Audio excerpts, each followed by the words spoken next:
noise, licensing of air services, among others. And also extend the consideration for yet another 8 statutory instruments by 21 days with effect from 2nd of July. So these are also regulations, these are also statutory instruments within the civil aviation industry. And some of these that the committee is seeking to have the consideration period extended for 21 days with effect from 2nd of July 2026 include Aeronautical Information Service Regulations 2025, Aeronautical Radio Frequency Spectrum, among others. So these are 8 statutory instruments and these others are 21. So they all make 29 statutory instruments that the committee is seeking to have their consideration period extended with a further or by a further 21 days. These are the proceedings of the National Assembly coming to you live from the National Assembly Chambers Parliament buildings in Nairobi. This is a broadcast that is brought to you by the Parliamentary Broadcasting Unit in partnership with KBC. And at the entrance of the National Assembly chambers, we can see some activity. That is the Speaker of the National Assembly making his way, or has already made his way into the House to preside over this afternoon sitting. This is the Honorable Dr. Moses Masika Wetangula. You will now allow me to hand you over to this live broadcast that is brought to you by PBU in partnership with KBC. Good afternoon.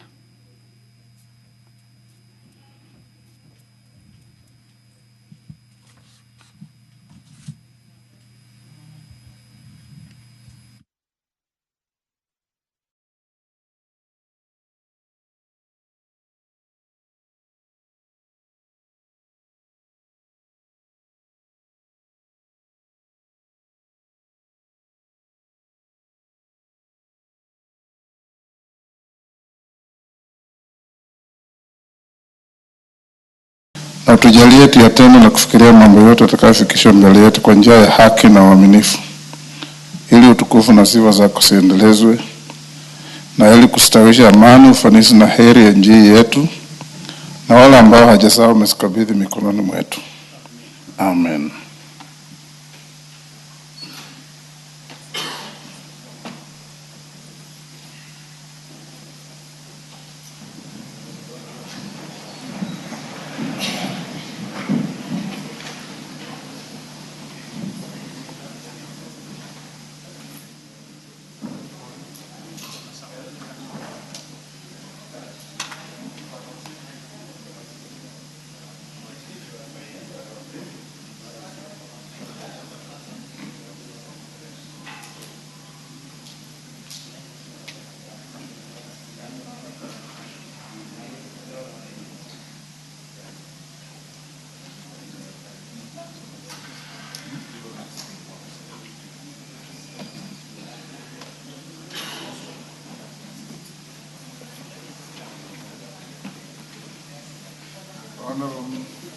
Members, we have quorum to transact business. Let's start. Clerk.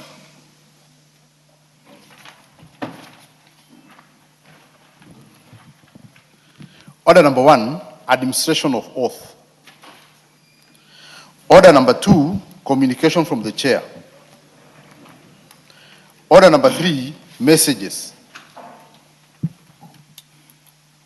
Members on their feet, take the nearest seat.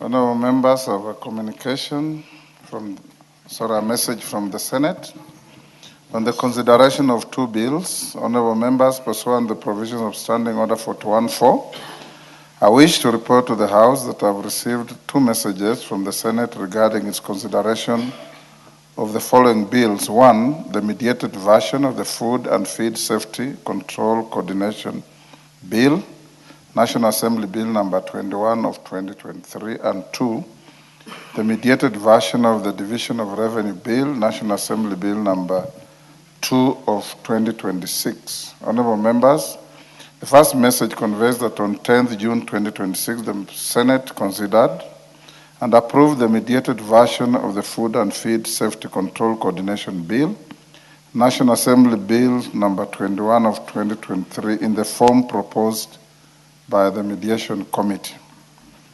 The second message, honorable members, conveys that on 10th June 2026, the Senate considered and approved the mediated version of the Division of Revenue Bill, National Assembly Bill number 2 of 2026, in the form proposed by the Mediation Committee. Honorable members, you recall that on 10th June 2026, the National Assembly passed this mediated version of the bill on 10th June, on that day, sorry. In this regard, honorable members, the approval of the mediated version of the two bills, therefore, concludes their bicameral consideration. You may note that the Division of Revenue Bill, National Assembly Bill number 2 of 2026, was ascended to by His Excellency the President on 15th June 2026. I will, in due course, present the Food and Feed Safety Control Coordination Bill, National Assembly Bill number 21 of 2023, to His Excellency the President for assent in accordance with the provisions of Article 113 of the Constitution. I thank you. Next.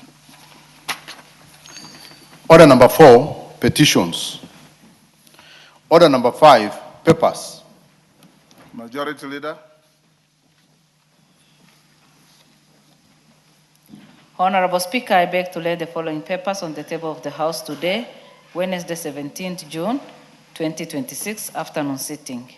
Number 1, report of the actions taken by the State Department of Trade with regards to the decision of the National Assembly on the report of the Auditor General on the financial statement for the national government ministries, departments, and agencies for the financial year 2022-2023 from the Ministry of Investment, Trade, and Industry.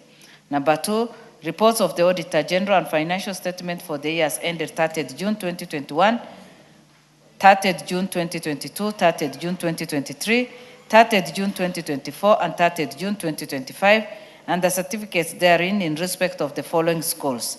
Number 1, Bishop Sulumeti Chelelimuk Girls High School, Busia County. 2, Butula Boys High School, Busia County. 3, Ishariri Secondary School, Kiambu County. 4, Kamusinde Boys High School, Bungoma County. 5, Kapsabet Boys High School, Nandi County. 6, Kimabole Secondary School, Bungoma County. 7, Merti Secondary School, Isiolo County. 8, Moi Girls High School, Marsabit County. Number 9, Moi Girls High School, Kiambu County. 10, Mpisha China High School, Kiambu County. 11, Mwangaza Girls Secondary School, Isiolo County. 12, Nanyuki High School, Laikipia County. 13, Senior Chief, Mwangeka Girls Secondary School, Taita Taveta County. 14, St. Bahita Siakago Girls High School, Embu County. 14, St. Thomas Aquinas Mandende Secondary School, Busia County. And 15, Taraka Boys Secondary School, Tarakanidi County. Thank you, Honorable Speaker, and I beg to lay. Thank you. Chairperson, Budget and Appropriations Committee. Atandi? Is he here? You ready? Not yet. Chairperson, National Government Constituencies Development Fund Committee, Musa Sirma. Honorable Speaker, I beg to lay the following paper on the table of the House today, Wednesday, the 17th of June, 2026. Report of the Committee of the National Government Constituency Development Fund Committee on the approval hearing of nominees for appointment as members of the National Government Constituency Development Fund Board. Thank you. Next. Order number 6, notices of motion. Sirma, Chairman, National Government Constituency Development Fund Committee. Atanda, I believe you are not ready on notices either. Honorable Speaker, sir, I beg to give notice of the following motion, that taking into consideration the findings of the Committee of the National Government Constituency Development Fund Committee in its report on the approval hearing of nominees for appointment as members of the National Government Constituency Development Fund Board, laid on the table of the House on Wednesday, 17th of June, 2026, and pursuant to the provisions of Section 15 of the National Government Constituency Development Fund Act, Cap 414A, and Section 3 and 8 of the Public Appointments Parliamentary Approval Act, Cap 7F, this House approved the appointment of the following persons as members of the National Government Constituency Development Fund Board. 1. Komora Yvonne Nsusu, Ms. Mayanga Yvonne Boyani. 3. Mr. Mutua Fidelis Kiketi, and number 4, Maurice Putita Kaga. I beg to move, to give notice. Thank you. Honorable Atande, are you ready now? So call back order number 5. Clerk, call order number 5. Order number 5, papers. Chairperson, Budget and Appropriations Committee. Thank you, Honorable Speaker. I beg to give notice that this House adopts the. Sorry. No. Honorable Speaker, I beg to lay the following paper on the table of the House today, Wednesday, 17th June 2026. A report of the Budget and Appropriations Committee on its consideration of the second supplementary estimates for the year 2025-2026. Thank you. Next, go back to the next order. Order number 6, notice of motion. Atandi. Thank you, Honorable Speaker. Honorable Speaker, I beg to give notice that this House adopts the report of the Budget and Appropriations Committee. I beg to give notice of the following motion, then you read the motion. Thank you, Honorable Speaker. Honorable Speaker, I beg to give notice of the following motion, that this House adopts the report of the Budget and Appropriations Committee on its consideration of the second supplementary estimates for the financial year 2025-2026, laid on the table of the House on Wednesday, 17 June 2026. Thank you. Thank you. Before you call the next, honorable members, I acknowledge the presence in the public gallery of Karuri High School from Kiambu County, Wamagana Comprehensive School from Tetu, Nyeri. On my behalf and on behalf of the House, we welcome the students, their teachers, and those accompanying them to the House of Parliament. Thank you. Yes, what is it? Thank you, Mr. Speaker. Yes, Commissioner. Mr. Speaker, I stand before you seeking your guidance. This morning, Mr. Speaker, through your able chairmanship, you convened a full commissioner meeting as per Article 127, which deliberates on the welfare of these members and staff. Mr. Speaker, there was a matter of national interest that was ongoing. And yesterday, Mr. Speaker, you directed that the debate on finance bill will continue. Mr. Speaker, this morning, some of us were disadvantaged because of the same. In Commonwealth, matters of finance bill are given a lot of debate time. Mr. Speaker, I'm standing on my feet to request whether within your wisdom, as per standing order number 1, whether you can recommit this House, we resume the debate on finance bill so that most of us who did not have a chance to debate can be heard, Mr. Speaker. My humble request to you.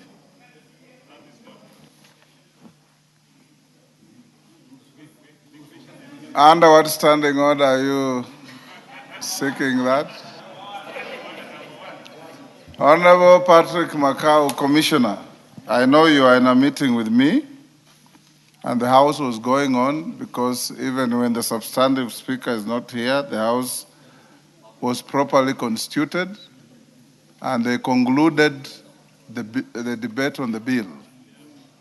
The bill would have taken 3 days if it was necessary.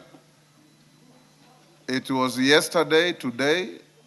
As I walked into my chamber, I saw a vote put, a decision made, and I find no merit in reopening the matter. In any case, that bill is coming to committee of the whole, where you can prosecute any issues that you have as comprehensively as you can, so that you also have your say on the matter. Next.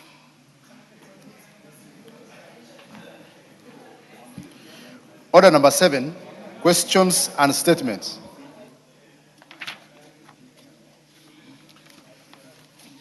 We'll go to statements. I've been requested by the Honorable Shinali that he has an urgent matter to attend to. His request for statement is number 5, but I'll give him the first shot. Shinali, you may proceed. Thank you, Honorable Speaker.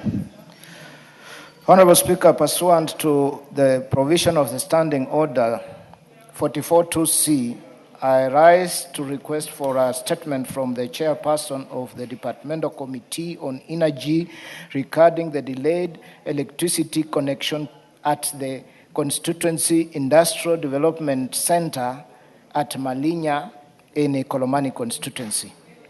Honorable Speaker, the Constituency Industrial Development Center at Malinya was established to advance industrialization, support micro, small, and medium enterprises, create employment opportunities, and stimulate economic growth within Ikolomani constituency. However, despite the installation of the requisite infrastructure and payments amounting to over 1.7 million made to the Kenya Power and Lighting Company, KPLC, by the Micro and Small Enterprise Authority, MSEA, for electricity connection, the sender remains unconnected to national grid. The prolonged delay has rendered the facility idle, denying local entrepreneurs and residents the intended economic benefits while exposing machinery and other public assets to deterioration and vandalism and theft.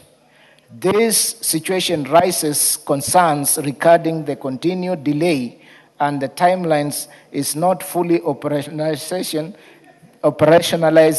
the center for the benefits of people of Ikolomani constituency. Honorable Speaker, it is against this background that I request for a statement from the chairperson of Departmental Committee on Energy on the following. 1.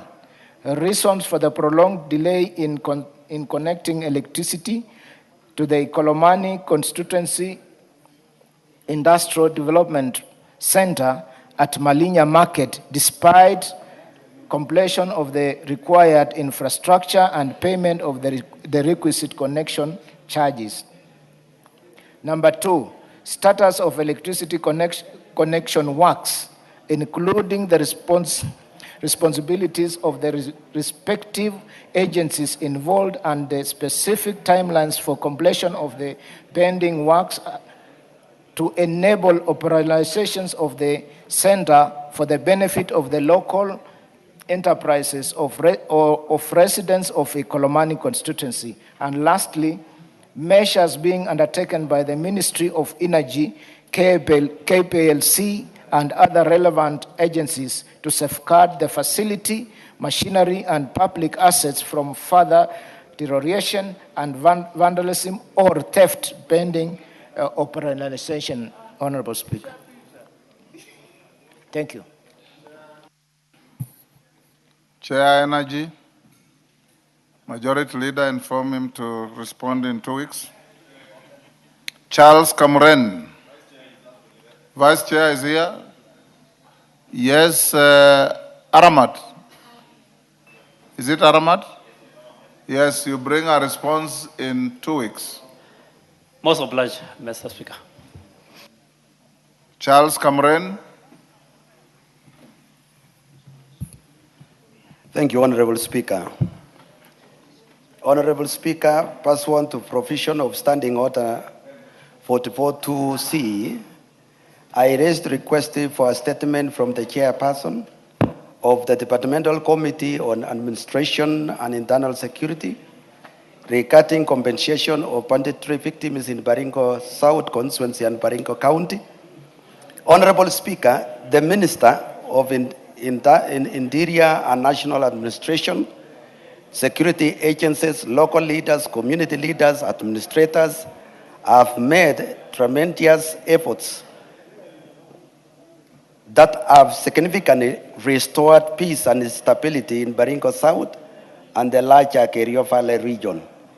The improved security situation has enabled residents to return to their homes, resume economic activities, and rebuild their livelihoods.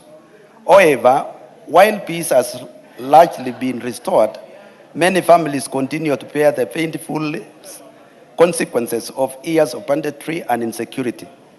Numerous households lost their loved ones, livestock, homes, businesses, and other resources of livelihood, leaving many victims displaced, unable to recover from their devastating efforts of the attacks. The situation calls for urgent intervention of restoration, rehabilitation, and economic recovery of affected communities now that peace has been restored.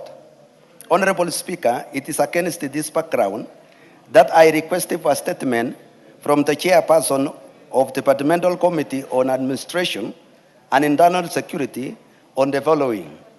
1.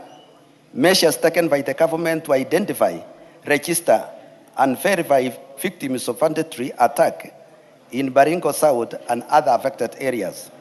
2. Status and amount of funds allocated, if any, for compensation and support programs for families that lost loved ones, livestock, properties, and livelihoods as a result of banditry and cattle rustling. 3. Measures undertaken to facilitate the return, rehabilitation, and economic recovery of affected communities now that peace has been restored. And 4.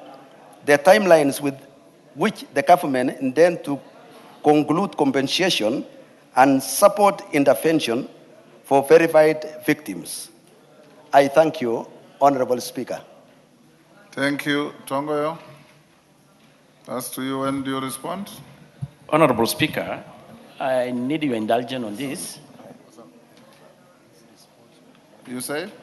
I need your indulgence, Honorable Speaker, because listening carefully to the statement, the Member of Parliament is talking about largely also compensation of the livestock. And I think that should be probably maybe Committee on Agriculture. I know there was some money for compensation or restocking.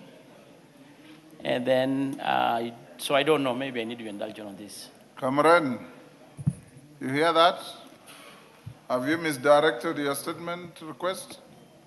Honorable Speaker, I am rightly... You are looking for compensation? No, I'm not lost. I'm very clear on my statement, and I don't know why he's trying to avoid it. He could have handled it. And then he reports, because out of this, it's... Okay, Sawa. Yeah. You bring a response to Tongoyo in 2 weeks. Speaker, yes. You know, Honorable Speaker, I know Waitan could have probably obstructed your attention. The Member of Parliament, I heard him very proper, talking about the compensation of the victims in terms of loss of livestock. And he had also the other question was whether there is a budgetary allocation for the same. And make, of course, maybe conclusion that he could be referring to some budget line, which was allocated to the Ministry of Agriculture in the terms of restocking. So if that is the case, Honorable Speaker, I still strongly believe that that question should be the Ministry of Agriculture in issue of compensation or the restocking of the loss of livestock. Yes, Justice Kemei. Cameron, why are you on your feet?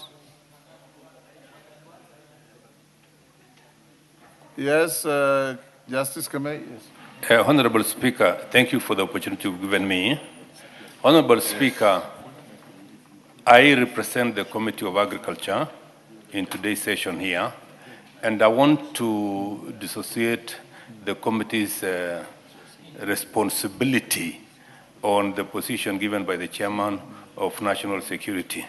The budget line that we have, Honorable Speaker, is for restoration of livestock that was affected by drought in the whole country. It is not specific to Baringo, and it has nothing to do with cattle rustling and the resultant effects on the communities in the North region. So, Mr. Speaker, we will do our work, but the chairman of the administration committee should also do his work and respond accordingly to the question raised by Honorable Kamuren. Thank you, Honorable Speaker. Yes, Russell. Thank you very much, Honorable Speaker. Honorable Speaker, for those of us who come from banditry areas, this is a very important statement sought by There are no bandit areas. There are areas affected by bandits. Honorable Speaker, listening to him, I think this statement should either go to the leader of majority or JLAC, because it has far-reaching issues of compensation on those who have been killed, those who have been displaced, properties that have been destroyed, livestock stolen, and all that. I think as a committee, we'll try to put our heads... Majority leader, everybody's running away from this statement.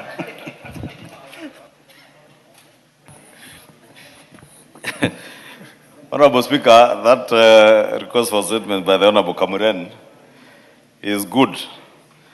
But you see, compensation of banditry victims is a matter that everybody is running away from. But, Honorable Speaker, you know, even victims of banditry are Kenyans whose human rights have been violated. And the state has an obligation to protect the life and property of each and every one of us.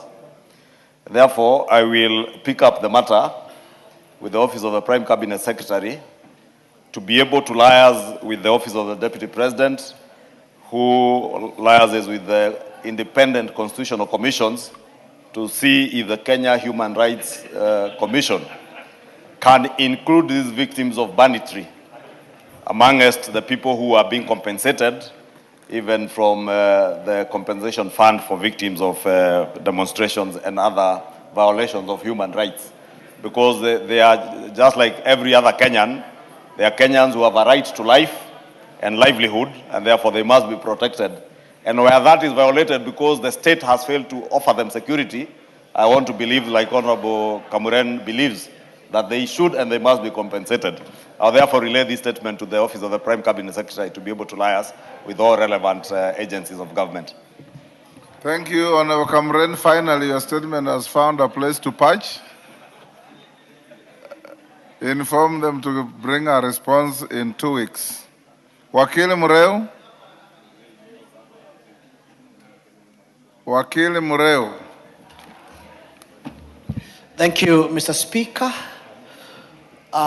Pursuant to the provisions of the Standing Order 44-2C, I rise to request for a statement from the chairperson of the Departmental Committee on Administration and Internal Security regarding the status of the investigations into the death of Mr. Eugene Maliva Mutuko of Ithanga Kakuzi Sub-County, Muranga Agatanga constituency, arising from the conduct of operators of a public service vehicle belonging to DICO Mover Sacco.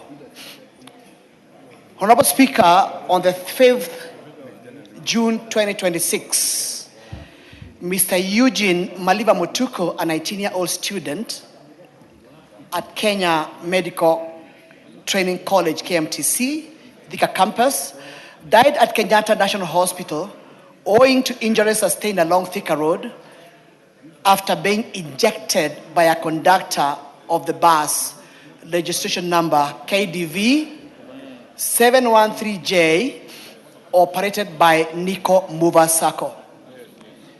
It is reported that while traveling from Rostas to Safari Park, a dispute arose over Kenya shillings 2020 fare balance, following which the bus conductor forcibly injected Mr. Mutuko as the bus accelerated. The post-mortem examination revealed that Mr. Mutuko died from severe multiple body injuries and internal bleeding consistent with fall from moving vehicle. However, no action has ever been taken against operators of the SACCO at present. This incident has sparked widespread public concern over the conduct of public service vehicles operators and continued occurrence of passenger mistreatment, often resulting to fatalities. It also raises serious questions regarding the accountability within the public transport sector and the adequacy of enforcement mechanism to safeguard the commuters. Honorable Speaker, it is against this background that I request for a statement from the chairperson, the Departmental Committee on Administration and Internal Security, on the following. 1, the status of the investigations of the death of Mr. Mutuko, including the process made in identifying, apprehending, and prosecuting the conductor and driver of the bus. The immediate, number 2, immediate measure taken by the Ministry of Interior and National Administration in collaboration with the National Transport and Safety Authority against Nico Movers Sacco, including the suspension or revocation of the company's operating licenses. I thank you, Honorable Speaker. Thank you, Wakili. Tongoyo. Thank you, Honorable Speaker. We'll ask to request that I respond in 2 weeks' time or the first Thursday when we resume from recess. Okay. So which one? You know, looking at the calendar, if we are still like to go on recess on that, 2 weeks will elapse. So can you bring a response on the 2nd? Yes. Thank you. 2nd, Mureo. Umulher Harun.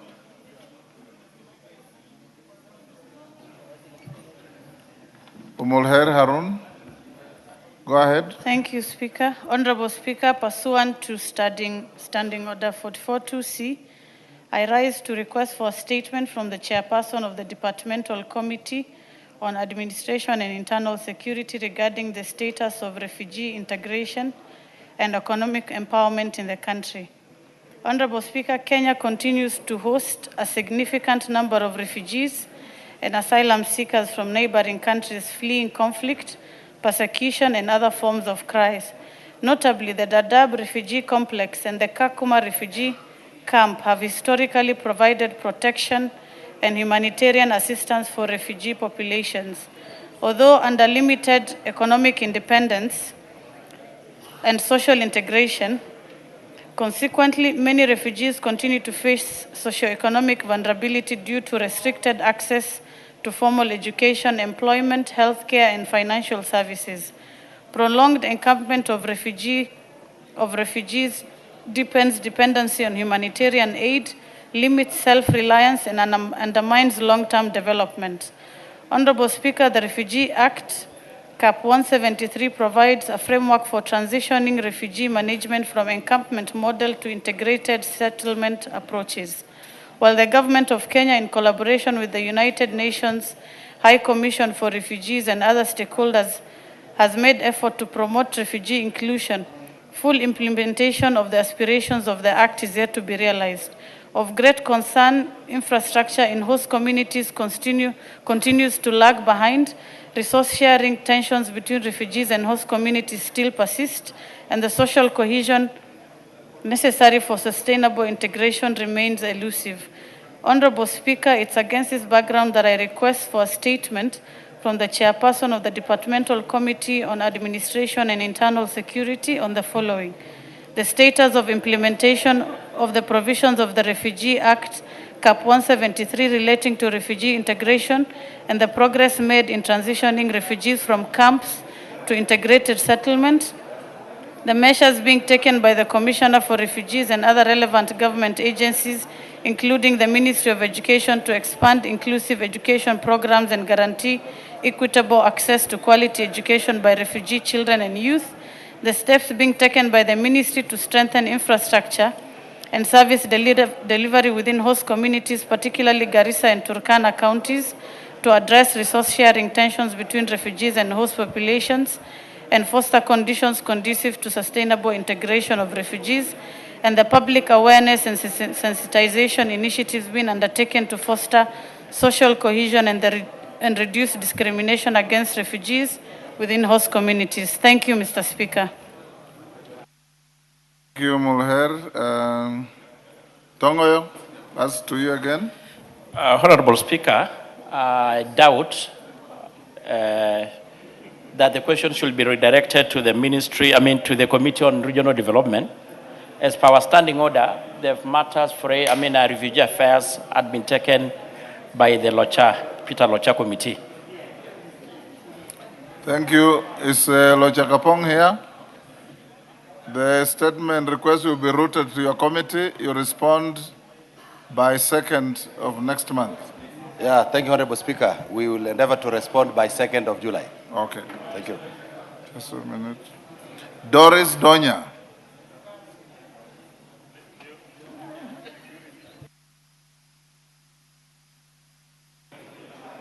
Honorable Speaker, pursuant to the provisions of Standing Order 44-2C, I rise to request for a statement from the Chairperson of the Departmental Committee on Education regarding placement of students in medicine and surgery programs in Kenyan universities. Honorable Speaker, reports on the outcome of the initial placement of students to degree programs in universities in May 2026 intake indicate that a significant number of qualified students missed out on their choices to study medicine and surgery. According to the Kenya Universities and Colleges Central Placement Service, that is KUSPS, both public and private universities accredited to offer the two courses cumulatively have less than 1,000 slots against more than 5,000 applicants who qualified for medicine and surgery programs. The limited number of slots has caused anxiety and frustration among students who attained outstanding grades in the 2025 Kenya Certificate of Secondary School exams, with the focus of pursuing medicine or surgery, only to miss out on placement in their desired courses. Honorable Speaker, the significant number of qualified students who missed placement in medical-related degree programs indicates that the demand for training into the two fields has outpaced the capacity by accredited universities.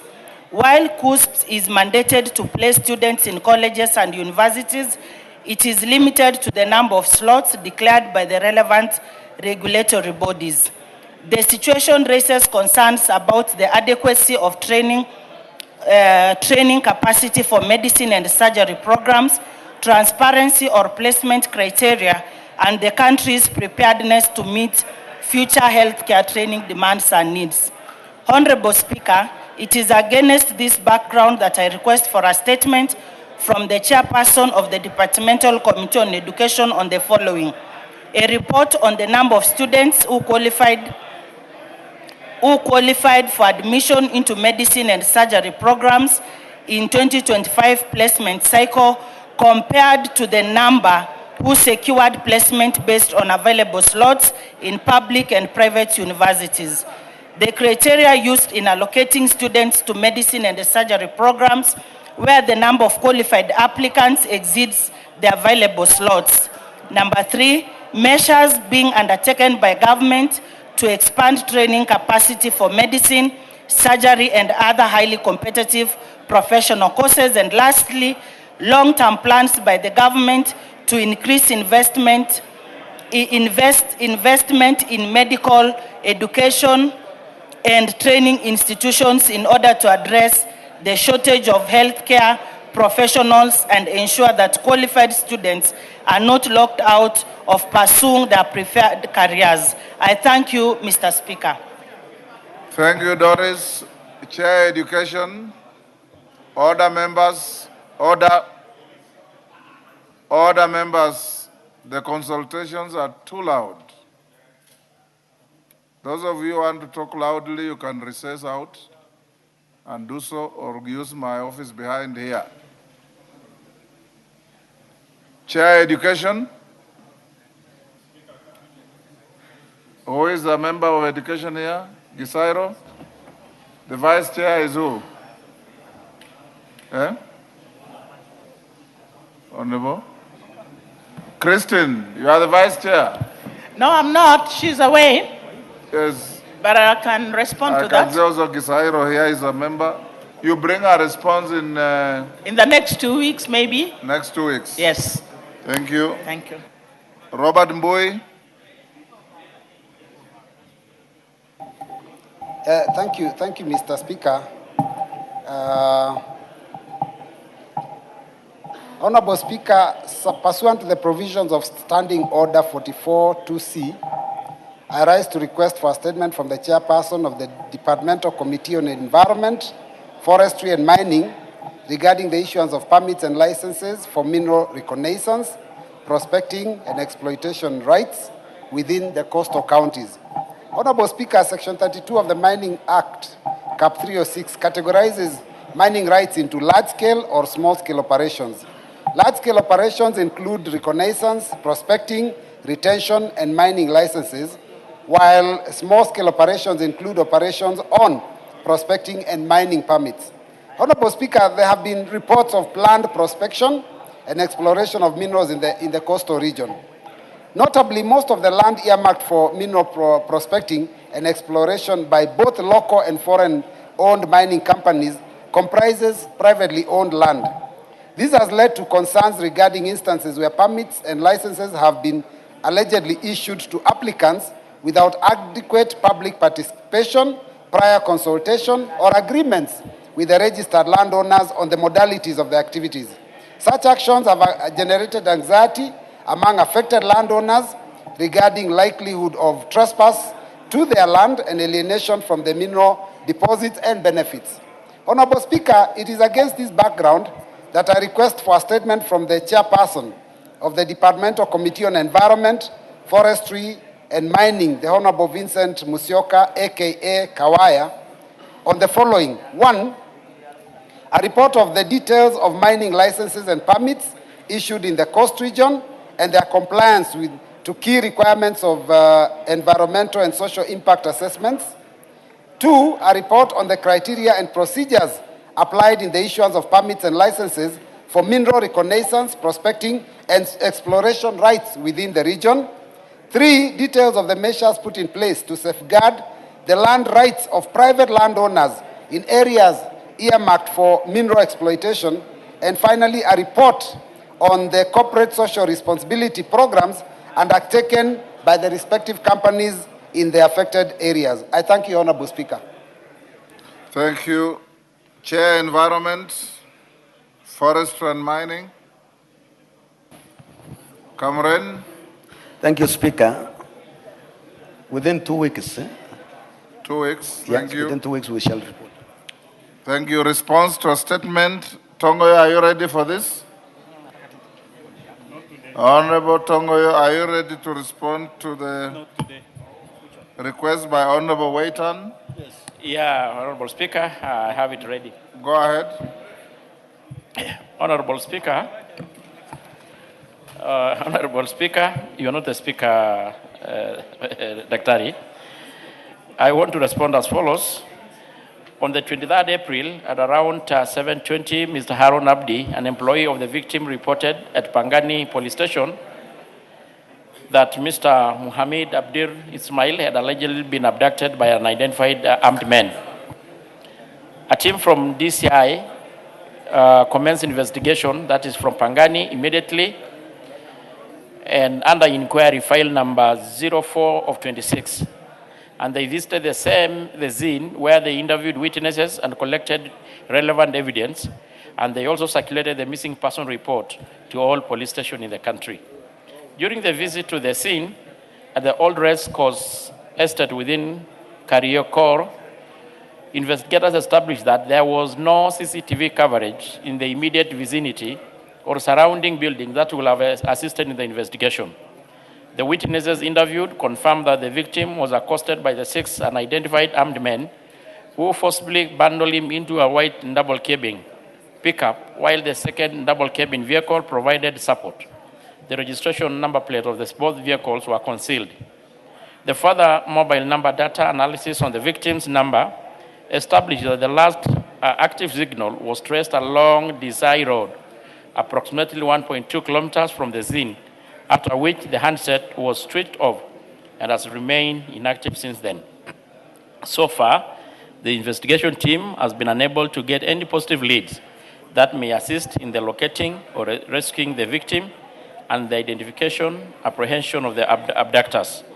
I therefore implore anyone who has information on the whereabouts of Mohammed to report to the nearest authority, and the same will be treated with the confidence. Meanwhile, investigation into the same matter is still ongoing.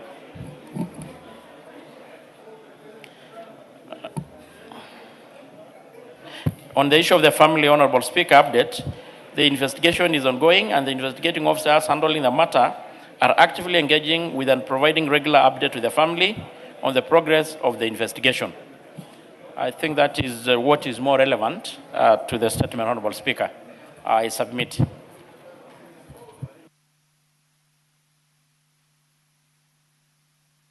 Dan Tongoyo. Waitan. Thank you, Honorable Speaker. Honorable Speaker, going through this statement, you will see that there are people out there to play around with the lives of Kenyans. This is extremely shallow that I was not expecting such kind of a statement from the relevant departments. 1 month before he was abducted, Mohammed Ismail came to my office complaining, Mr. Speaker, may I have your ear, please? This is very important. 1 month earlier, Mr. Mohammed Ismail came to my office complaining that there are people who are following him, and there is a TikToker, which I have, who said that Mohammed Ismail will be abducted soonest possible. And in fact, while our investigative officer said there was no CCTV, I personally have the CCTV in my phone and I sent it to the DCI. I also sent the clip, the TikTok, where the person says that Mohammed Ismail will be abducted. Mohammed Ismail was picked from his shop at Karioko. That gives proper direction. And when the people around there came to save the guy, the 6 people said they are police officers and they are going to arrest him and take him to the nearest police station. And in this statement, it shows completely different. Mr. Speaker, we need this issue investigated further, and we want the family to be satisfied, because the family is in agony. The mother is really crying day and night. I personally visited her. This is not enough. This is not enough at all. After waiting for 1 complete month, the day I presented this statement, I think we are now over 1 month waiting this statement. And what is brought here is unsatisfactory at all. Thank you, Mr. Speaker. Omolher.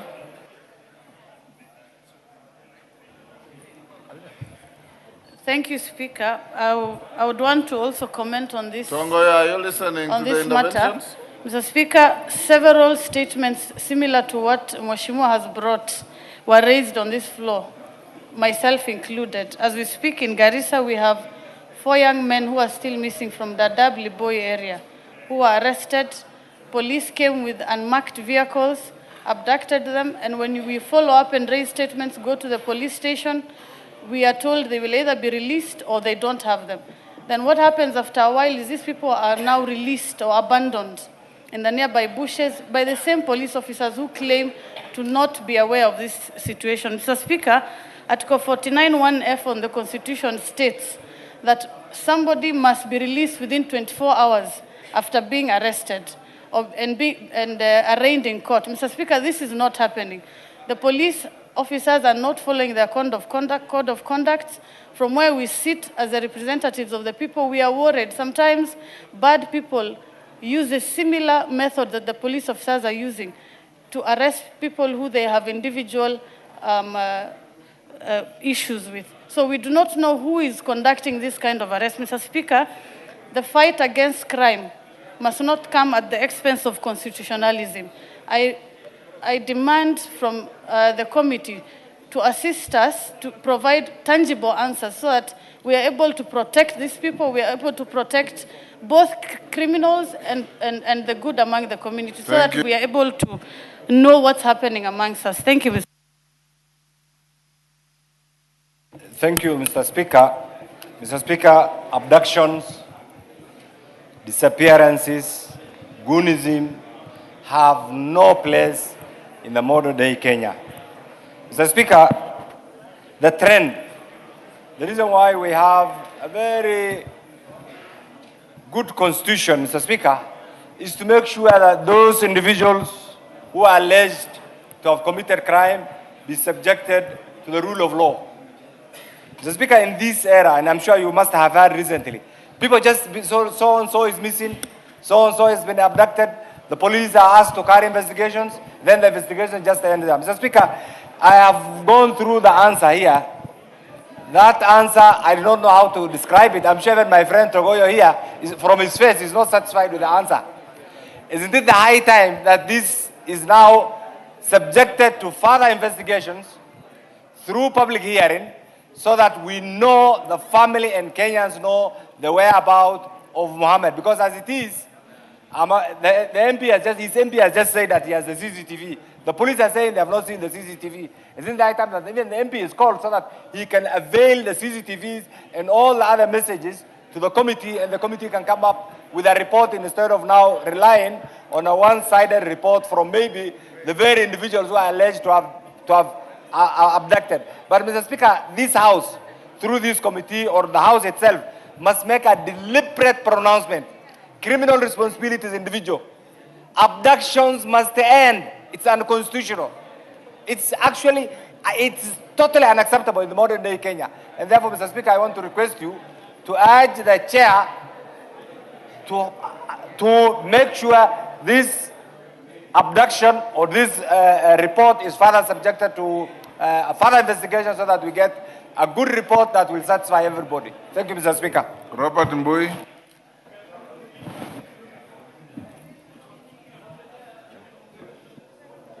Robert Mbui.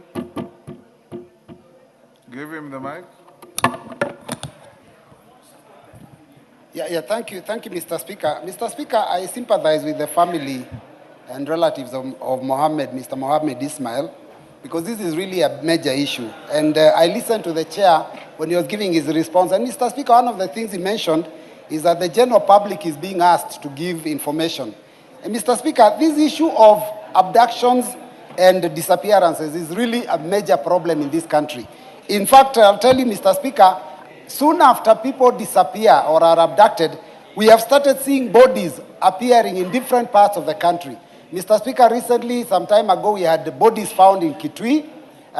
Just about a few days ago, there were bodies found in my own constituency, unidentified bodies, Mr. Speaker, which causes an alarm to the people that live in these areas. So, Mr. Speaker, I think this issue of disappearances, we must, as a country, come up with a way by which anyone who gets lost, that information can reach all and sundry, so that, Mr. Speaker, that person can be found. It could be an innocent issue of someone getting lost. But, Mr. Speaker, sometimes even if they are abducted, they could be spotted in a place, and it can be, that issue can be nipped in the bud. Mr. Speaker, I want to propose a system where anybody who is reported missing in any police station in this country, there is a centralized place where that information is relayed, and then it is publicized through all media so that every Kenyan can know that a certain person from a certain area is missing, so that, Mr. Speaker, as a country, we can start getting rid of this problem. So, Mr. Speaker, I support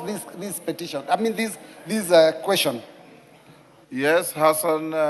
After Hassan Tongo, you then can respond to those Thank you, Mr. Speaker. I wanted to add my voice to the concerns about the statement that was presented by Mr. Waiten regarding Mohammed Ismail.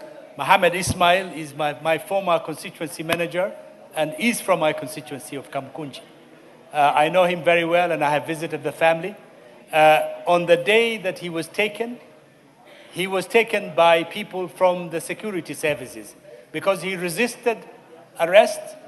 The neighbors were witnesses, and only when they identified themselves as members of the police force did he accept to go with them without any resistance.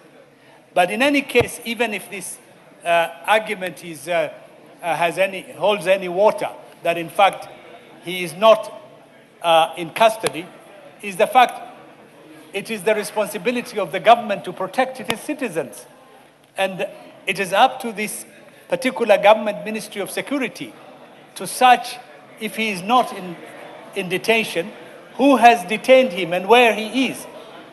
That is a right Kenyans expect out of their government. So to say we do not know where he is and who is holding is first of all not rational, not acceptable, not true. But even if it was true, then the onus is on the government to get him, to get the criminals who have taken him and to bring them to book. But the second element is that we have so many of these abductions, Mr. Speaker, in our neighborhoods. People are taken every other day. There is something wrong. This old dark days of detaining people using forces that are not in uniform is widespread. And if it is not addressed, it's going to be a major concern, a major human rights concern. So we are calling for the release of Mohammed Ismail with immediate effect. Tongo, can you? Honorable Speaker, before I say something further, Honorable Speaker, you should help us in this House. Because, Honorable Speaker, members should be also careful on the picking and use of words. Because missing persons are not abductions. And it should go on record, Honorable Speaker. Our police officers are so professionals, and they don't abduct, they just arrest. And they lay out procedures on what follows after that. So I call upon these members to be careful on choosing of our words. Abduction is no place in our constitution. Abduction does not have place in the present Kenya. Having said this, Honorable Speaker,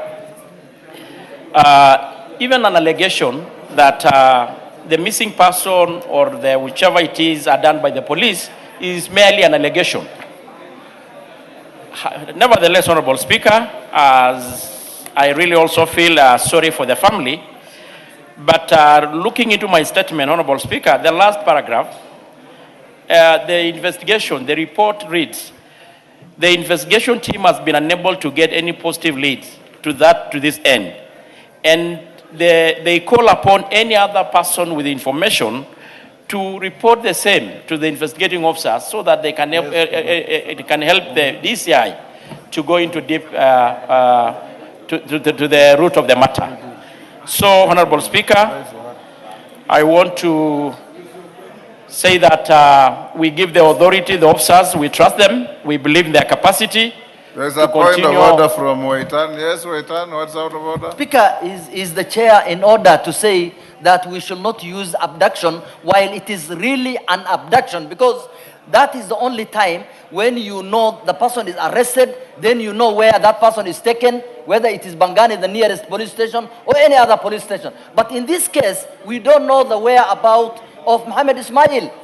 That is the true fact. And in fact, as clearly put by my colleague Yusuf, that when it is only the time they identified themselves as police officers is when he accepted to go into the vehicle.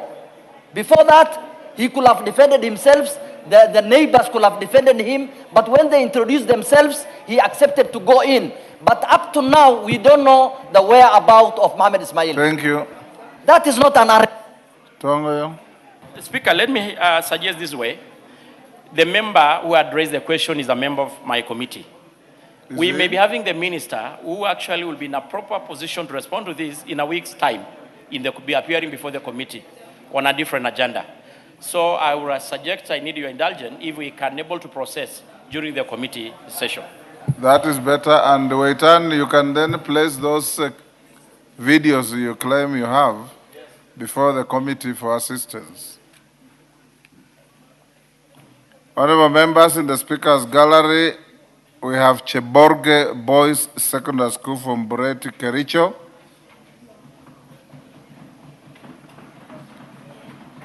Kirenga Girls High School from Lari, Kiambu.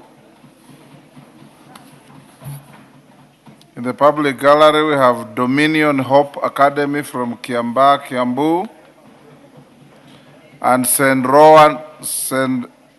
Ronan Munyu High School from Kieni, Nyeri. On my behalf and on behalf of the House, we welcome the students, their teachers, and those accompanying them to Parliament. Member for Lari? Kahangara? Yeah. Thank you, Mr. Speaker, for giving me the opportunity. Allow me, on behalf of the members, to welcome the students who have visited Parliament, and in particular, Kirenga Girls from my constituency. It is one of the most disciplined schools where students decided to stick in school while others were going on strike. And I want to urge them to work very hard in their education, keep up the discipline. We are there to support you. And as you come to this House of Parliament, most of you should also aspire to come to this House so that you can also become good leaders moving forward. So on behalf of the House, welcoming all the schools, and particularly Kirenga, thank you, Mr. Speaker. Thank you. Is member for Bureti in the House? Member for Bureti is not in the House. I, together with then PS Zakayo Cheriot, started Cheborge Boys School way back in the 80s. We welcome them. Next order. Order number 8, procedural motion, reduction of a publication period of a specified bill. Honorable members, we now have just hold, you have some more. Oh yes, sorry, I had given Honorable Tongoyo an opportunity to make a short personal statement. Go ahead, Honorable Tongoyo. Thank you, Honorable Speaker. I'm going to be short. Honorable Speaker, this is a statement of appreciation. I rise today to express my heartfelt gratitude to this House for their support following the passing on and subsequent to the funeral of my father-in-law, one Mr. Councillor Peter Leongoitoi, a prominent touring community leader who dedicated himself to the service of others as a leader and a champion of development. Allow me through you, Honorable Speaker, to convey my special appreciation to you as the Speaker of this National Assembly for the leadership, compassion, and the support extended to me and my family. Honorable Speaker, your presence in the funeral and solidarity was deeply appreciated and will remain a lasting source of encouragement to us. Honorable Speaker, I also sincerely want to thank the members of this House who stood with me and the family during our period of bereavement. Honorable members, your messages of condolences, prayers, personal visits, attendance at the funeral, and various acts of kindness provided immense comfort and strength during our moment of grief. Honorable Speaker, I also extend my sincere gratitude to the Clerk of the National Assembly and the entire parliamentary service for the immense support they accorded to us during the grieving period. Honorable Speaker, the overwhelming support demonstrated by my colleagues reaffirmed the values of friendship, compassion, and solidarity that bind us together as leaders and as a national family. On my own behalf and the family and the larger Ngoitoi family, I thank each and every one of you for standing with us as we celebrate the life of our departed loved one. We remain deeply grateful for your kindness, and we pray that the Almighty God bless you abundantly. I thank you, Honorable Speaker. Thank you, Honorable Tonge.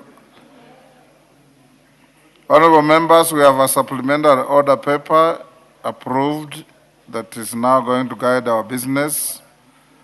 Order number 8, Chairperson, Budget and Appropriations Committee. Thank you, Honorable Speaker. This is a motion for reduction of application period for a specified bill. Honorable Speaker, I would like to move that pursuant to the provisions of Standing Order 120, this House resolves to reduce the publication period of the Supplementary Appropriation Bill number 2, National Assembly Bill number 38 of 2026, from 7 days to 2 days.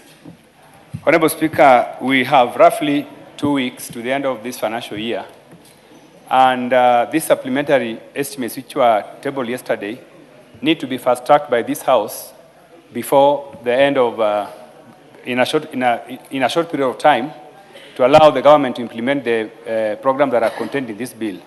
Therefore, we would like to persuade members to help us by reducing the publication period from 7 days to 2 days, so that roughly in the next 2 to 3 days, we should be, as a House, should have dispensed with this bill to allow the processing of the same. Honorable Speaker, I would like to ask the majority whip to second. Thank you.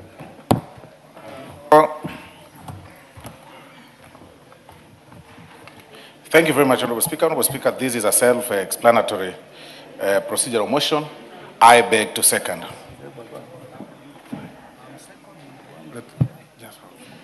Honorable Order, Mule, take your seat.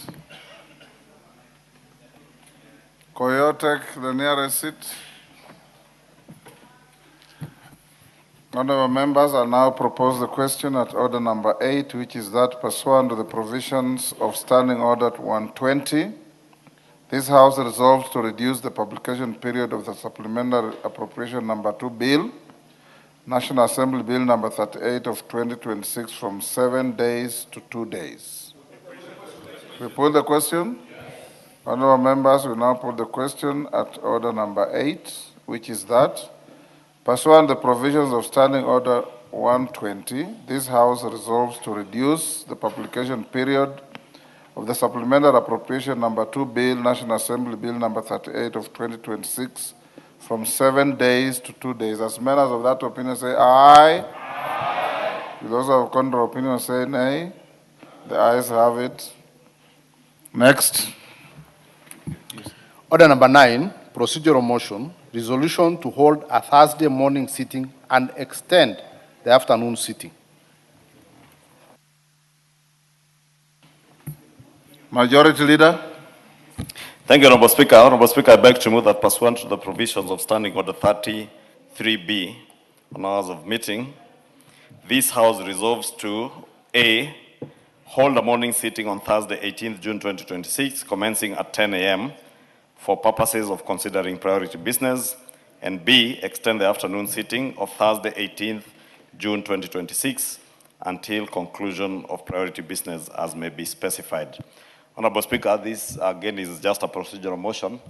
As you are aware, the Chairman, Budget and Appropriations Committee has just reduced the publication timeline for the Supplementary Appropriations Bill, and considering that we are just 13 or so or 12 days away from the end of the financial year, we need to prioritize some of this business and conclude with it before the financial year comes to an end, so that if there are any exchequer releases that need to be done, they are done before the end of the financial year.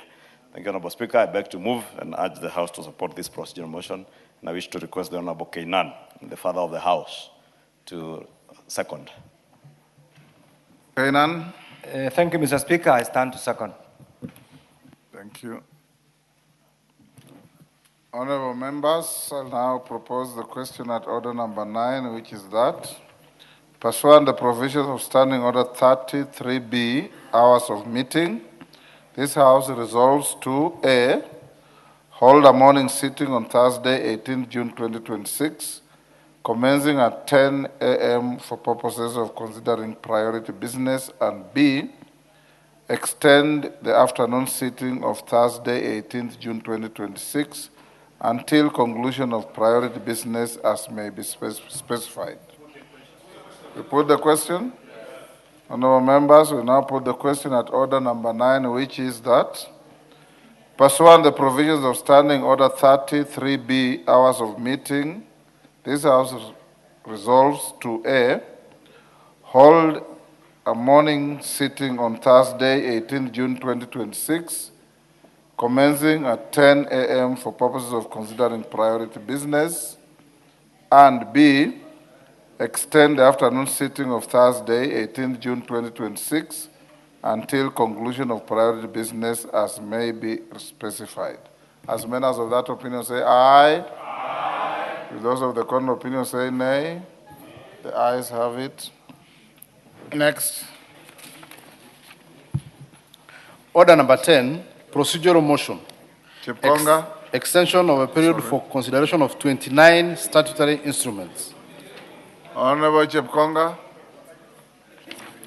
I thank you, Honorable Speaker. Honorable Speaker, I beg to move that pursuant to the provisions of Section 15, subsection 3 of the Statutory Instruments Act, Cap 2A, the House resolves to extend the period for consideration of the following 21 statutory instruments by a period of 21 days with effect from 25th June 2026.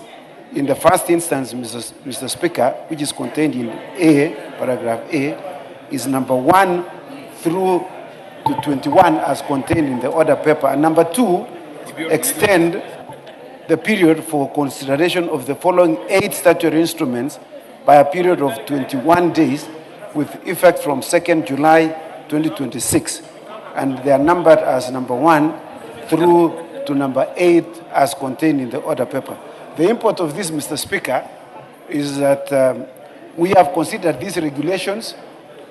These are regulations that have been made pursuant to a number of protocols that government, the Kenya government, has acceded to pursuant to the Chicago Convention of 1944. So government is seeking to domesticate those conventions, Mr. Speaker, or protocols in these regulations. And so, Mr. Speaker, we consider these regulations, there are 5 more, a total of 34. And we are seeking for extension of time to enable us conclude them as we are working on amendments that are necessary to comply with the Statutory Instruments Act, Mr. Speaker. And with those few remarks, Mr. Speaker, I beg to move and request the Honorable Onjoke to second. I thank you, Mr. Speaker. Who to second? Honorable Onjoke. Onjoke. Member for Bomachoge. No, Wanchari. Go ahead. Honorable Speaker, I rise to second. Thank you. Members on their feet, take your seats. Take the nearest seats. Bonchari. I stand corrected. Thank you.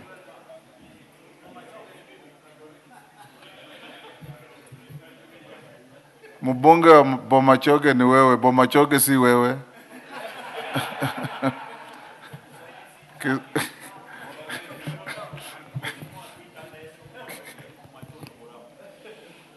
Honorable members, I now propose the question at order number 10, which is that pursuant to the provisions of Section 15.3 of the Statutory Instruments Act, Cap 2A, this House resolves to extend the period for consideration of the following 21 statutory instruments by a period of 21 days with effect from 25th June 2026.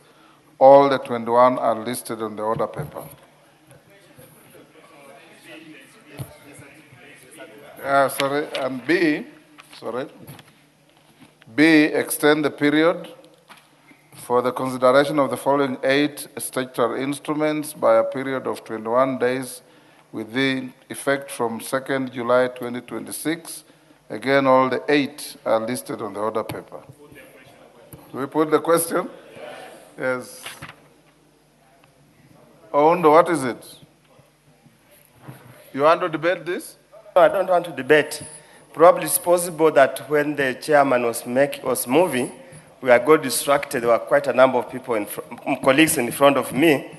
Is it possible that the chair can repeat the reason why they're extending? just for record purposes, so that we also understand. He said so. Yeah, that's why I was saying I'm seeking indulgence. There were so many male colleagues who are standing around here. Thank you. Honorable Oundo. Honorable Oundo, that's why we have the Hansard that records verbatim every word said here, and it goes on to record in real time. If you got the Hansard now, you'll find what the Honorable Chepkonga said.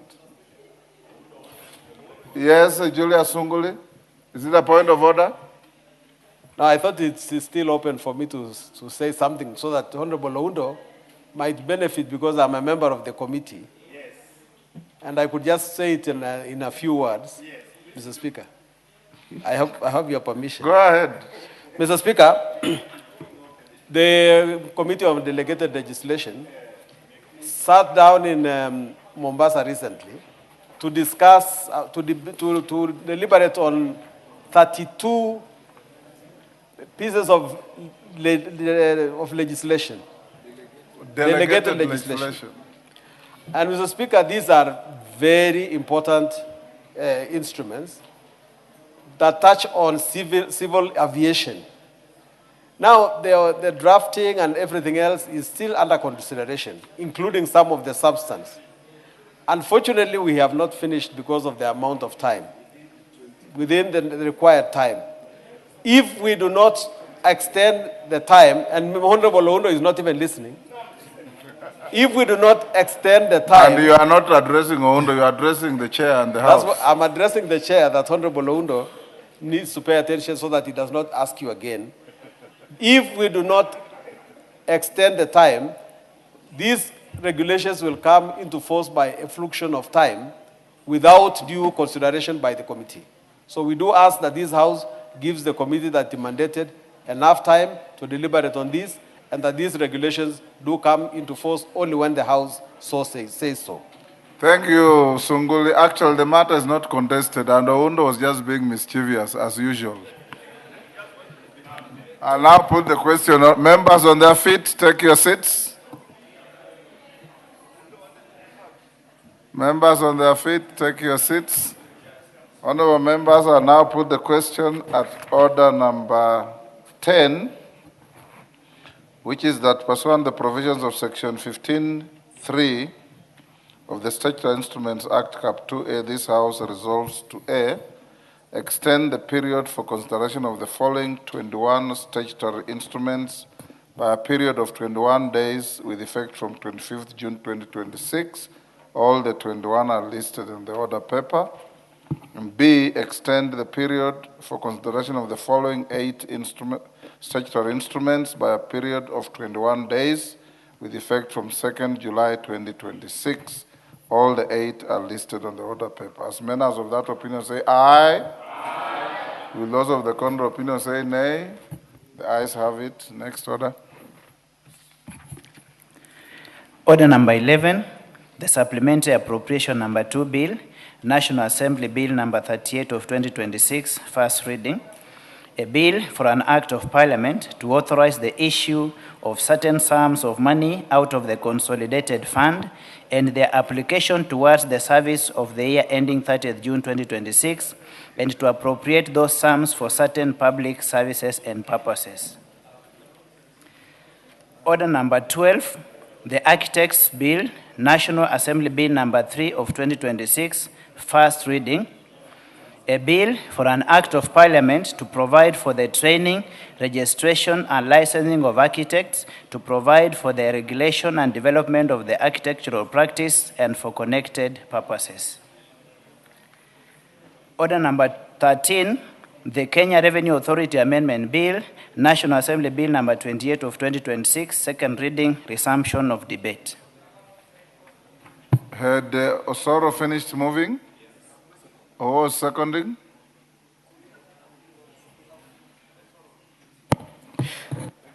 The Honorable Kimani Kuria was to second, and he's asked me to do that on his behalf. He's held up in a meeting. Proceed. Honorable Speaker, I rise to second this Kenya Revenue Authority Amendment Bill, which, Honorable Speaker, is a very small bill, only 4 clauses. And basically, it is realigning the Kenya Revenue Authority Act with other statutes that have since been repealed. And therefore, Honorable Speaker, if you look at the proposals in the bill, Clause 2 and 3 are just proposing to delete the term ex officio from Section 7 and 8 of the Act.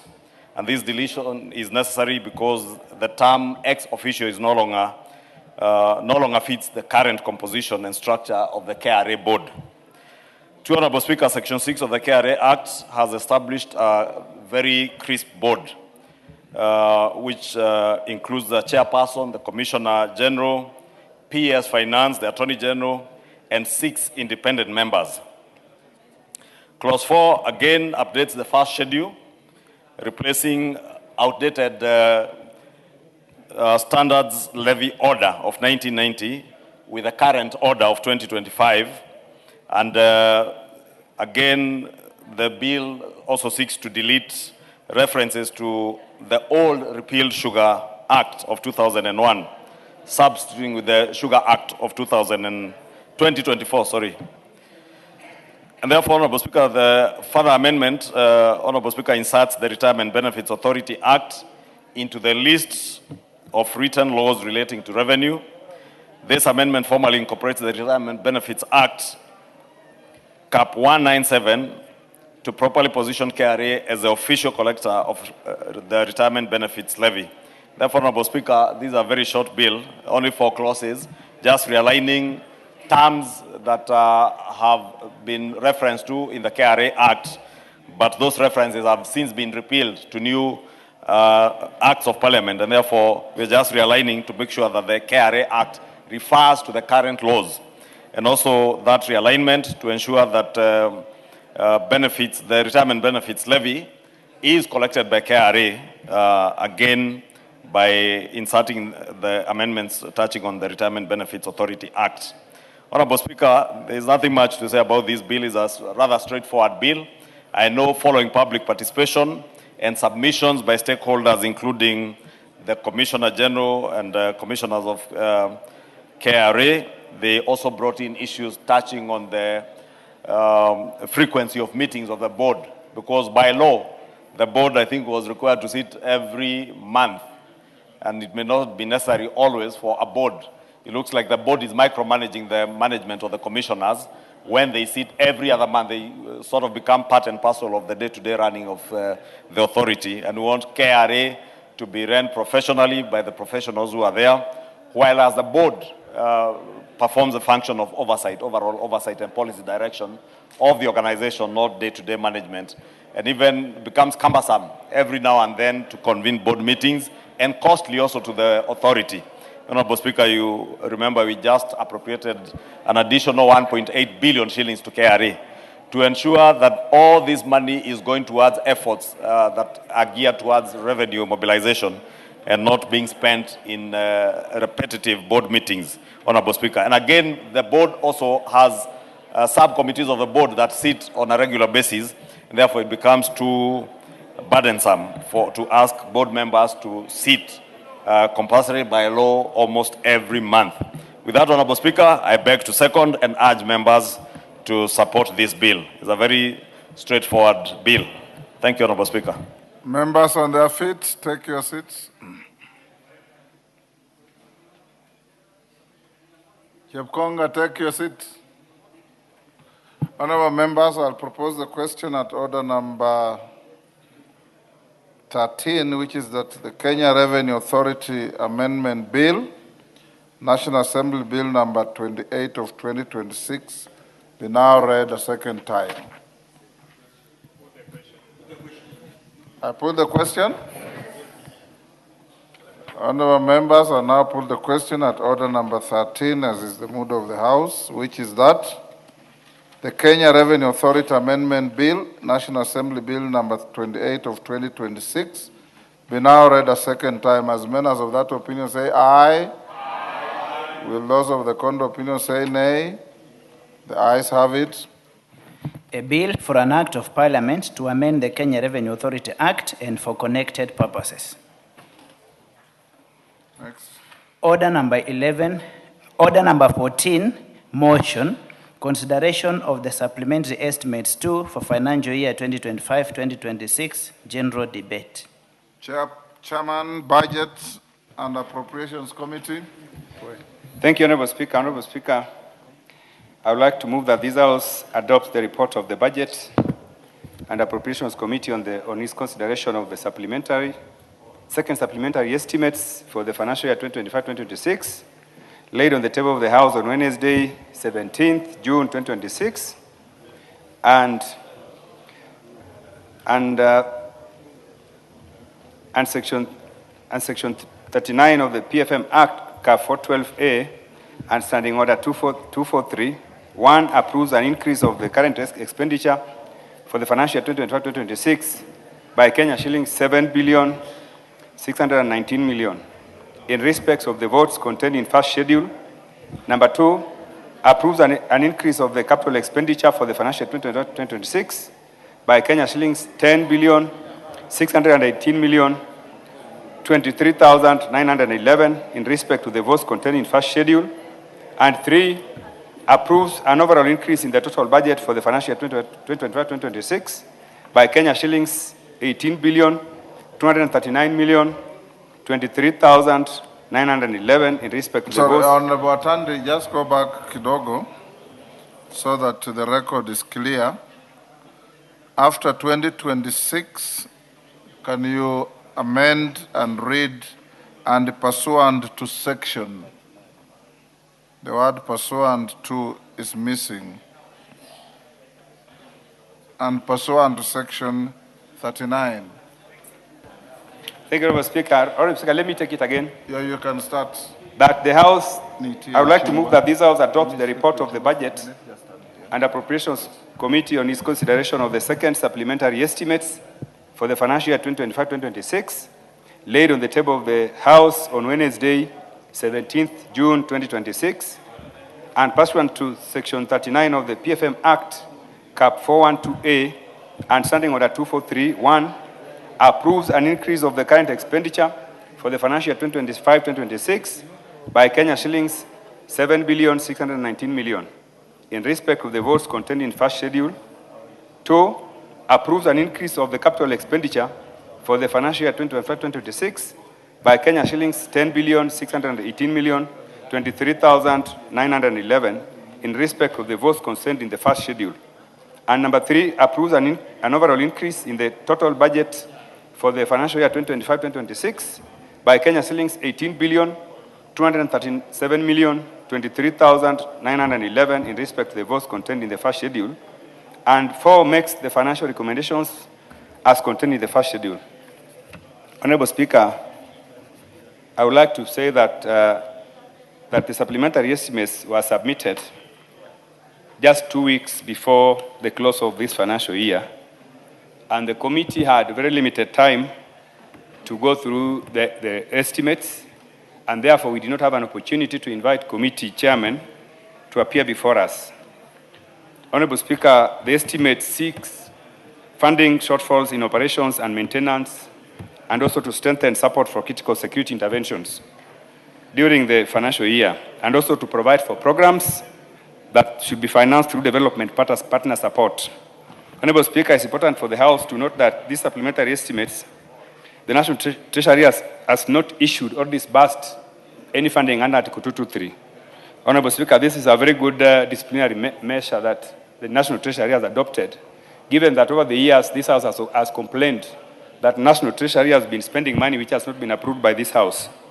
Honorable Speaker, I just want to give highlights of some of the key votes that have been affected by the supplementary estimates too.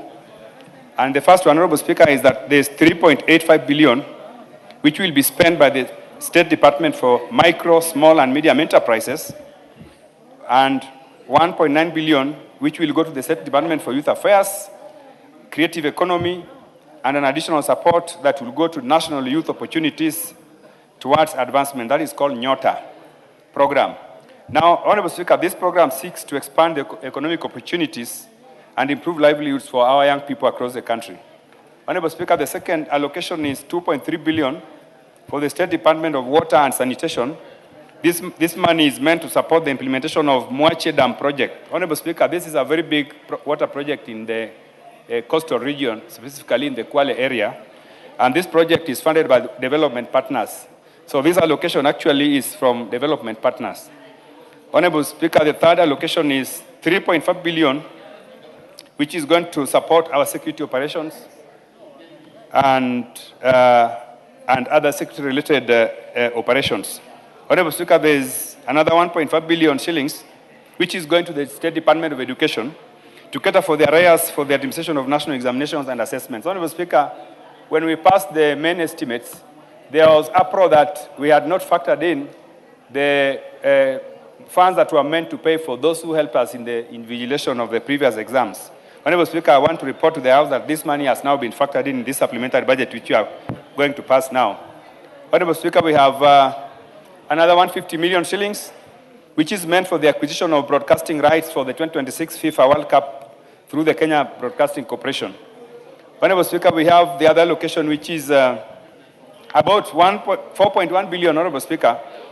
This money is going to Sports, Arts and Social Development Fund for the completion of AFCON training grounds. Honorable Speaker, we have many AFCON training grounds that are on construction, but we did not have sufficient budget to be able to complete them in readiness for the World Cup, in readiness for the African Cup of Nations. Honorable Speaker, we now have 4.1 billion, which we are going to use to ensure that they are completed. Honorable Speaker, of course, the National Treasury has done some reallocations.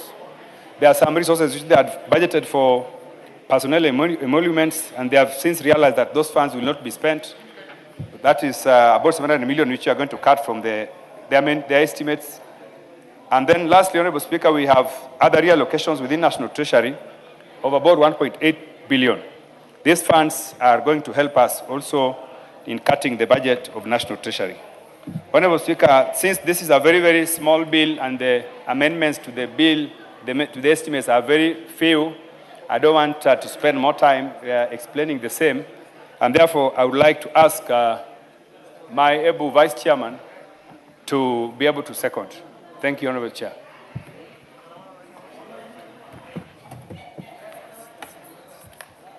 Thank you, Honorable Speaker. Honorable Speaker, I move to second the consideration of the supplementary estimate 2 for the financial year 2025-2026. Honorable Speaker, as my chair has put it, this is a very small supplementary that is affecting few departments, but offering areas where we were not able to factor in during the main budget. And these are areas where we're talking about areas in security. We are talking about areas where you find that there was initial disbursement for the Nyota program to our youths, and therefore they're expecting to get the second disbursement.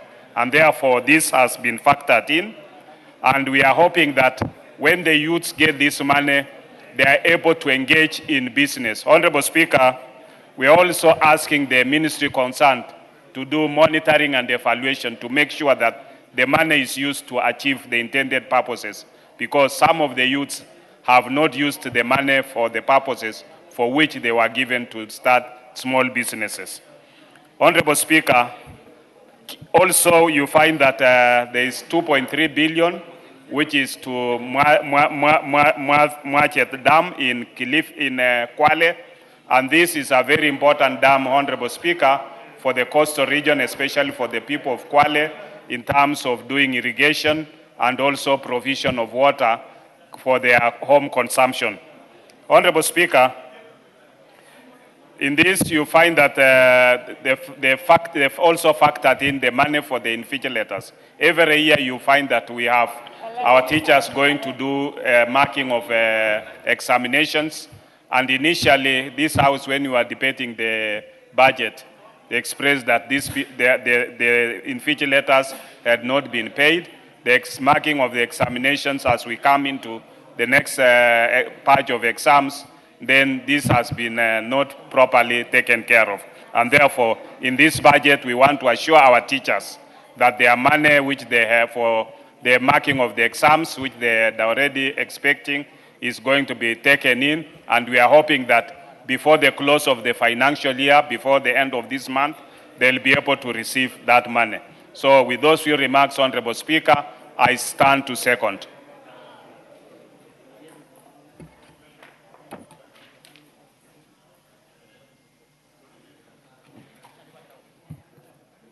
The Speaker did not fall. Let me now propose the question, honorable members. And I propose the question. This House adopts the report of the Budget and Appropriations Committee on its consideration of the second supplementary estimates for the financial year 2025-2026, laid on the table of the House on Wednesday, 17th June 2026, and pursuant to Section 39 of the Public Finance Management Act, Cap 412A, and Standing Order 243, 1, approves an increase of the current expenditure for the financial year 2025-2026 by Kenya shillings 7,619 million in respect of votes contained in the first schedule.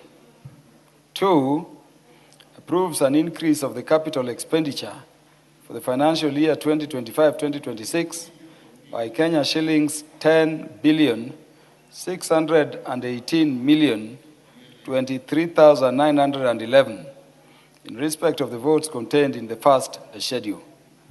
Number 3, approves an overall increase in the total budget for the financial year 2025-2026 by Kenya shillings 18 billion 237 million 23,911 in respect of the votes contained in the first schedule.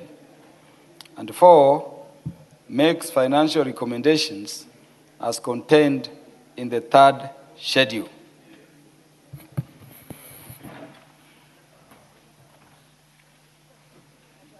Yes, Majority Leader.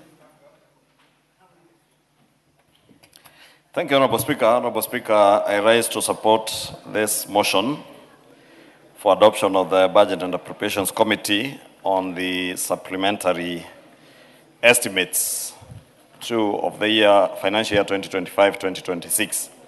Honorable Speaker, as the Chair and the Vice Chair have articulated, this is a very last supplementary budget and is more or less a very short bill also, because the approvals being done, as I indicated, are not approvals that people are likely to get any additional exchequer. And therefore, it has actually no additional exchequer other than realigning, reallocations, because as we come close to the end of the financial year, there are realizations in certain departments that they may not be able, within the time left, be able to absorb some of the monies that they have been given, and therefore they seek to reallocate to other deserving areas where they will be able to absorb that money. Honorable Speaker, the only other reason why we usually do this very last supplementary is to include, or to rather to recognize, any additional A&As or appropriations in aid that may not have been factored in the supplementary one budget, and therefore where organizations that have capacity to generate A&A again have raised A&A beyond what they projected, and leveraging on technology, a number of our state agencies, and also following our enactment of the Government-Owned Enterprises Act.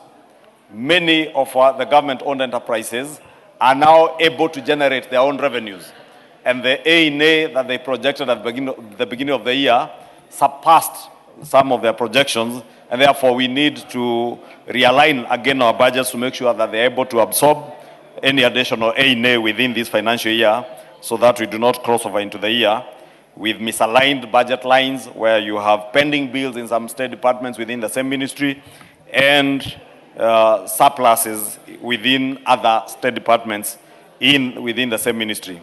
Therefore, Honorable Speaker, this being a very short bill, there's nothing much to say, just to support and urge the House to support it, Honorable Speaker. And there's really nothing much to add. I support.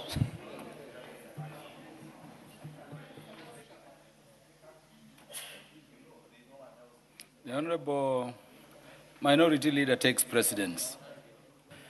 Mr. Speaker, I stand to support the report of the Budget and Appropriation Committee on the supplementary budget 2. Mr. Speaker, I want to commend the prudent management of finances by the Treasury. Mr. Speaker, I used to be in this House for many years, where every financial year we used to have 3, even 4 supplementary budgets. This financial year we are only having only 2. And this one is very minimal, and the majority leader will agree with me. But during last parliament and the other parliament, previous regimes, we used to have supplementary 1, 2, 3. There's even a time I think we went to 4. That tells you that the people who are running the Treasury today know what they are doing. They know their work, Mr. Speaker. So, Mr. Speaker, this is the way to do. Even next financial year, we want to move maximum to 1 supplementary. Then after that, we just implement the estimates as it has been passed by the House. Mr. Speaker, these supplementaries bring disruptions to the implementation of the estimates. So, Mr. Speaker, I know a lot of needs crop up all the time in the middle of the year, but prudent financial management requires you minimize as much as you can the provisions for supplementary budgets. So, Mr. Speaker, with those few remarks, I wish to support. And yesterday, Mr. Speaker, I was out of town, and I had some personal issues. I'm told my deputy sitting here was masquerading as a minority leader, Mr. Speaker. And I was very shocked when I saw in the evening the news, somebody, I'm just holding him, because, there are no numbers here. As you are aware, ODM has gone out of Azimio. I'm trying to protect him, Mr. Speaker, and preserve him. But he is now an Amea Pembe. Now he's saying that he can be minority leader. Mr. Speaker, we cannot be led by a party with 20 members of parliament. That's very small. They cannot even be minority. They can be minority of the minorities. That is the place they can take. So next time, let us not have that kind of confusion in the House, Mr. Speaker. I am the minority leader, as you know, constitutionally, under Article 108. So, Mr. Speaker, and I'm happy the House has passed the finance bill because there was nothing in it. It was just making and simplifying tax processes in the country, Mr. Speaker. This is, if you are still living in the days of the finance bill of 2024, then you will be stuck there forever. The country has moved on. We are now, and now you can see the war in the Middle East is ending. Iran and America are making peace. Now the prices of petroleum products will come down. Life will be fine and inflation will come down. I don't know what people are going to say next, Mr. Speaker. So with those few remarks, I just wanted to reprimand my deputy that let him not attempt to do that kind of coup next time. Otherwise, there will be consequences. I hope the answer will be checked. And if there is any such representation on change on leadership of the minority side, it be expunged straight away because the House is clear under the Constitution on who the minority leader is. Yes.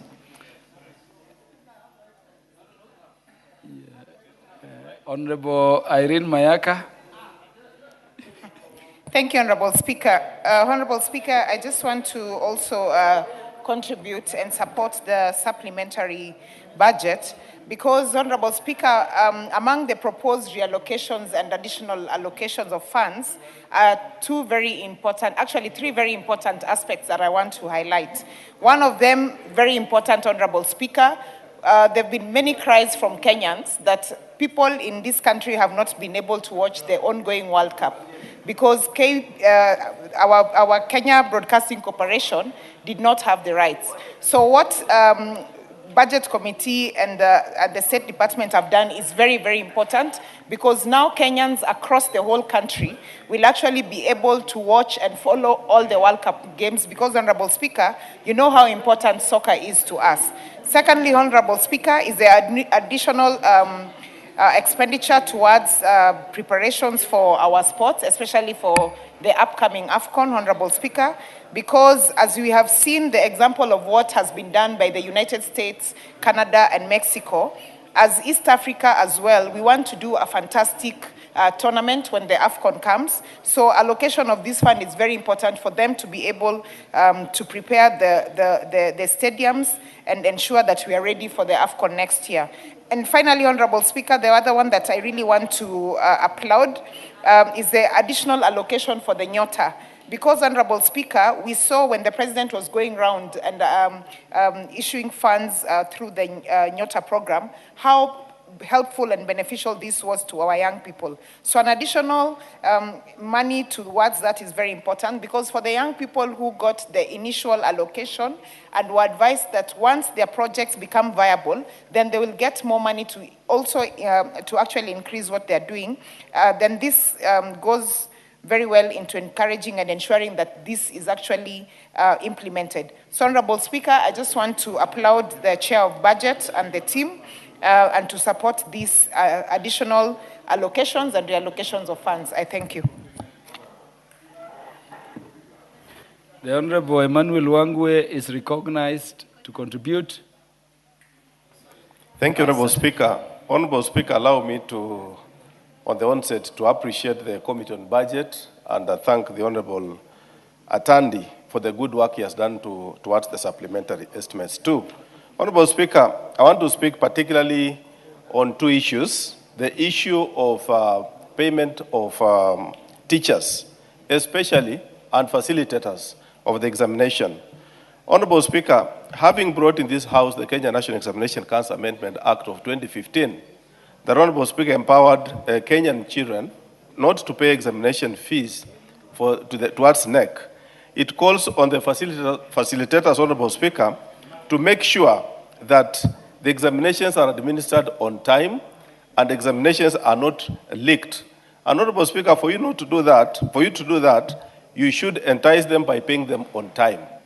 I want to make a request, Honorable Speaker, that whereas we applaud the government for putting into the supplementary too, it is my request that next time, Honorable Speaker, we consider this payment in supplementary one, because they will undertake the examinations on time, but we will not be able to know maybe at what cost in totality the entire cost of the facilitation, Honorable Speaker. Therefore, I want to thank the government, but also ask that we consider next time in supplementary one.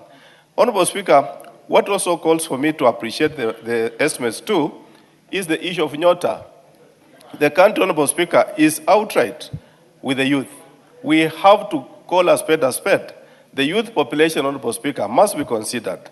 We must look at the youth with a very open eye, support their interests, and also make sure whatever we budget considers the youth, Honorable Speaker. And factoring the Nyota program, the remaining portion of the Nyota program, is a good thing. And we encourage the government to continue with that spirit, Honorable Speaker, such that we continue supporting the youth program through Nyota. Honorable Speaker, the final thing I've seen that is positive in this program is the facilitation of water program. What they've just put in, Honorable Speaker, 2.3 billion for the dam in Kwale is a good thing. Let us call a spade, Honorable Speaker. Many people say Kwale is near the ocean, so it has water from the ocean. That is not true. They deserve this dam, Honorable Speaker. As Kenyans, let them have this dam. And also, Honorable Speaker, now towards the main budget, let us also have the Kakamega Bungoma Bulk Water Program implemented into the main program, so that even us as Kenyans can access water, and not just water, but clean water. Thank you, Honorable Speaker. I beg to support. The Honorable Dr. James Nyikal is recognized to contribute. Thank you, Mr. Speaker, for giving me this opportunity. I rise to support the second supplementary budget estimate. And Mr. Speaker, as was noted, the time was short. However, at our committee, we looked through and agree that the sector was not affected in any way. However, we noted that with the concern that there may have been need to factor in Ebola preparedness funding. Even the ministry had noted that and written, but we had raised this with we have raised this with the chair of the Budget and Appropriation Committee. They said that can be taken care of in contingencies, emergencies, and even 223 provisions. So we are satisfied, we support, and we hope that that issue remains active because it's something that the preparations need to be in time and done properly. Thank you, Mr. Speaker. Honorable Dr. Wilberforce Oundo. Thank you, Honorable Speaker. Let me also stand here to give a word on this supplementary budget too. Ironically, Honorable Speaker, as much as we want to be very, polite, supplementary budgets basically indicates probably some kind of shortfall or failure to plan properly in terms of what's supposed to happen. But nevertheless, our standing order allows it, our laws allows it, and we let the executive probably abuse that privilege, and we continue. However, Honorable Speaker, let me also mention a few issues. The issue of Nyota, I sit in the Committee of Trade, Industry and Cooperative, where the State Department is domiciled for oversight, and indeed we raised with them that once after the first disbursement, the second disbursement was taking too long, and the youths being the kind they are, they were becoming receptive, and it was going to become a political hot nightmare for everybody. And that must be very clear. We appreciate that particular support. However, Honorable Speaker, there are two curious increases that probably the chair of the Budget Committee, Budget and Appropriation Committee, will be kind enough to probably explain to the members and to the country as a whole, because, Honorable Speaker, there is vote 1017. That's the State House. The figure has increased by 1 billion. So at the end of this financial year, State House alone would have gobbled 18 billion. Probably with the fullness of time when he's replying, you need to explain what has necessitated such a huge consumption by the State House to get to that particular level. It is unprecedented in the history of this country, and it will be in the best interest of the country for them to explain exactly why that kind of expenditure has become necessary, because we have not seen any serious development, and I'm sure the Mabatis that have been changed in State House cannot surely take up a whole 18 billion unless those long and endless,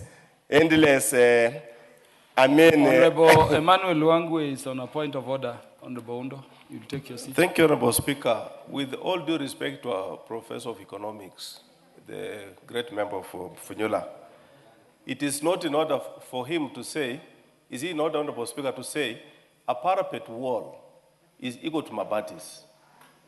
Thank you, Honorable Speaker. Honorable Oundo. I really don't know what's out of order, because it's my contribution, it's my debate, so I don't know really what's out of order. Honorable Speaker, secondly, yes, the country is going to host AFCON, and we must move with speed to make sure everything is in order. But Honorable Speaker, the word outside there, and many of us are grappling to understand what is actually happening. Is the sports fund becoming another cash cow, so that at any given time, we're doing things that are not necessary? Honorable Speaker, look at the calculations. I think they're getting close to 4 billion additional funds. Of course, the question arises, between now and the end of this financial year, do we really have the capacity to absorb 4 billion?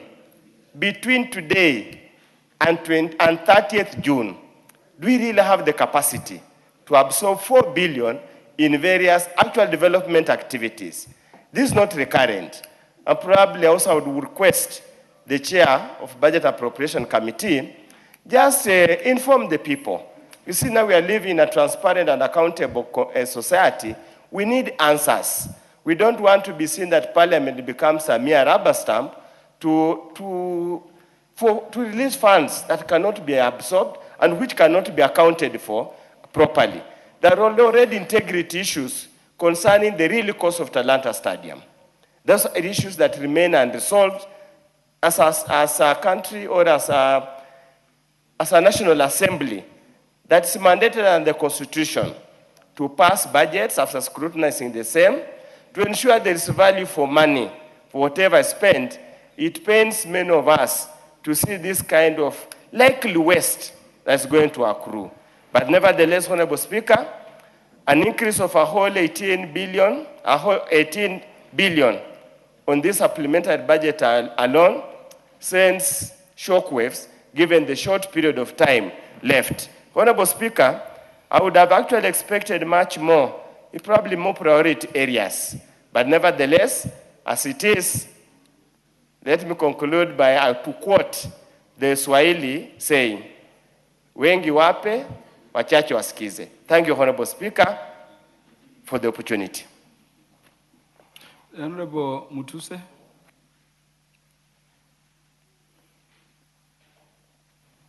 Thank you, Mr. Speaker. I rise to briefly support the report of the Budget and Appropriation Committee that I am a member of for the second supplementary. Mr. Speaker, as has been explained by the chair and the leader of the majority party, the main purpose of supplementary 2 is to align, number 1, the expenditures with actual revenue collections, so that as we cross the year, our books are balanced. Number 2, we are also providing funds, especially where we have development partner funded projects, and the government has its own matching fund obligation, so that the matching fund obligations are also provided for, and that we have ensured is done. In terms of the monies that are being appropriated to the Sports, Arts and Social Development Fund, and which the Honorable Dr. Aundo spoke about 4 billion shillings. I think Kenyans, because it is an era of transparency, like he has said, these are monies that have been raised from appropriations in aid in terms of the monies and fees charged through betting. And these monies are being appropriated under the Sports, Arts and Development Fund to pay already certificates that are due for some of our stadiums. Honorable Undo, you know, you raised some fundamental issues around sports which are being responded to. Mr. Speaker, if I may repeat, the 4 billion or so that has been appropriated under supplementary 2 to the Sports, Arts and Development Fund under the explanatory notes, and I know that Dr. Aundo is capable of reading and understanding, are monies that have been collected between the period of the passage of the first supplementary and now from betting, and therefore appropriations in aid.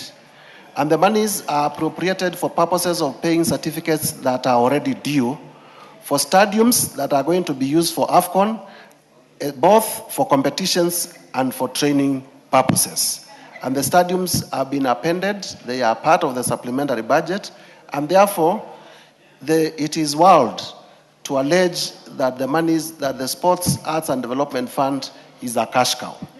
Mr. Speaker, I support and I urge the House, now that the mood of the House is that we are in support of the second supplementary, that, Mr. Speaker, you may find it necessary to call the mover to reply.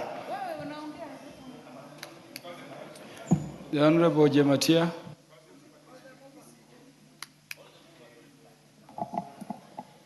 Thank you so much, Mr. Speaker. I also rise to support this report. And I also want to declare that I'm a member of this committee, like Honorable Mutuse. Mr. Speaker, this is a report of supplementary 2 to align to the bigger budget, so that when we are appropriating, we are able to have our budget in line.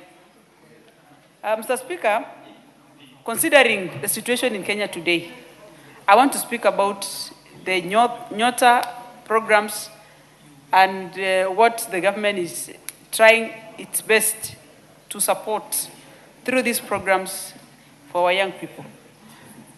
The beauty about Nyota is that it gives you the skill as it supports you financially.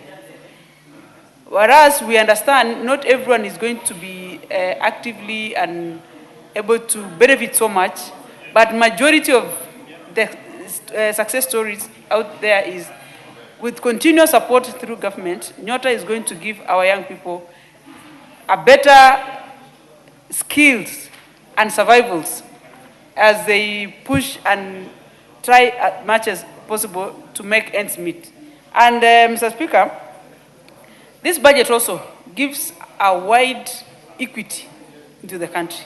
If you look at the placement of the budget and even considering this estimate supplementary too, we are able to bridge gaps where we were not able to give enough funding.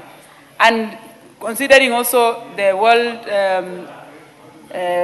support, World Bank and other organizations that is injected in this budget, I want to support, and I say this is going to be one of the most effective way to build this country. Thank you, Mr. Speaker. Honorable John Gitonga.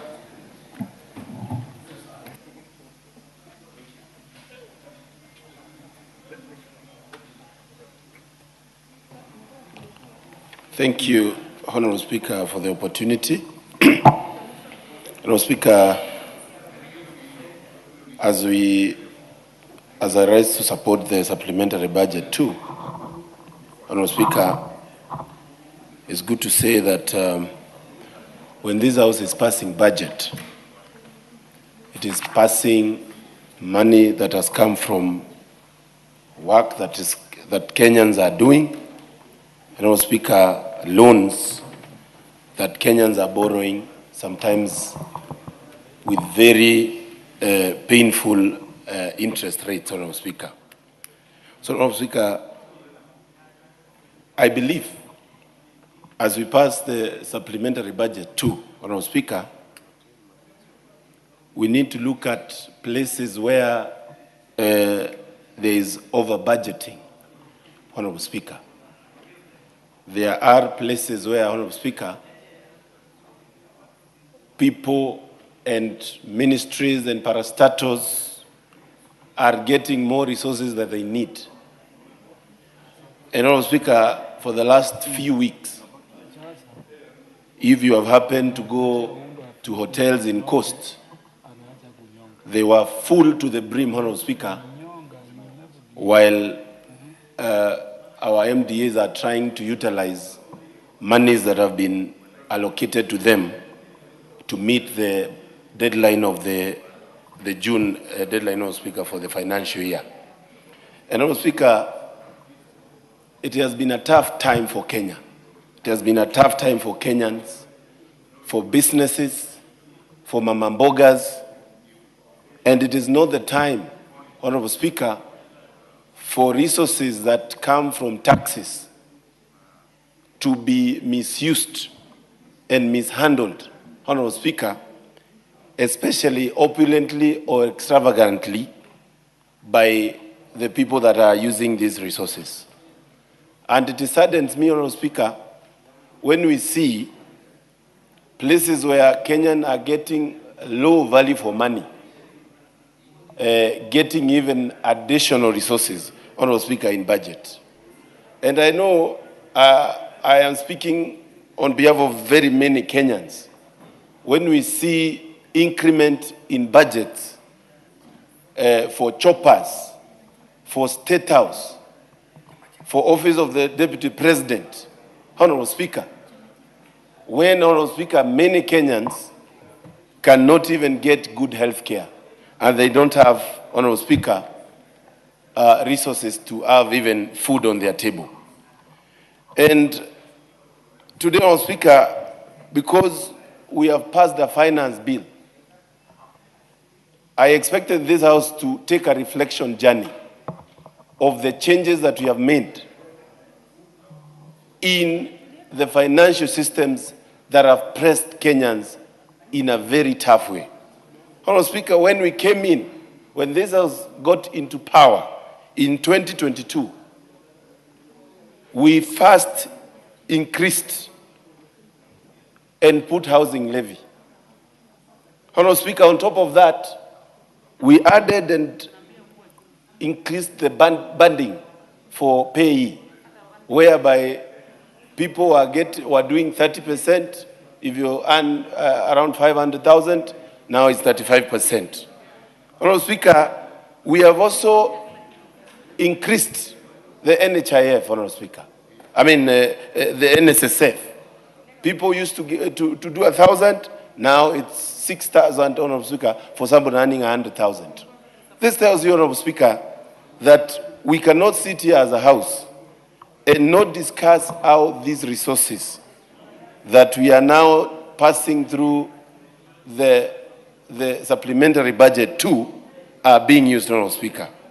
And you have read and seen, Honorable Speaker, as early as yesterday, we got the news that World Bank has denied the emergency fund for our country to caution our economy.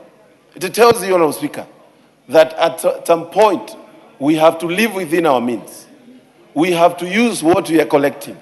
And Honorable Speaker, I don't think, Honorable Speaker, that even when we are considering passing the status quo, we should have considered to have the finance bill of this year, making sure that Kenyans have some more monies in their pocket. Honorable Speaker, if you look at our collection in terms of revenue, you'll find that while the normal Kenyan has had it rough with having no resources and money, extra monies to use, it is only a margin of only 500 billion in collection between 2021 to the current financial year, Honorable Speaker. It tells you, while you're increasing taxes, what Kenyans do, they readjust and deny you even more taxes.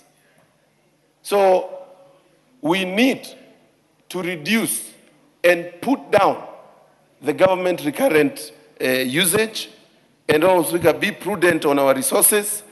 We need to live within our means. We need to use, Honorable Speaker, what we have. But Honorable Speaker, we know that the House as it is today, and we have seen it in the morning, Honorable Speaker, and I wish Minority Leader was here. It is not that there is a problem with the people who are against passing of the finance bill. It is only that this House, as it is constituted today, the minority and the majority side are speaking the same language. When the majority says something, minority supports. Honorable Speaker, that is not how this House was constituted to work. It was Honorable Mukunji. Order, Honorable Mukunji. Honorable Mukunji, we are debating the matter under order number 14. It's a motion for consideration of the supplementary estimates 2 for the financial year 2025-2026. Could we just go back there? Honorable Speaker, I have not left Majority my Leader. trail of contribution. Yeah, Honorable Speaker. Honorable Mukunji, the majority leader is on a point of order. Honorable Speaker. Just take your seat, Honorable Mukunji. Honorable Speaker, first let me thank you for guiding the member for Manyata, Honorable Mukunji. But now that he mentioned me and the minority leader, that if he says something, I must support, or if I say something, he must support. Just to inform the member that this is a house of debate. And you debate based on your understanding of issues. And therefore, if I understand there is something good in a bill to support, and my colleague, let me not even mention my colleague, the minority leader, Honorable Mukunji himself, sees there is something good to support, or he says something good that I feel is good to support, I will support. But you see, Honorable Speaker, the problem is that some of us have taken this chamber as an avenue for propagating rumors they collect out there. And I said here yesterday, Honorable Speaker, you heard somebody say that the Finance Bill 2024 had provisions touching on land. Another one said they had provisions touching on Mitumba. And you could hear a select number of these members who congregated somewhere there raise the same issues, Honorable Speaker, to speak to the gallery, to speak to the people out there.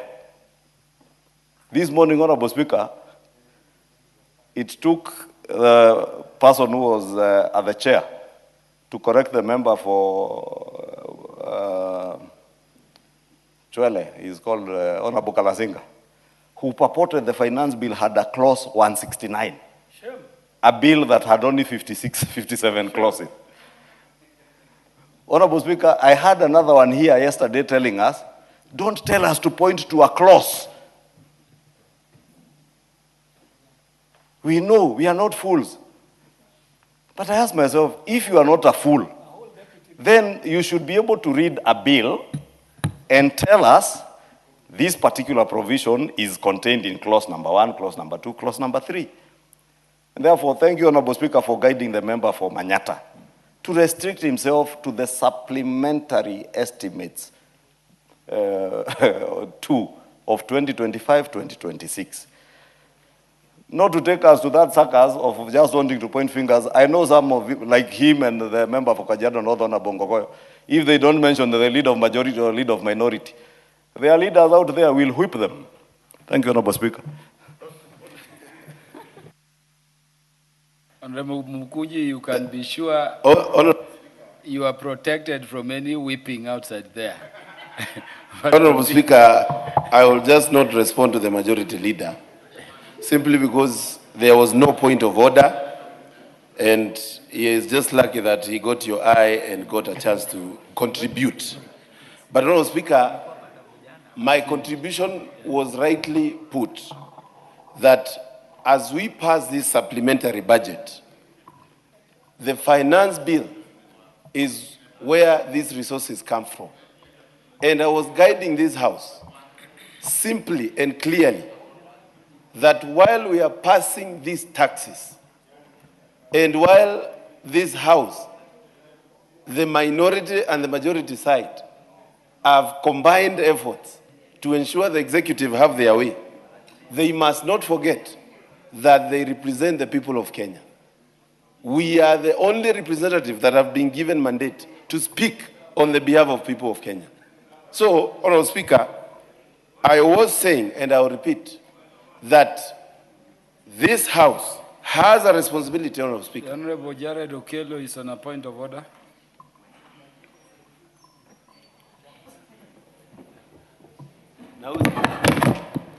Honorable Speaker, I thank you for the opportunity, and I would want to correct this notion that only those who oppose the government speak for the people. Honorable Speaker, when a government is formed, be it those who voted for that government or those who opposed that government at the ballot, it then becomes one universal government for the day, Honorable Speaker. And to delude people into believing that there is a section that can only represent the wishes of the people to the detriment of those who are also in this House but are supporting the cause of government is misplaced, Honorable Speaker. Honorable Speaker, we have constantly, right from the onset, seen a kind of desperation here, where there are people trying to whip up emotions of the Kenyan citizenry, so that whatever they have planned, be it on the 25th, 26th, I don't know when, that it must have to be achieved by giving the wrong information to the populace out there, Honorable Speaker. We have a document that all of us have read. We do know that the government must also run its programs, Honorable Speaker, and it is not only restricted to the Republic of Kenya. Every government must mop up funds to run programs, be it recurrent expenditure and development, Honorable Speaker. And when we have a document such as this that is before us, it has to be read with a tooth comb and critique where necessary, but only basing on facts and not conjecture, Honorable Speaker. And therefore, it behoves all of us in this House who represent the wishes and the plight of the people out there to be factual. And that also helps our people make a deliberate decision, be it those who are in this House and those who are outside this House, Honorable Speaker. So I implore upon each and every individual here to restrict themselves to the confines of this document without necessarily being extra. I hope you will have your time, honorable members, that we do not have to be extra, without necessarily understanding the depth and the width of the document that is before us, Honorable Speaker, and I thank you for the opportunity. Yeah, Honorable Mukunji, you have 1 minute to wind up. Honorable Speaker, all these interruptions, you can see clearly, they are meant to just dissuade the alternative voice in this House. But Honorable Speaker, I'll still insist, and I've said we are not only the representative of the, but sometimes, Honorable Speaker, you have to remind this House. Honorable Speaker, in 2024, this House passed the finance bill.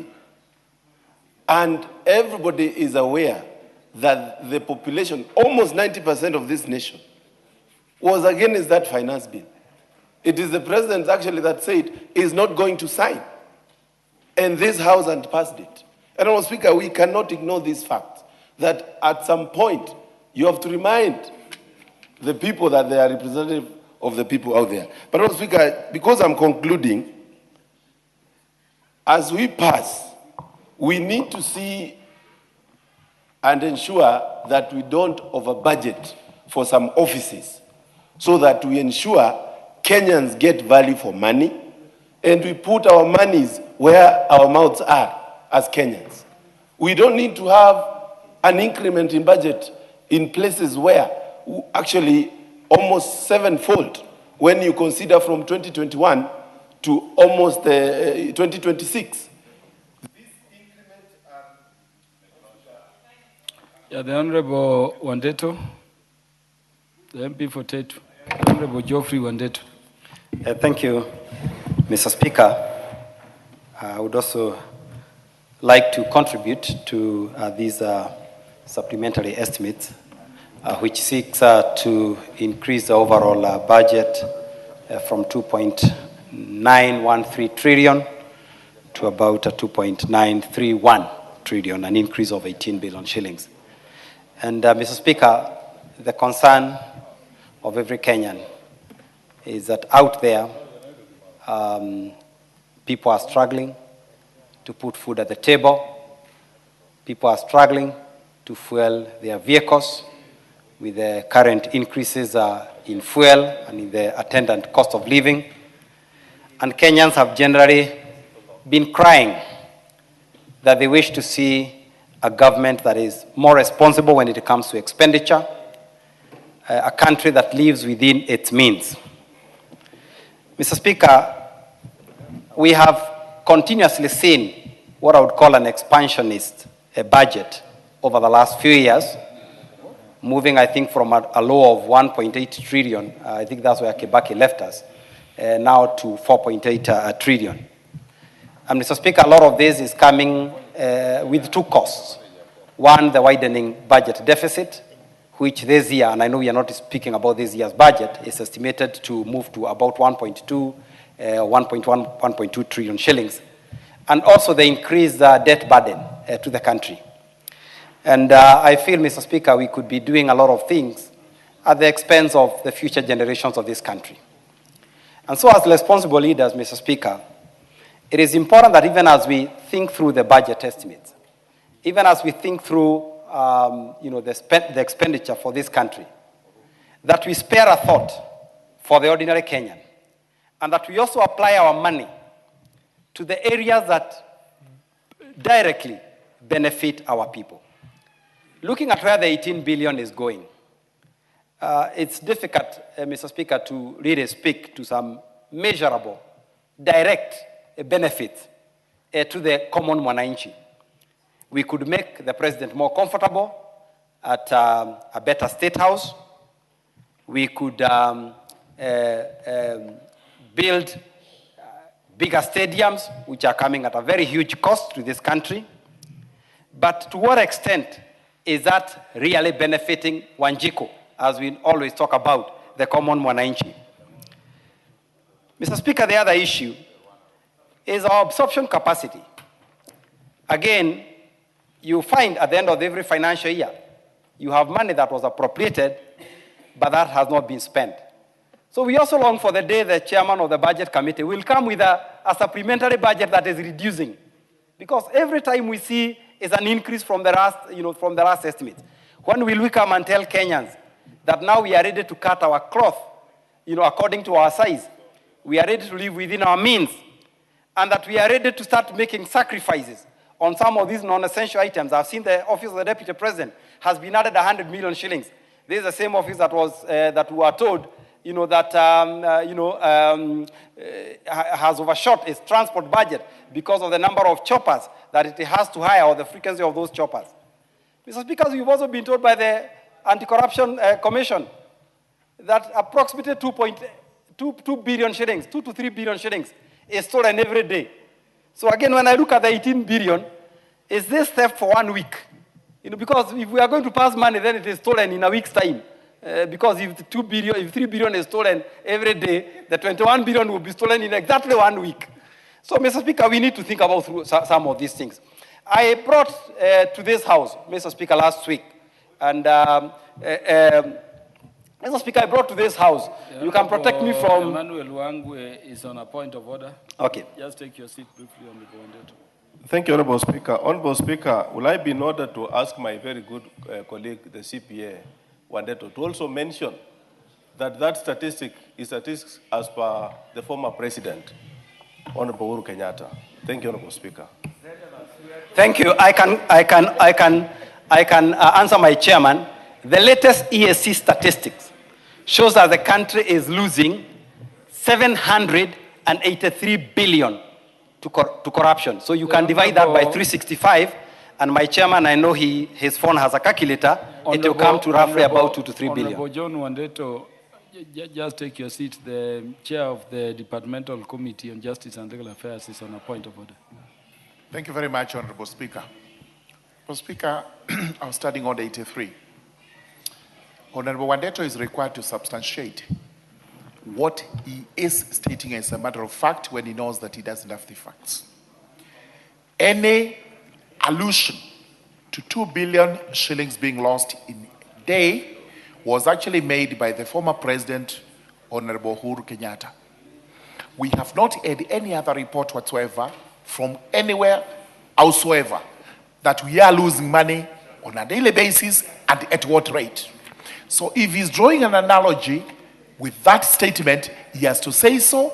If he states it as a matter of fact, we require substantiation because we do not have any facts of any allegation that we are losing 2 billion shillings, less or more per day, as he alleges. Mr. Speaker, allow me to move on. And, Honorable Wandeto, let me read for you the provisions of Standing Order number 91. At Sub-Order 1, it says, a member shall be responsible for the accuracy of any facts which the member alleges to be true and may be required to substantiate any such facts instantly. You've just mentioned that the country is losing 2 to 3 billion. Would you substantiate so that we go over the matter? Yes, I would invite Honorable Murugara after this. He can come and I can show him the latest ESCC report. The latest ESCC report is also online. Honorable Wandeto. It is also online. Honorable Wandeto, whatever you say before the floor is not for... So, Mr. Speaker, can I offer to bring the data? Don't interrupt the Speaker. Did you hear the word instantly? And that is what you are being required to do.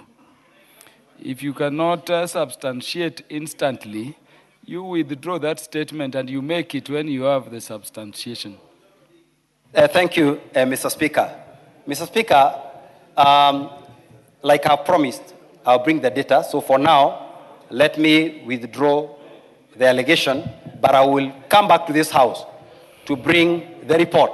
Because I know... No, that is very much in order. This is a setup. But, Mr. Speaker, more importantly, members, that is 2 very weeks ago, much in order. last week... No, just a minute. That statement is withdrawn, and let it be expunged from the record. Honorable Wandeto retains his right as a member to make that claim as and when in the future he will be able to substantiate. We will be able to substantiate, Mr. Speaker, but it would also not be honest for this House to say there is no corruption, wastage of public resources in this country. But we will deal with that data. But Mr. Speaker, more importantly, last week when we were debating the estimates for the 2026-2027 financial year, I brought to this House proposals, or I had proposed a reduction of the budget by 91 billion. Those proposals, Mr. Speaker, seems to have been lost somewhere. The Honorable Atandi and now are still looking for them, and maybe at the right time we'll be able to spend them. But Mr. Speaker, generally what I'm saying is that as a country, this is the time to start thinking about the future generation, about reducing our expenditure, about cutting waste and unnecessary fat, because as a country we cannot grow, especially if we continue this expansionist with recurrent budget, even at the expense of a development budget. The other thing is that we are hardly meeting our revenue estimates. I heard the Honorable Mutunga saying we are adjusting this because we have realized we are going to meet the revenue. The year is still having 2 weeks pending. How did he know that we are going to meet the revenue? So, Mr. Speaker, I think we need to do a better job with these supplementary estimates. Thank you. The Honorable Makali Mulu, Doctor. Yeah, thank you, Honorable Speaker. Honorable Speaker, I will be very brief. Being a member of the Budget Committee, I join my colleagues in supporting the supplementary budget, but I have to make the following observations. The originators of supplementary budget is Treasury, National Treasury. And with all due respect to this House, Honorable Speaker, 2 weeks to an end of our financial year sends the wrong signals in terms of planning and budgeting. I think into the future, Honorable Speaker, we should be firm as a House that the last supplementary budget to this House should be coming at least a month or two to the end of the financial year. We cannot stop it because it's a constitutional provision under 223, but I think 2 weeks to the end of our financial year, that is really not good for the House. The second item, Honorable Speaker, as I conclude, and I think is this important, Honorable Speaker, I think members seem to have forgotten that the budget we are discussing, which is this year's financial budget, Honorable Speaker, had a huge budget deficit. And what has happened even over time, Honorable Speaker, many times I've talked about a moving deficit target. How I wish that some of these savings we are talking about through A&A and other amounts not being utilized would have been pushed to reduce the budget deficit so that we reduce our public debt, Honorable Speaker. Public debt is a huge problem in this country now where we are. We always keep on talking about it being sustainable, but I think we need to make a very deliberate move, Honorable Speaker, that we start reducing it. So with those remarks, Honorable Speaker, I want to support it. But Honorable Speaker, also another statement of fact, Honorable Speaker. I think members have said here that I think by design, the architecture of this House is that you have a majority side and you have a minority side, Honorable Speaker. The expectation is always that the majority side might be carrying the voice of the executive. The minority side is expected to provide alternative voice to that voice of the executive. And in a situation where you find that in many cases, and Honorable Speaker, I want to challenge anybody in this House to tell me when is the last time we had the minority leader of this House giving different opinion from the majority leader, so that he can come and try to harass his deputy by saying that he is taking over his position. It is not taking over his position. It is stating things as they are, Honorable Speaker. Honorable Makali, don't go back there. No, Honorable Speaker, I think he's stating things as they are. In fact, let me tell you. But with those many remarks, I submit, Honorable Speaker. Lastly, Honorable John Kagusha.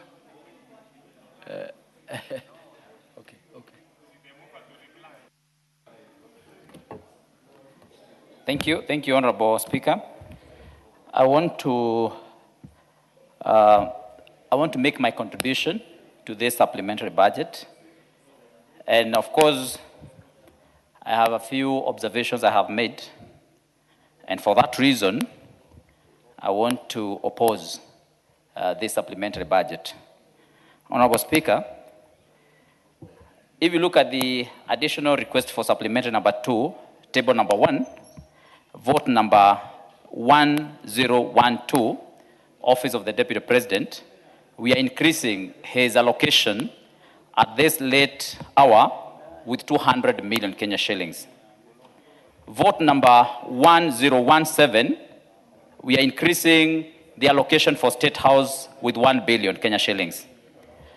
Vote number 1026, State Department for Internal Security and National Administration, again on recurrent, is being increased by 1.55 billion Kenya shillings.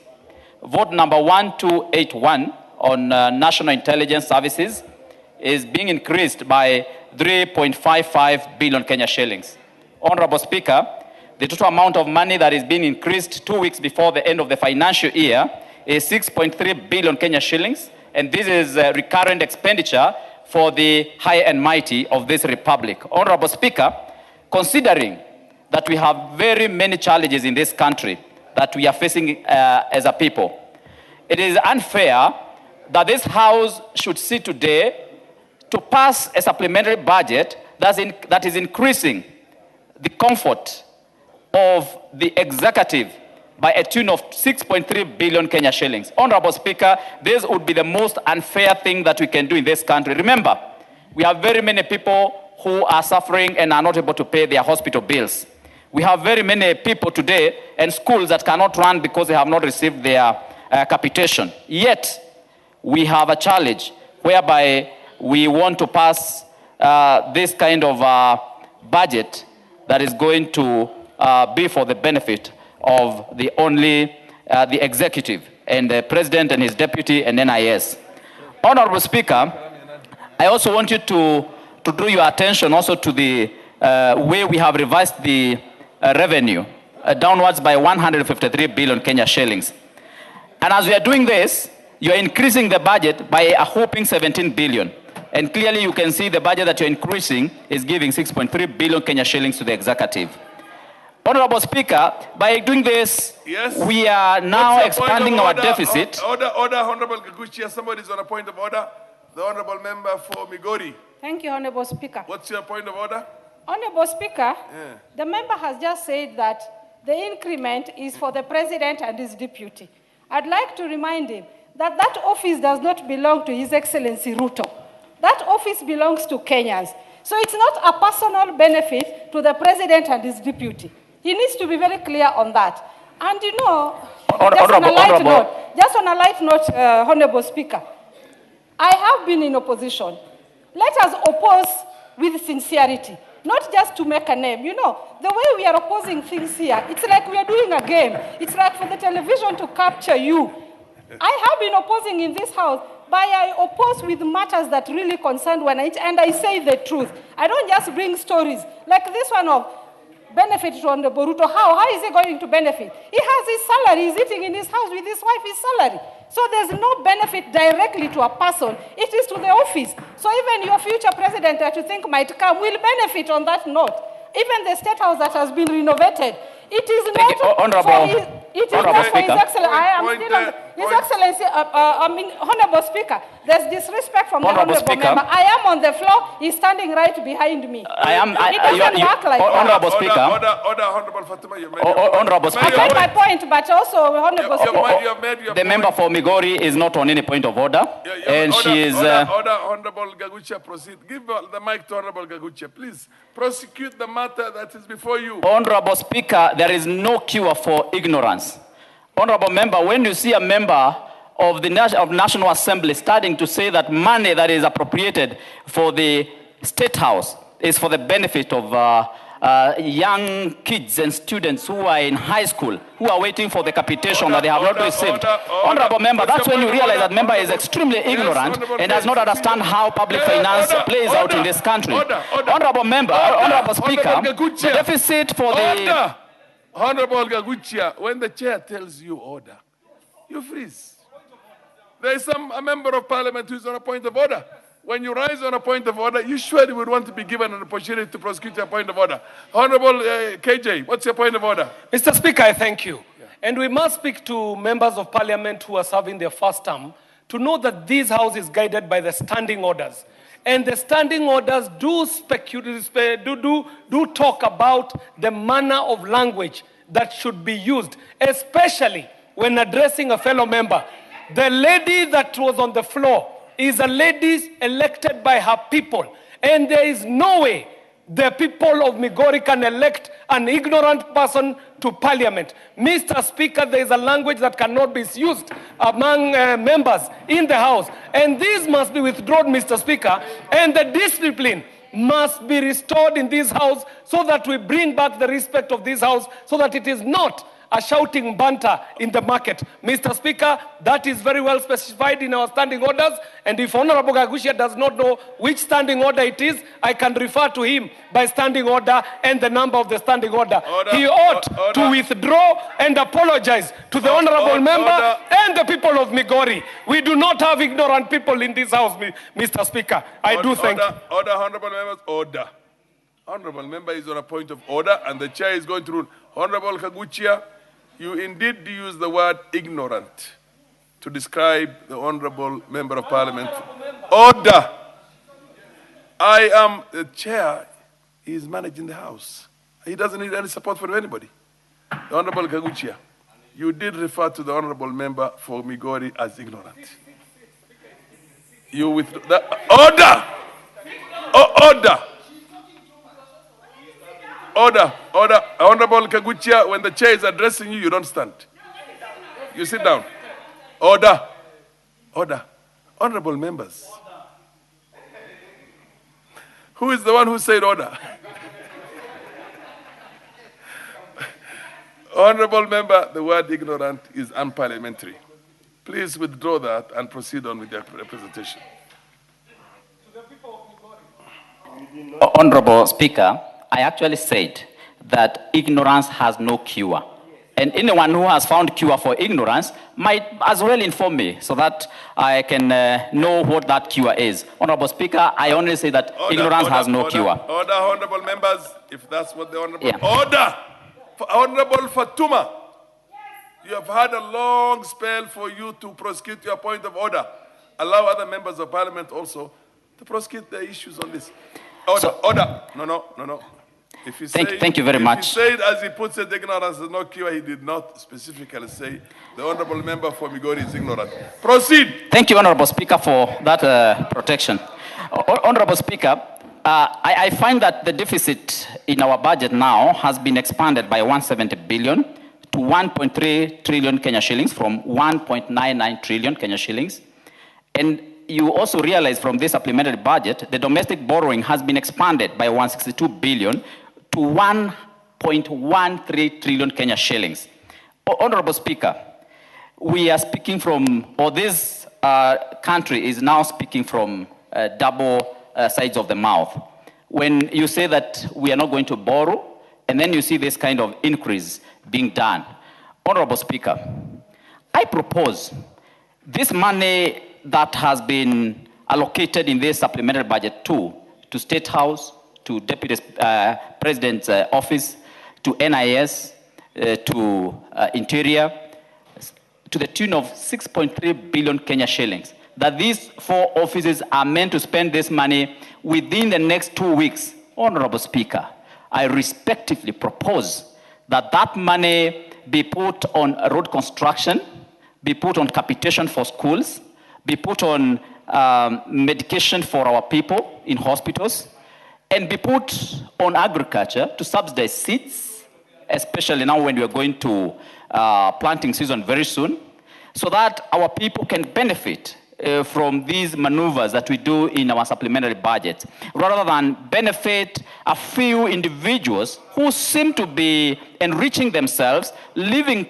large and comfortable lives at the expense of Kenyans who are suffering. Order, Kaguchia, order.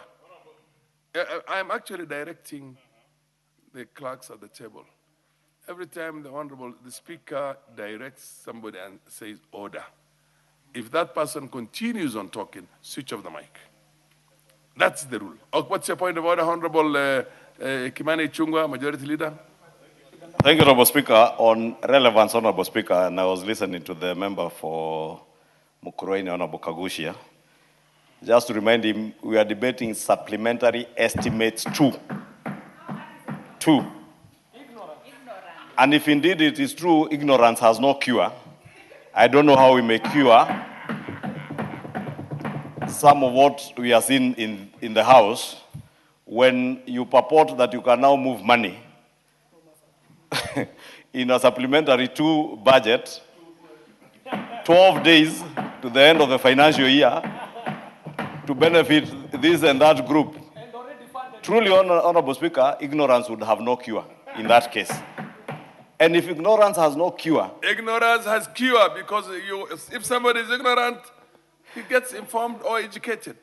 Honorable Speaker, you know, if ignorance has no cure, even the ignorant, you may not be able to educate them. That is why, Honorable Speaker, you have had some people say that this and that clause has this and that when it doesn't have, and when you challenge them, they tell us, don't refer us to the clauses in the bill. I just want the member for Mukurweini to remain relevant to the debate, cognizant that this is supplementary estimates 2, not supplementary estimates 1. At the end of the financial year, 12 days to the end of the financial year. And if you bother to listen to the chair of the Budget and Appropriations Committee, most of these are realignments and reallocations towards the close of the year so that you do not leave gaps in one state department against the other. There is no additional expenditure.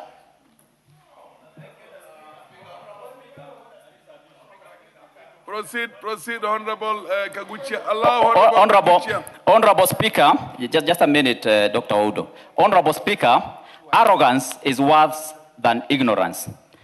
Honorable Speaker, this executive and this government has been misleading Kenyans by using Article 223 of the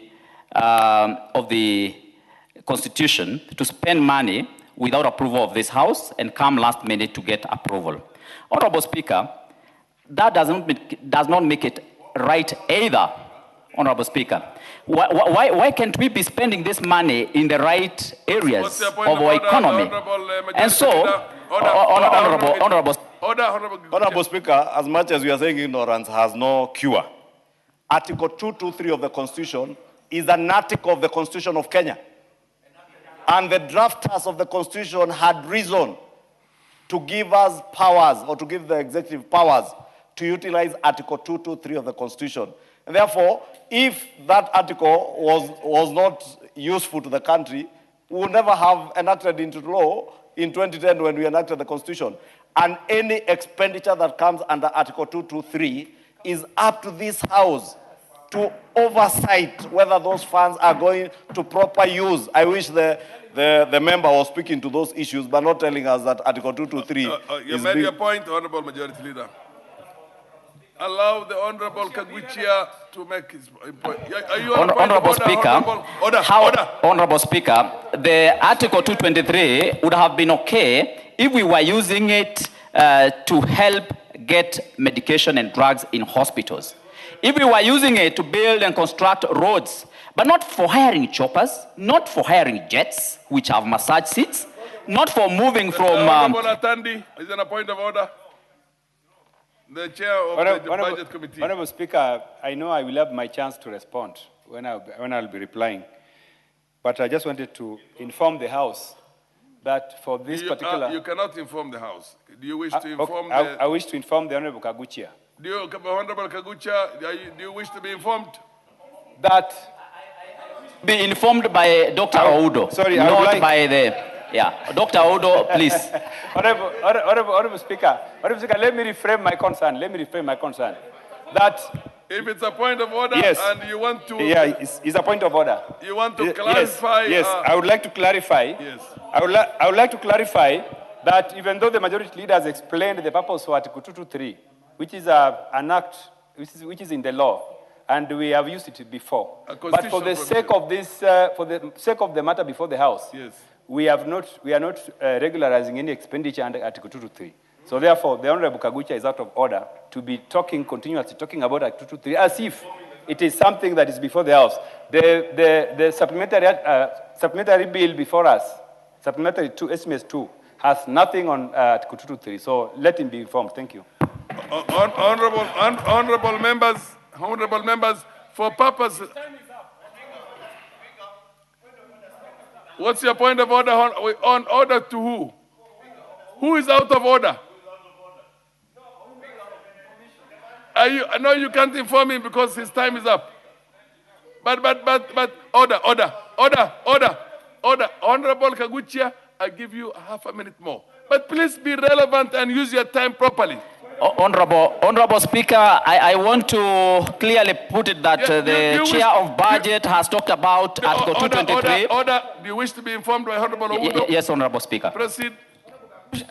Honorable Speaker, when the Honorable Majority Speaker, Majority Leader was indicating, he misled the House. This particular supplementary budget has got an increase of 18 billion above what was approved in this House. Just wanted to go on record so that I inform him, because he was given wrong information.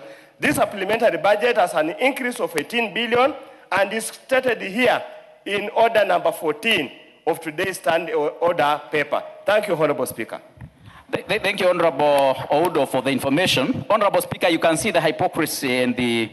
Order. Prosecute your... Honorable Speaker, the point is that the majority leader is the one who alluded to Article 223, what the budget chair is talking about. Honorable Speaker, the point is that we have 6.3 billion Kenya shillings that is being proposed in this supplementary budget for the 4 higher offices in this country. And that is what we are opposing, and that is what we are saying. We must remove this money and give it to the children of this country, use it to buy drugs, use it to construct roads, Honorable Speaker, because it is not right that we use a whopping 200 million Kenya shillings in the office of the Deputy President, a whopping 1 billion Kenya shillings in the State House, 1.55 billion Kenya shillings in the internal security, and in the National Intelligence Services, 3.55 billion Kenya shillings. Honorable Speaker, this is wrong, and Kenyans must know how their money... Time is up. Honorable Murugara. Yeah? Honorable Murugara. Honorable members. Thank you. Thank you very much, Honorable Speaker. Honorable Speaker, we must always get those notions which are wrong out of the way. Number one, we are doing exactly what we are empowered to do, which is to approve a supplementary estimate brought to this House. The only requirement we need from the executive is exactly what is the purpose of that supplementary estimate. Where it turns on Article 223, this House would actually be informed accordingly and may ratify the expenditure or decline to ratify the expenditure. As far as this estimate is concerned, we've been informed that these are realignments. These are reallocations. Money that was budgeted for, but has to be moved so that it is in tandem with what the country needs. It is wrong for us, honorable members, to say one state department is not important, another state department is more important, while in actual fact, we do have budget allocations for each of these state departments. It cannot be said that the office of the president or state house is not important to this country. In fact, it is the seat, the unifying seat of the country is actually at the state house, in the office of the president. You can imagine how it would be if we were to treat that office with the contempt, as some members are trying to do, purely because they feel it is not in line with their political inclination. You can imagine what would happen if there is any of the state departments that is underfunded and therefore has to be funded through an alignment. As far as this is concerned, we have pointed out that internal security is an important facet of the country. This is where we find our security agencies, internal, and this money is going towards our police force, our GSU, and all those ones who provide us with internal security. NIS, there's no way this country can survive without NIS. We would be foolish if we did that, because we would be caught here unawares, not knowing what is happening in our own country. We've talked about other very important factors which are not being mentioned, like the Nyota program, a turning point to our youths in Kenya. And nobody whatsoever, nobody in this house would dispute the fact that the Nyota program is one of the most important programs in our country. Ask any other youngster who has benefited from this, and as they continue to benefit, because money is coming up in tranches, we cannot vote because a supplementary has come in to say some money has to be allocated to these youths.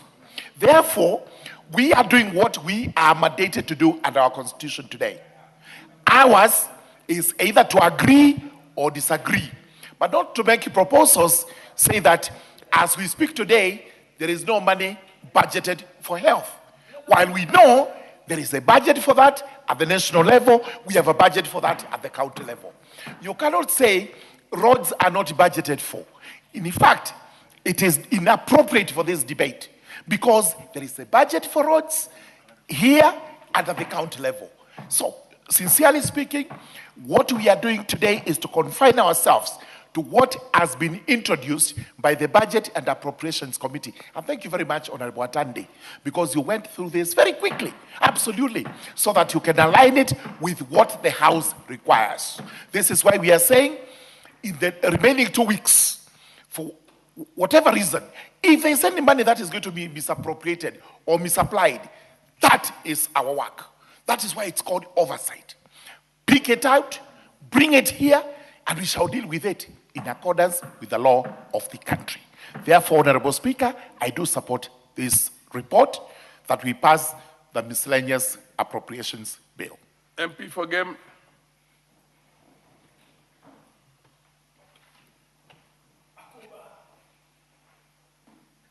Thank you, Mr. Speaker. I rise in support of the motion. I know my colleagues who have had contrary opinion.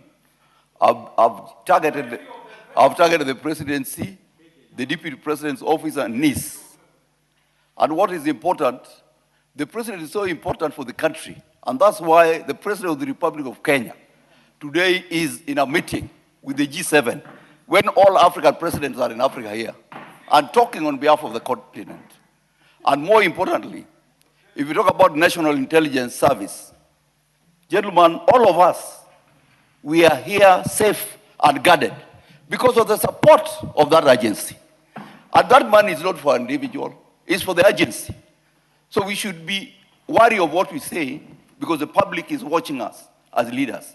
But having said that, Mr. Speaker, I rise on point of order 95. Speaker, again. Order. MP for Game, order.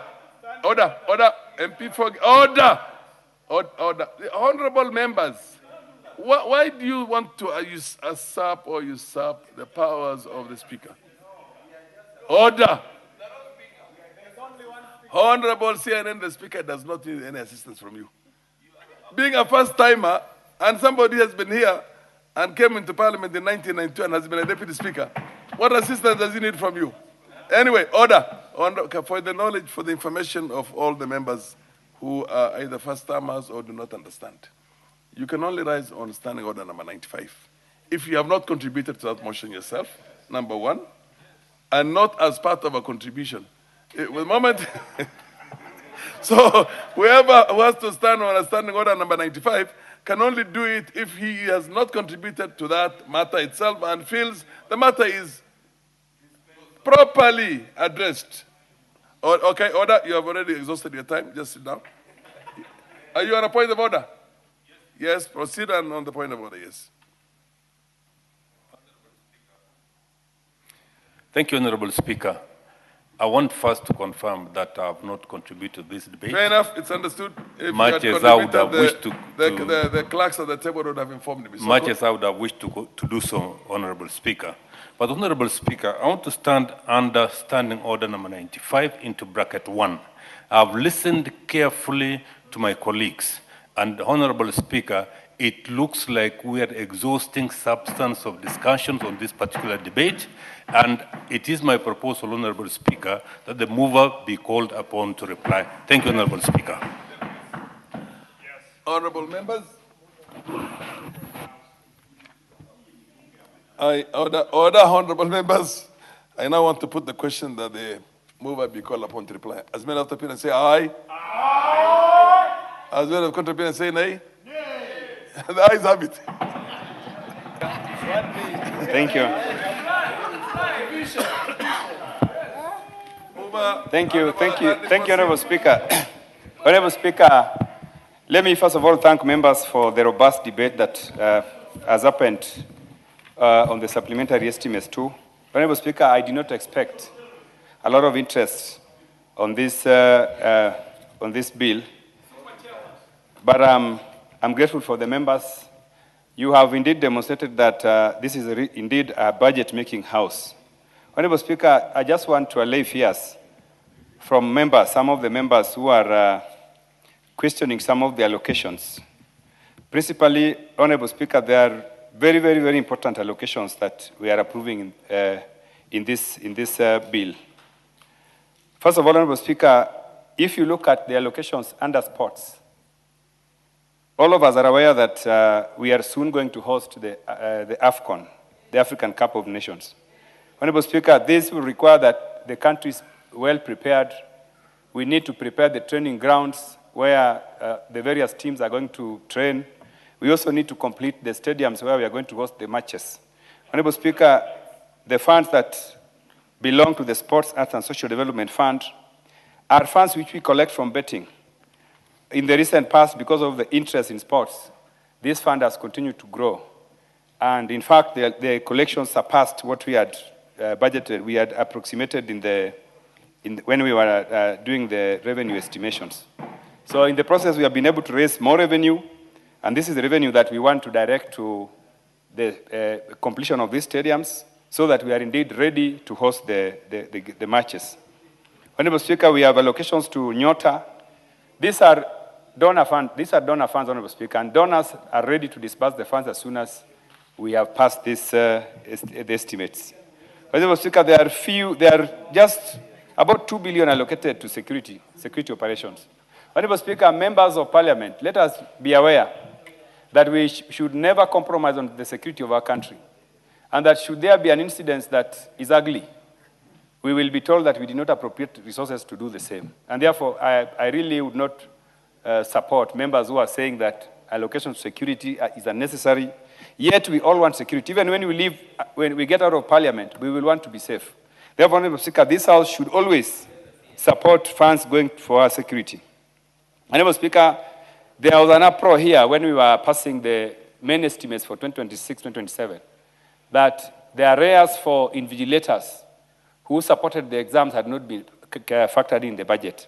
I want to confirm, Honorable Speaker, that in these supplementary estimates, we have 1.5 billion which is going to be used to sort out the arrears of those teachers who supported the invigilation process when our students were doing exams. Honorable Speaker, this supplementary is very tiny. This country is running a budget of over 4.3 trillion. So an amendment of about 18 billion is not something that should cause us to behave as if the country is going to lose so much when we pass these limited adjustments. Honorable Speaker, with those many remarks, I would like to move and I would like to reply. And I would like to reply and ask, sorry, thank you. I would like to reply, thank you.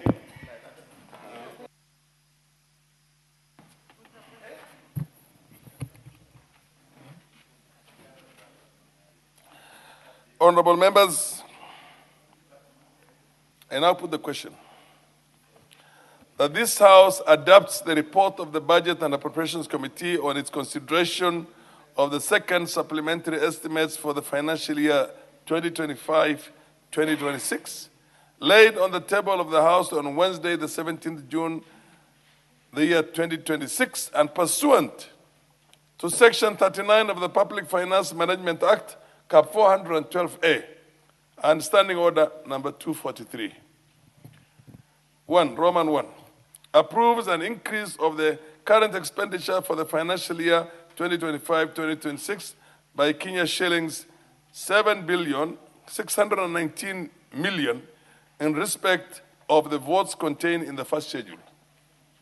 Roman 2 approves an increase of the capital expenditure for the financial year 2025-2026 by Kenya shillings 10,618,023,911 in respect of the votes contained in the first schedule. Roman 3 approves an overall increase in the total budget for the financial year 2025-2026 by Kenya shillings 18,237,023,911 in respect of the votes contained in the first schedule. And Roman 5 makes financial recommendations as contained in the third schedule. Will as many of the opinion say aye? Aye. Will as many of the contrary opinion say nay? Yes. The ayes have it. Next order. Order number 15, the Plant Protection Bill, National Assembly Bill number 28 of 2025. Second reading. Majority Leader, would you want to move that or you want it? Thank you, Honorable Speaker. Honorable Speaker, I rise to move that the Plant Protection Bill, National Assembly Bill number 28 of 2025, be now read a second time.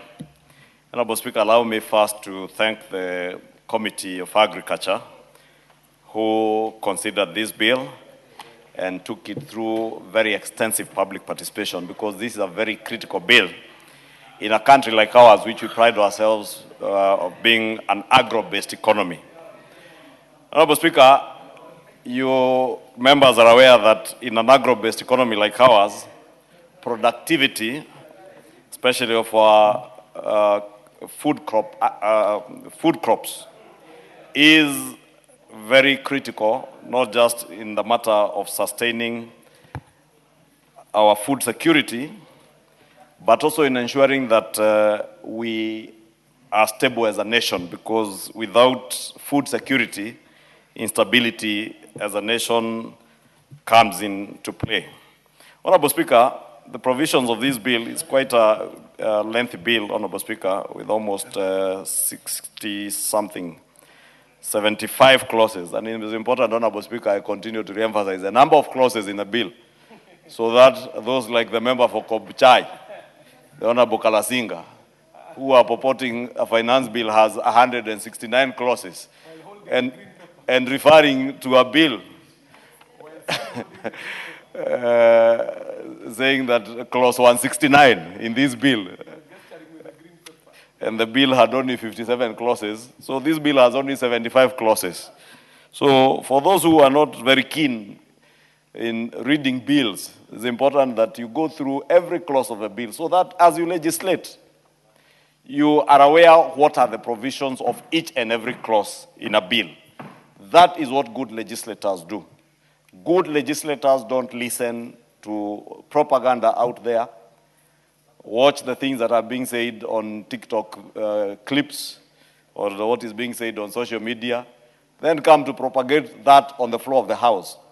You make the House look unserious and actually expose your own sense of ignorance and lack of wisdom.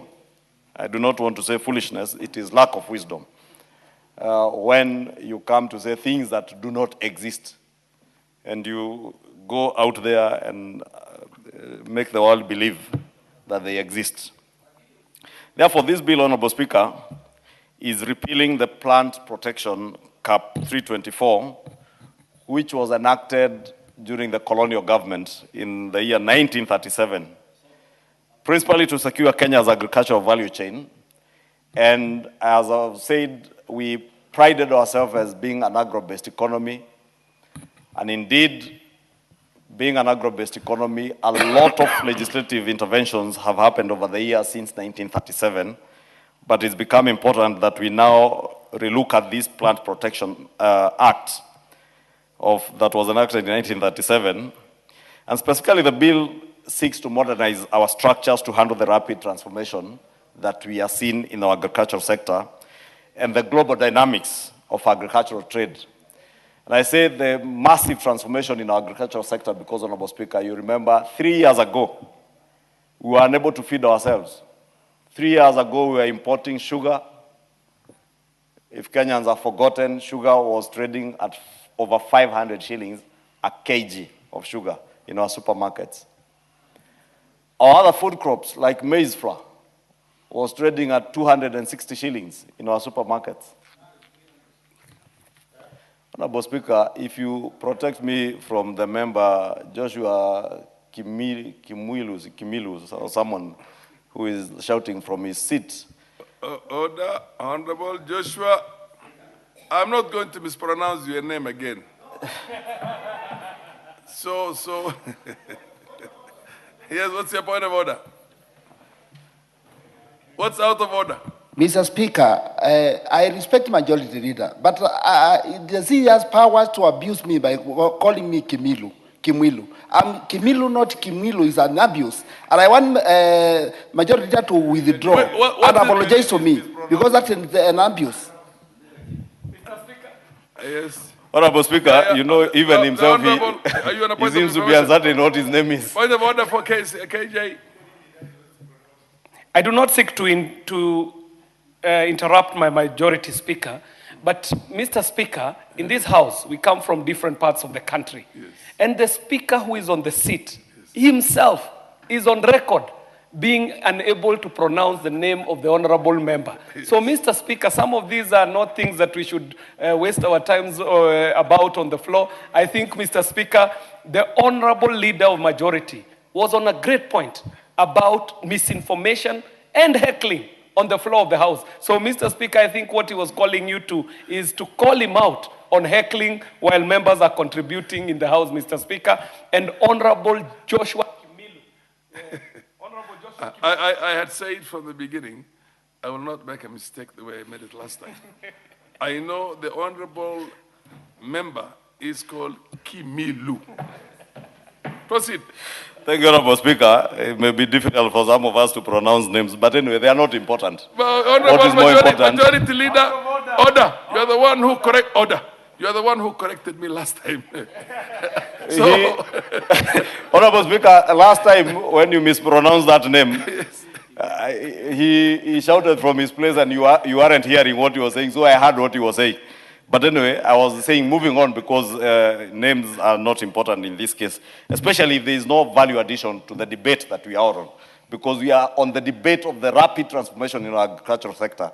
That packet of flour, maize flour that was selling at 260 is now below that 260 and below 200 shillings, Honorable Speaker, in the region of some brands 110, 130, 140. And that transformation, Honorable Speaker, has not come by mistake or by accident. It has been out of deliberate policy decisions that have enabled our investment, our huge investment into the agricultural sector. Honorable Speaker, that investment, whether it is in the seed input or fertilizer subsidy program, which we just allocated another 19 billion shillings, Honorable Speaker, to ensure that this rapid transformation continues.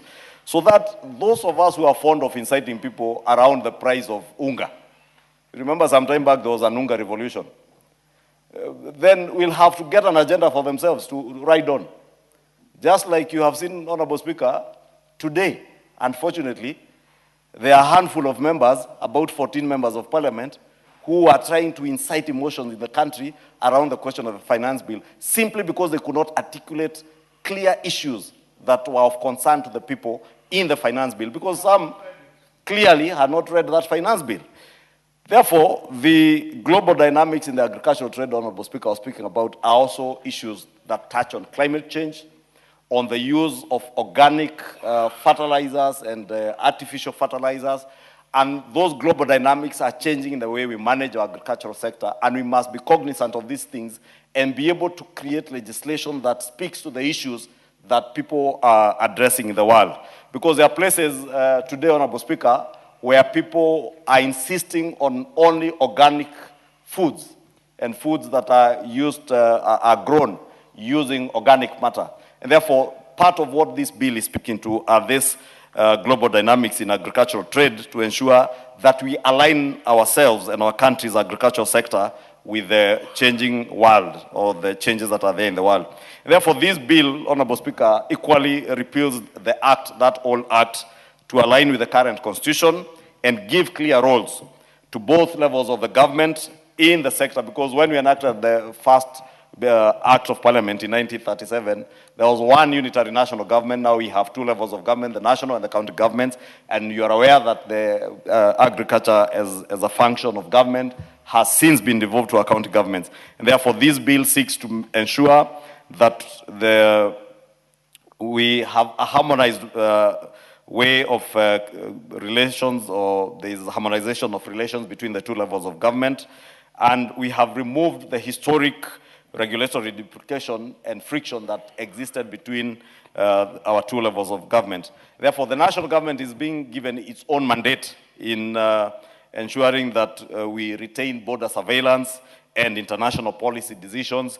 But then when it comes to managing of local plant clinics, building farmers' capacity, execution of on-ground pest management, that has been set aside to be done by the county governments, Honorable Speaker. But just pointing out the key objective of this bill, Honorable Speaker, it touches also on the management of pests. And many of us, because as I said, being an agro-based economy, many of us come from farming communities. And even if you are from Kikuyu like myself, where there isn't much food being produced on large scale, we have subsistence farmers who are growing crops. And we are all aware that invasive pests destroy close to 40% of our food crops globally every year. That all the food produced in the world, 40% of it goes to waste because of pests. And therefore, that makes this legislative proposal an urgent priority for our country to ensure that we have proper pest management control. And when I spoke about the global trade dynamics in agriculture, that also speaks to how do we manage our pests, Honorable Speaker. Because there are certain pesticides that we could use that then makes our food crops and our plants unable to access other markets in the globe. And therefore, we must ensure that even the pests that we are using, we train our farmers, and that's why I said even the two levels of government will have the international standards and international policy and border surveillance to ensure that people are not bringing in pests into our country using plants. That is why KEFIS is established to make sure that they control the kind of plants that come into our country, how we do disease surveillance and pest control, and also to ensure, Honorable Speaker, there is also surveillance of what pesticides are coming into our country and farmers are using.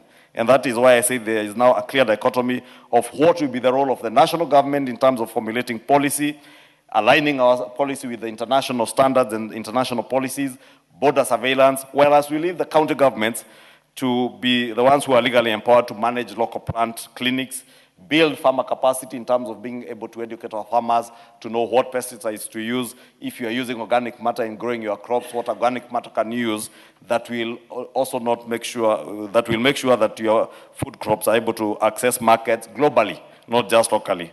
And also, of course, they will be the ones in the county governments being able to execute the on-ground pest management, because they are the ones who have extension officers on the ground. Honorable Speaker, the key objective of this bill, therefore, is to establish a very clear and comprehensive legal and regulatory framework, or an institutional framework, that will handle modern agricultural challenges.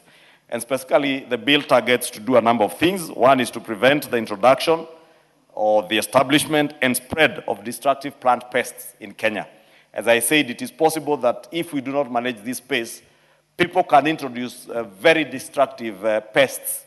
And Honorable Speaker, not just pests, but also plants. Remember the case of the Madenge plant, which has made the people of Baringo and other areas, including northern Kenya, the hyacinth in the Lake Victoria, Lake Naivasha region, and I think also Lake Turkana, they suffered from the hyacinth. These are things that can come into a country and become a disadvantage to our food production cycle. And therefore, part of the targets of this bill, or part of the key objective of this bill, is to ensure that we have proper mechanisms on the introduction, management, and establishment of destructive plant pests in the country. Two, it also aims to fully institutionalize and facilitate safe international and local trade in plants and plant products. Honorable Speaker, you know, you've seen in many jurisdictions when you are walking out of your aircraft to the terminals, you are told to declare what you are carrying. And part of the things you are asked to declare are whether you are carrying any plants or seeds. And we want to ensure that even in our own country, Honorable Speaker, because I have not seen that at JKIA, we will now have a legal framework that will ensure that people are able to declare, so that even if it's a flower you are coming with from outside, you go to Tokyo and you find a beautiful looking flower, or another capital city, and you want to carry its seeds or that plant into the country, we must be sure that you have approval from KEFIS. Honorable Speaker, this bill also seeks to formally align Kenya with global standards, as I said, by giving full effect to the International Plant Protection Convention, which we are a signatory to, and therefore we will use this bill to give effect or formally align our country to the global standards that we are signatories to, like that International Plant Protection Convention. The bill further seeks to effectively manage transboundary and migratory pests that threaten national food security. You remember, Honorable Speaker, like 4 years ago or so, maybe 4 or 5 years ago, in 2020 or 2019, there was an invasion of locusts. And I remember the then Minister for Agriculture, I think it was Peter Munya, telling people to photograph pests, the locusts, and send the photos to the ministry.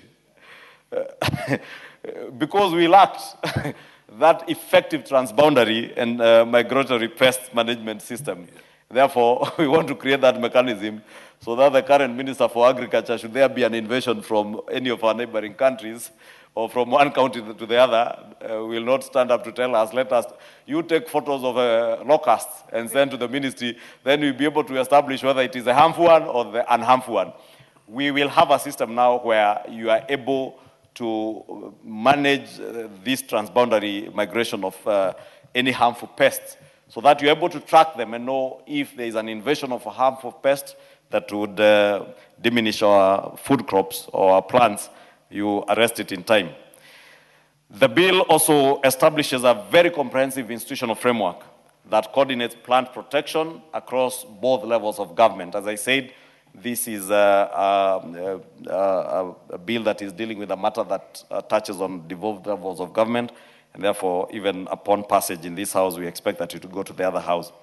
Clause 7 and 8 of the bill, Honorable Speaker, designates the Kenya Plant Health Inspectorate Service, KEFIS, that I had referred to, as a national plant protection organization.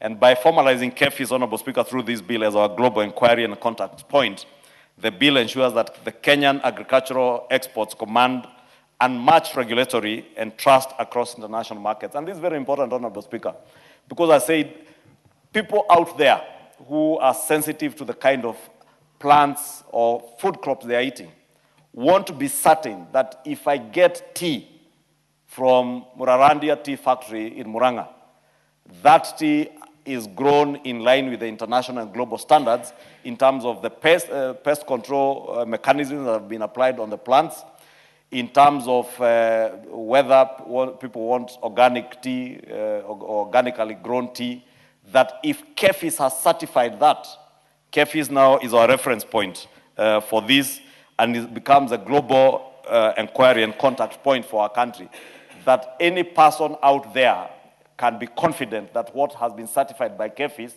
is in line with the international standards set out, and therefore this further strengthens our strength in the global agricultural markets, and we'll be able to have our food crops, our cash crops being able to access our international markets without having any non-tariff trade barriers because people are not certain whether you adhere to international conventions on pest control, how you manage your plants.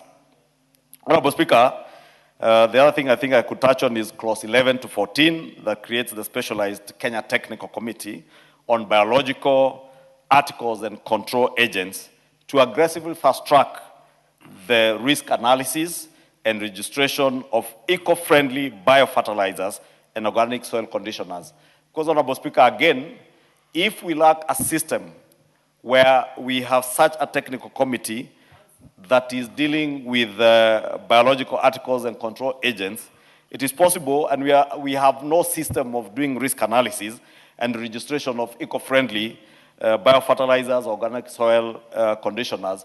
We could find manufacturers of some of these biofertilizers and organic soil conditioners producing things that may be harmful, 1, to our plants, 2, to our health, or 3, to our soil, and make our country or our soils less productive.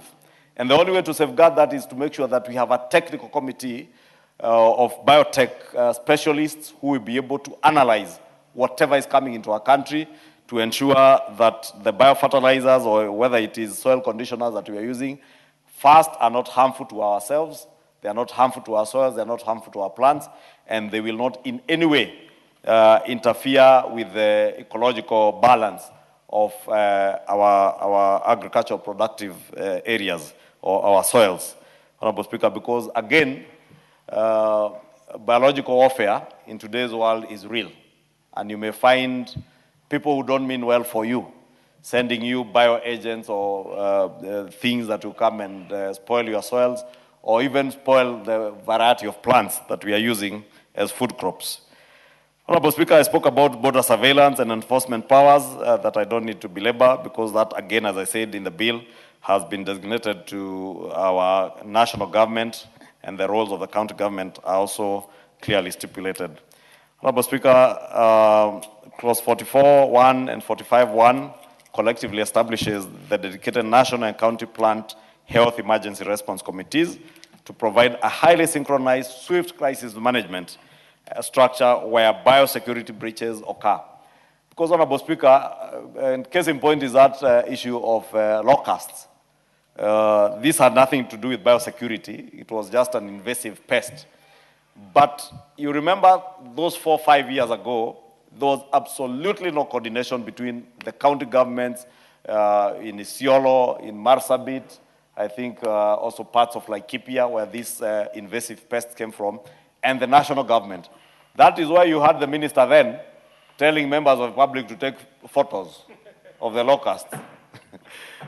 But if there was a coordinated way of working between the two levels of government, and that is what this bill is seeking to do in clause 44.1 and 45.1, that you have a coordinated mechanism between the national and the county plant health emergency response committees, such that if there is any biosecurity danger anywhere within our country, the county government at the local level is able to arrest that, and they're able to coordinate with the national institutions to be able to arrest things before they become catastrophic to our food security or our food basket. Honorable Speaker, as I said, this bill is very detailed. It's not one among the bills that people can come here to contribute to without having read. You know, the finance bill, Honorable Speaker, is very easy for people to contribute to because they can come and say all manner of things without reading the bill, without ascertaining what they have had out there is in the bill. That is why you had a very serious leader, or a leader who ought to be a very serious leader in this country, purport that the finance bill had a clause that was converting all leasehold land. Imagine including my small piece of land that is freehold. He purported that it was going to be converted into leasehold. And you know, I pitied my good friend and learned friend because he's a senior counsel, he's a lawyer, he's a former vice president, he purports to be a presidential candidate, But you know, when you are a presidential candidate, leave alone a presidential candidate, when you aspire to be anything, anywhere, or to lead anyone, anywhere, you must have your facts on your fingertips. And all it takes is simple reading, Honorable Speaker. This bill is very massive, as I said, 70 plus clauses. The finance bill was only 57 clauses. Only 57. I felt very embarrassed, Honorable Speaker, yesterday when I sat here and listened to people speak about issues that were not in the finance bill. I have seen the same people misinforming members of the public in a press conference out here, telling people things that are not in the finance bill. I am waiting when the House Business schedules the committee of the whole House to see how these shameless people will treat Kenyans. Kenyans are more intelligent now, Honorable Speaker. Kenyans know that some years back they were being misled to believe that when a bill goes through second reading, is a fait accompli, that matter has been closed. Kenyans were made to believe that when you finish second reading of a bill, you don't need to amend. That is why we are being told, reject the entire bill, don't amend. But now we must continuously educate Kenyans, Honorable Speaker, to know that when we debate a bill like this in second reading, we are speaking to the pros and cons of what is contained in the bill. But the committee has also done extensive stakeholder engagement. And if you read the committee's report, you see they engage with the State Department for Agriculture, with KEFIS, with industry players, including manufacturers of our agro products, agro-based, those biofertilizers, soil conditioners. They have engaged with research institutions, serious research institutions like CARO. They have engaged with people like Kenya Seed, who are producing seed, and other seed growers, private sector players, agrochemical associations, so that we inform our debate or the legislative pieces that we enact in this House with facts, with proper data, and the same goes with the finance bill. We go out to the public to listen to their views. The committee tables a report that informs our debate. And therefore, as serious legislators, as serious leaders, elected by the people to come and represent them, the best we can do is just to take 10, 20, 30 minutes of our time to go through the executive summary of the committee's report when it is tabled.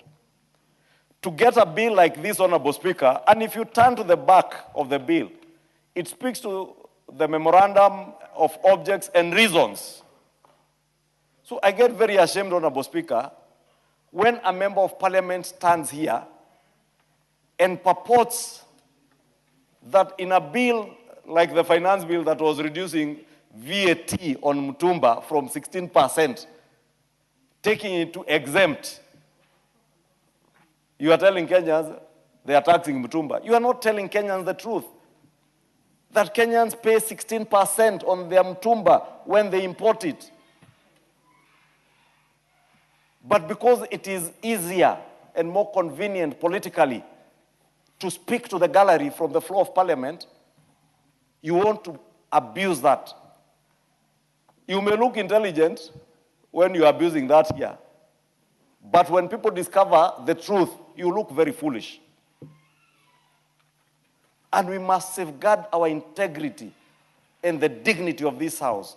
Because I want to believe every member who is elected into this House is elected as among the best in the areas they come from. Therefore, you must exhibit that. When you come and tell us in the House, like the member for Kabuchai, that clause 169, what are you telling us about the people of Kabuchai? The people of Kabuchai have produced very serious scholars in this country. You can imagine a senior counsel like the Speaker of the National Assembly is from Kabuchai. Therefore, that cannot be a reflection of the people of Kabuchai. And I must apologize to the people of Kabuchai. I must apologize to the people of Kabuchai.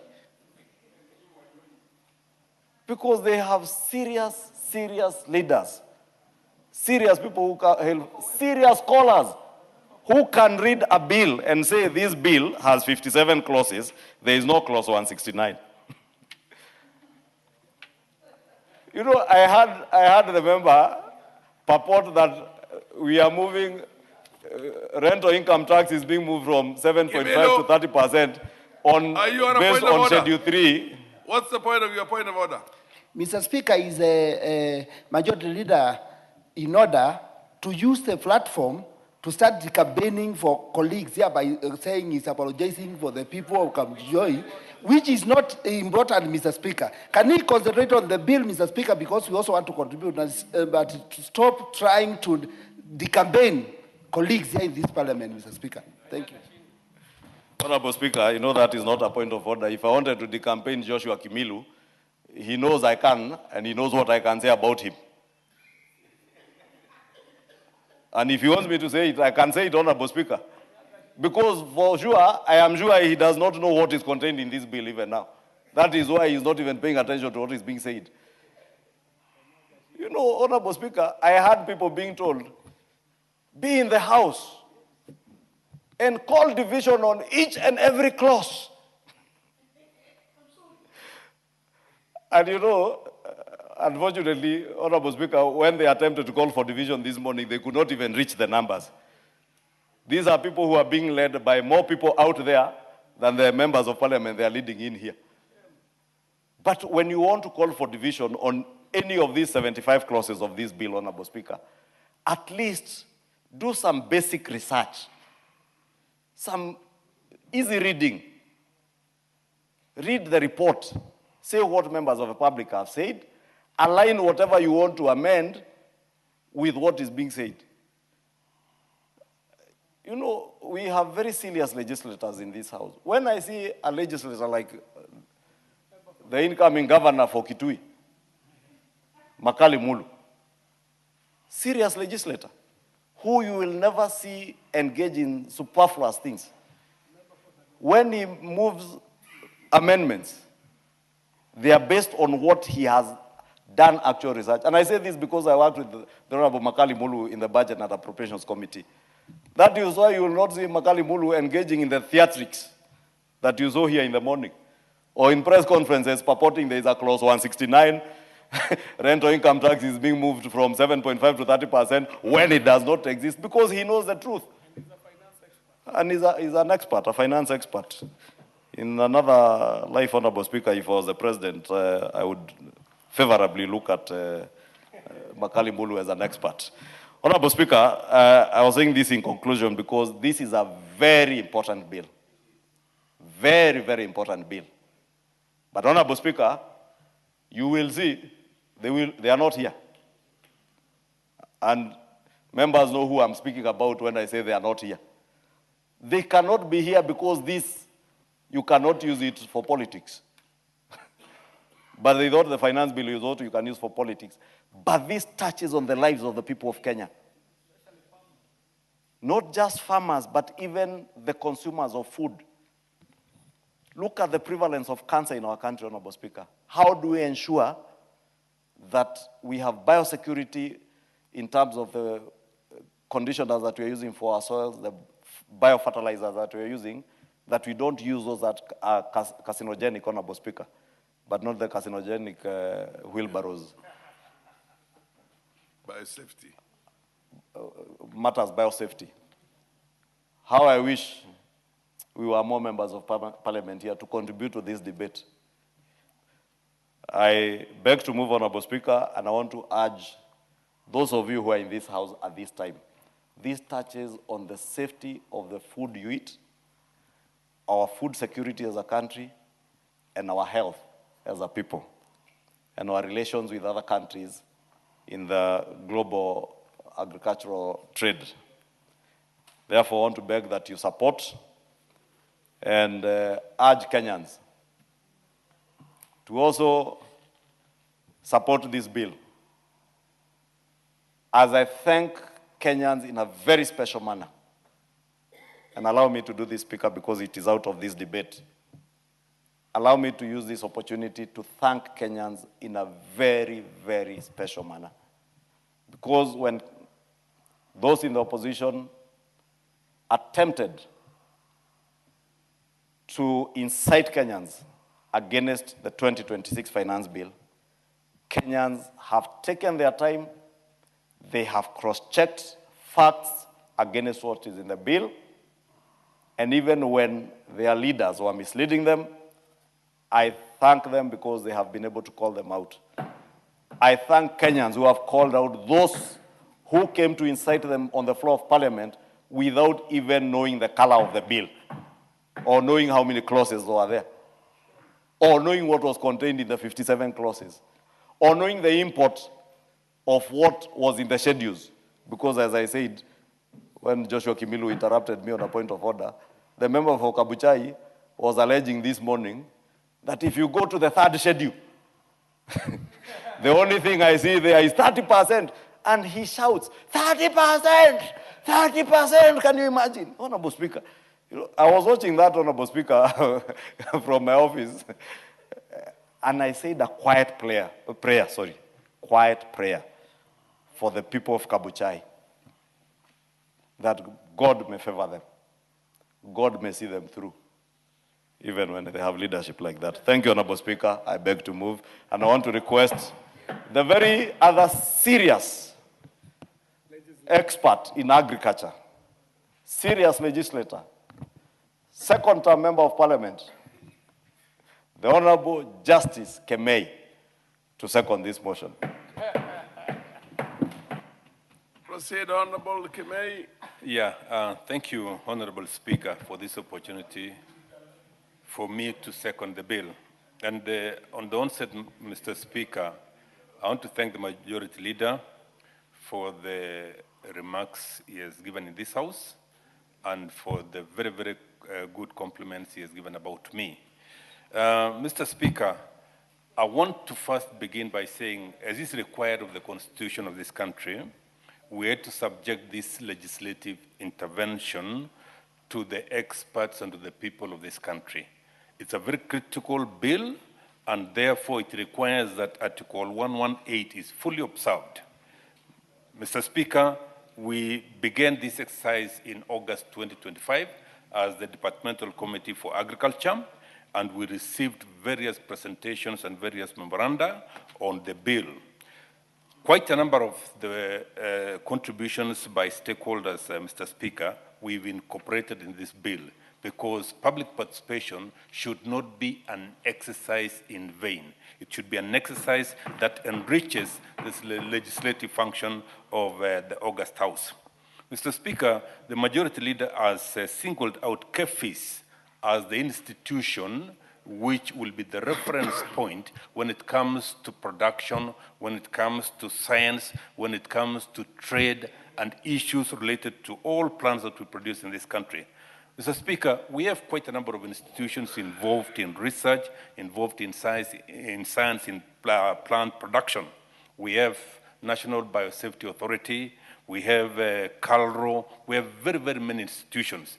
Mr. Speaker, for anybody wishing to trade with Kenya, we thought it wise as per the international conventions that KEFIS becomes the only reference institution so that they don't have to go left, right, and center. KEFIS, on the other hand, would then be required to acquire all the information related to research, related to production, related to technology, and then supply this information to the people we are trading with at the international space. Mr. Speaker, the Majority Leader said we are dealing with food production in this country.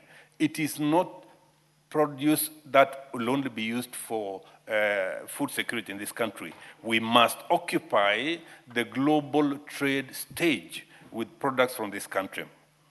And designating KEFIS as the single institution will make sure that whoever has queries about any crop in this country can then go to KEFIS and get the required information. There are issues, Mr. Speaker, like traceability. A person consuming a product in London, for example, would wish to know that this product comes from where in this country, is produced by which farmer. That traceability aspect of trade should be, should be the responsibility of KEFIS, so that KEFIS can be able to acquire that information and make it available at the trading environment. Mr. Speaker, we cannot divorce science, we cannot divorce research from today's production. Any scientific move, any research, any technology that is used for production in this country is technology that must be recognized when it comes to trading with any plant that we produce in this country. And the critical aspect of it is that whatever we produce must be safe for human beings and must also be safe for animals. It must also be healthy for our animals, and it must also be healthy for human beings. Mr. Speaker, I want, as we're doing this legislative intervention, I want to really appreciate the role that the stakeholders did. What we received from the stakeholders greatly enriched this bill and make sure that whatever we're producing, Mr. Speaker, at the end of the day is a document for posterity. I'm seeing across the aisle, Mr. Speaker, a member of parliament who helped us do the Sugar Act in this country. The amount of research that went into it, and I'm glad, Mr. Speaker, that I participated keenly in the production of the sugar bill and in its conversion into law. I want to appreciate the role it did. The stakeholders also gave us so much input when we were producing that bill, Mr. Speaker. We must also appreciate them. Mr. Speaker, that will not end there. The office of the clerk, your office in particular, did give us the opportunity to go out there and speak to the people of this country. We want to appreciate your office, we want to appreciate the office of the clerk, because we were given the required support so that when we come to the House, we're coming to the House to give out a substance of great involvement of the people of this country. Mr. Speaker, as per the International Plant Protection Convention,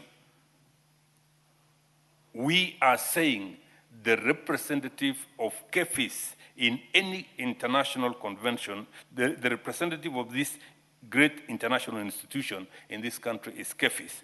And I want to ask KEFIS that today we're going through times when we have pests, when we have pesticides, when we have other harmful production techniques, that KEFIS must now be fully on the alert, because we're putting Kenya on the international trade environment, and we must be correct when it comes to the things we're doing. Mr. Speaker, I don't want to belabor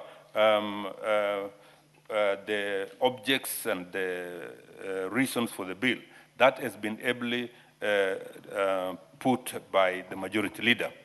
But I want to ask my colleagues in the National Assembly that this bill is probably one of the most critical bills that we've produced in the 13th Parliament. Look at them very closely. I want to invite the Honorable Joseph Wekesa Simiu Majimbo Kalasinga to also read closely this bill. Those are his names.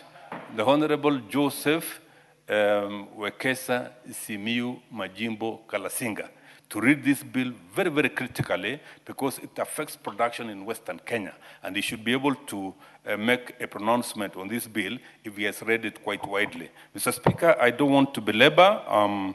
There are very many of the 75 clauses. The majority leader has gone through them, and I'm sure at some point the Agriculture Committee will be able to make more contributions. The entire team, Mr. Speaker, is in Mombasa at the moment on duty. So I'm the only one remaining behind, as is required. You cannot get all members of a house or all members of society to be out at any given time. I've been asked to remain behind so that I can be able to provide some input in this bill. With those few remarks, Mr. Speaker, I beg to second. Thank you.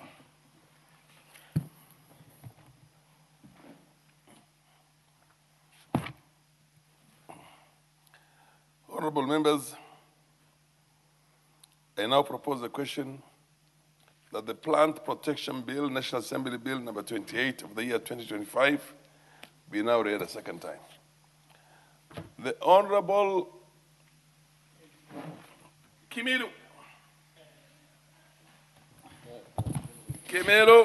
Yeah, thank you, Mr. Speaker. Mr. Speaker, thank you for giving me the opportunity to contribute to this important bill, Mr. Speaker. And Mr. Speaker, before I make a few contributions, I want to say that these bills are very important to our country because these are house of laws. And Mr. Speaker, when we come with a bill here, Mr. Speaker, it's very important for us as members to read it critically and know as we contribute what, Mr. Speaker, we meant to our country, Mr. Speaker. Mr. Speaker, I'm saying this is not a bad bill, plant protection bill, Mr. Speaker, because, Mr. Speaker, as a country, Kenya is an agricultural country, Mr. Speaker. And Mr. Speaker, anything improving production in this country, Mr. Speaker, as a legislator, Mr. Speaker, we also need to see how we can improve and how we can support it, Mr. Speaker, in one way or the other, Mr. Speaker. Although, Mr. Speaker, when I went through the bill, I saw some areas whereby during the Committee of Whole House, I raised some changes, Mr. Speaker, to the committee, Mr. Speaker. But I want to say that, Mr. Speaker, sometimes technology in farming, Mr. Speaker, is very important in this country. And when we are improving issue of technology, because now where the world is, Mr. Speaker, we also need to catch up with the whole world, Mr. Speaker, so that we can try to make increase our production, Mr. Speaker, because as a country, Mr. Speaker, if we can be secure, we can be food security in our country, Mr. Speaker, I think some of the issues we are talking and some of the problems we are facing, Mr. Speaker, can be sorted out, Mr. Speaker. So I think, Mr. Speaker, when we talk of some of the low earners, like the farmers in the villages, they are suffering of pesticides. And a way of improving on pesticide control, Mr. Speaker, with the technology, Mr. Speaker, also it can also help our farmers to increase the yield, Mr. Speaker.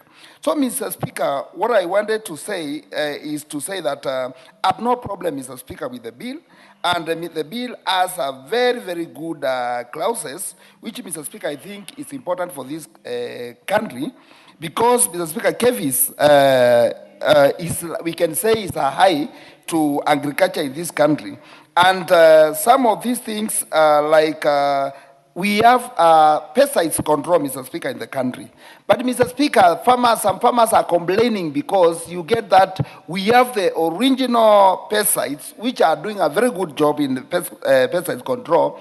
But, Mr. Speaker, because of the poverty and problems in our country, Mr. Speaker, we are getting other people who are doing shorty jobs in between and come up with pesticides which are not helping, Mr. Speaker. And we need to have a good control, Mr. Speaker, of these to the farmers, because if a farmer can invest millions of money in his farm and get it wrong, Mr. Speaker, it can be a big harm, Mr. Speaker. We have, Mr. Speaker, fertilizers. And, Mr. Speaker, fertilizers, as you know, in our farmers, Mr. Speaker, is doing a great job, because if a farmer gets his rights on planting, Mr. Speaker, he is assured of getting a good yield at the end of the day, Mr. Speaker.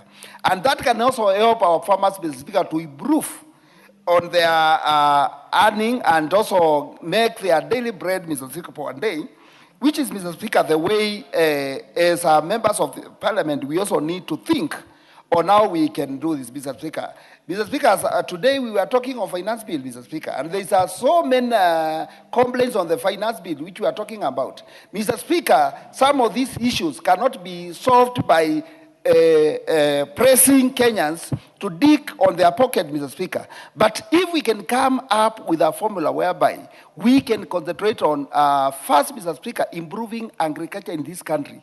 Mr. Speaker, I think even looking money for our budget, Mr. Speaker, it cannot be a problem.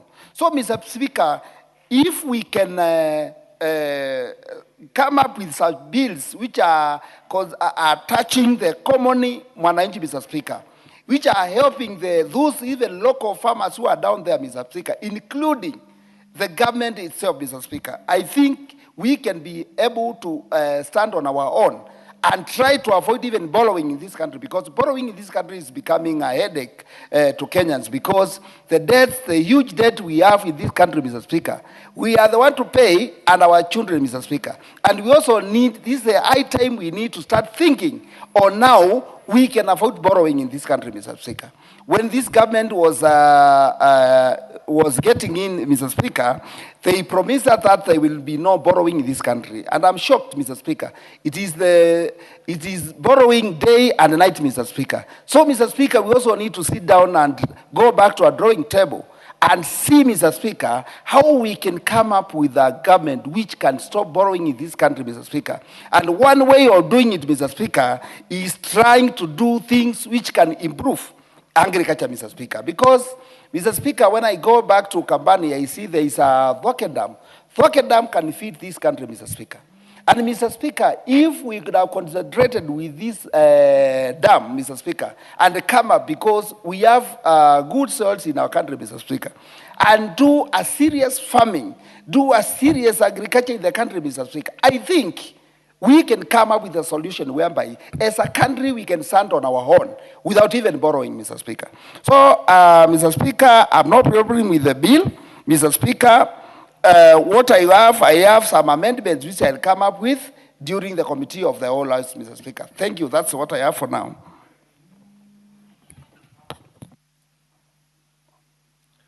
Honorable Murugara, followed by Honorable Wangwe. Thank you very much, Honorable Speaker. Honorable Speaker, this is very useful today for this House to be debating such a very important bill touching on the safety of Kenyans in relation to the flora of this country.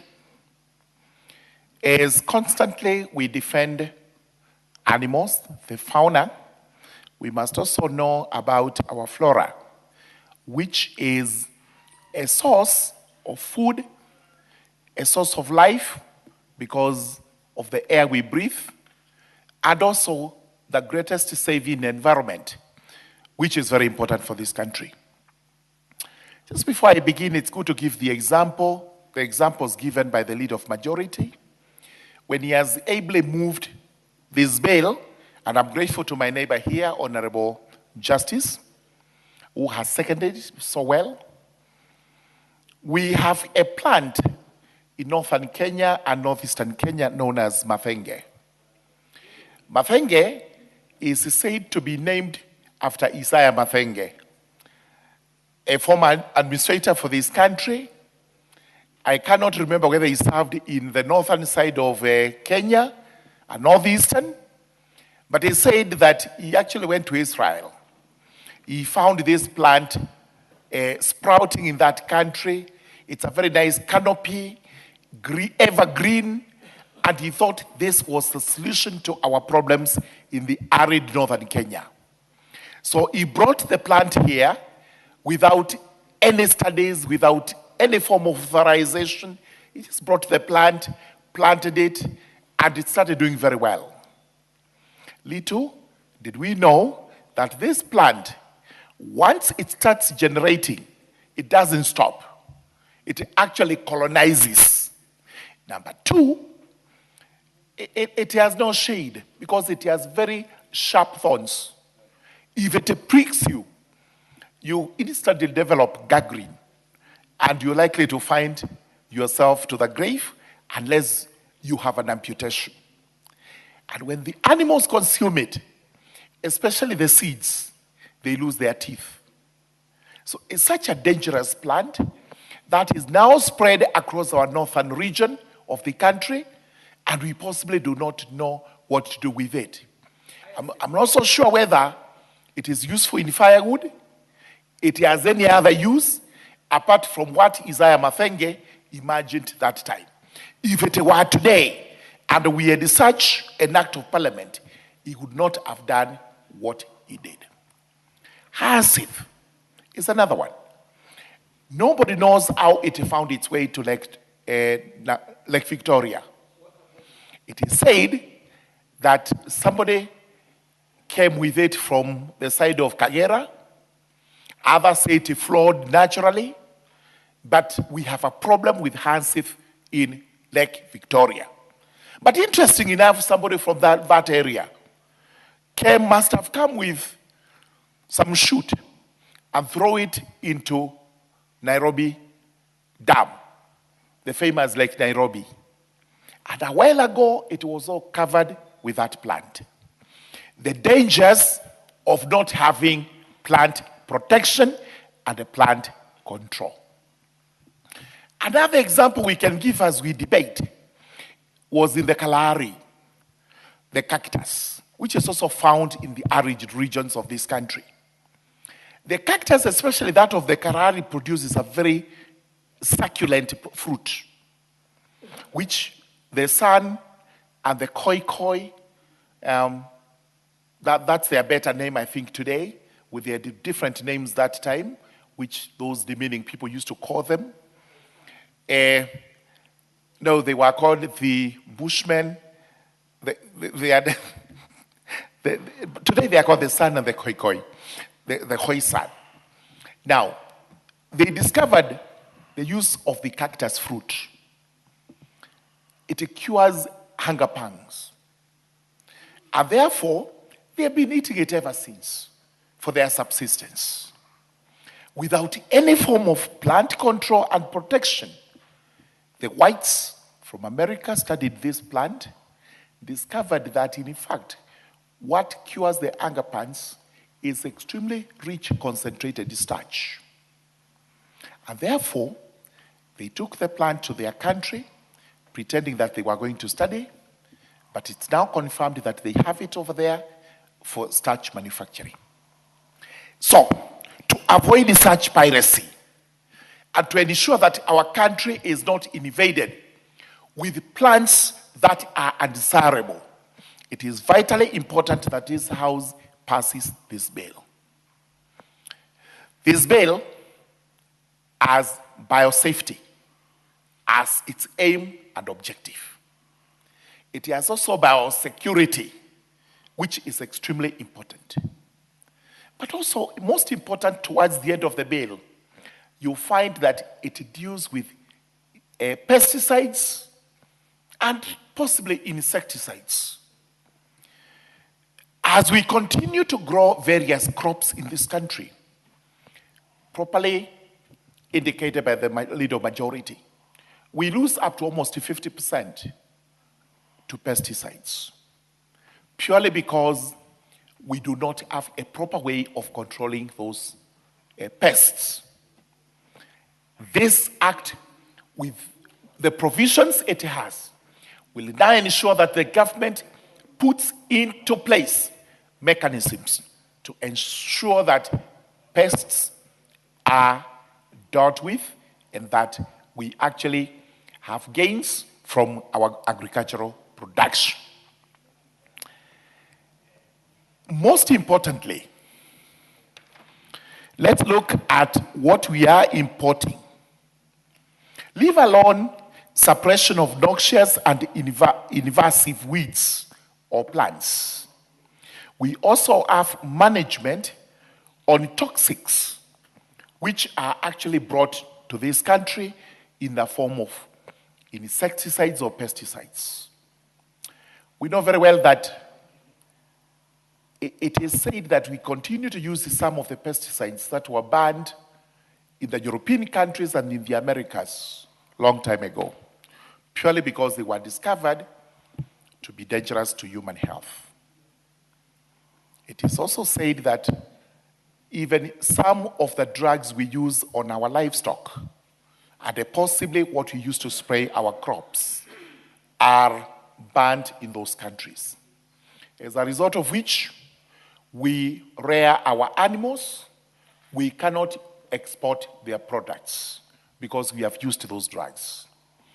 We grow our very good crops, we cannot export those crops because we are told they do not meet the standards because we have used pesticides that are banned in those countries and therefore they do not qualify. Time has come for us to wake up as a country to put in place mechanisms to ensure that all our plants are protected. That's number one. Number two, that all our products are also protected and are fit for market and human consumption. Because when these countries tell us we cannot export our crops and our animal products, when they say that is not fit for human consumption, what happens in the country where, without much care, without much ado, we consume those products without questioning? This is the reason we have prevalence of diseases, including the killer cancer, worse than any other disease known to mankind. And for sure, whether we like it or not, cancer is attributable, in most cases, to what we consume. Therefore, this law, which replaces an old archaic act, which was used by the colonialists those days, is now what we should enact so that we have plant protection to safeguard our biosafety and our biosecurity. I beg to support. The Honorable Wangwe, followed by the Honorable KJ. Thank you, Honorable Speaker. Honorable Speaker, allow me on the onset to support this bill, the Plant Protection Bill, National Assembly Bill number 28 of 2025. Honorable Speaker, this bill is really overdue. In the last Parliament, Honorable Speaker, while I was serving the Committee of Agriculture, we tried to come up with a similar bill, but it was overtaken by another bill on phytosanitary, a bill on phytosanitary that went through the House. Therefore, Honorable Speaker, we felt that that bill would address the issues that were bedeviling the importation of pesticides. But indeed, it was not. Honorable Speaker, KEPHIS, Kenya Plant Health Inspectorate Service, as it is known, is one agency that has really been empowered through this bill to address the issues of plant health, so that, Honorable Speaker, we really have to know why address the issue of plant health. Honorable Speaker, KEPHIS, in a layman's language, I want to call them doctors. In human life, they are the doctors of plants. So they diagnose what the plant consumes and what is likely to bedevil the plant as and when it grows. And Honorable Speaker, what you eat ends up building your muscles. If you eat something that is not good, your muscles will also have the same danger. And similarly to plants, Honorable Speaker, through infusion, what goes into the plants equally ends up being the same substance that matures out of it. As you know, Honorable Speaker, we eat or consume vegetables. And indeed, vegetables are leaves, meaning, Honorable Speaker, they are made of the input.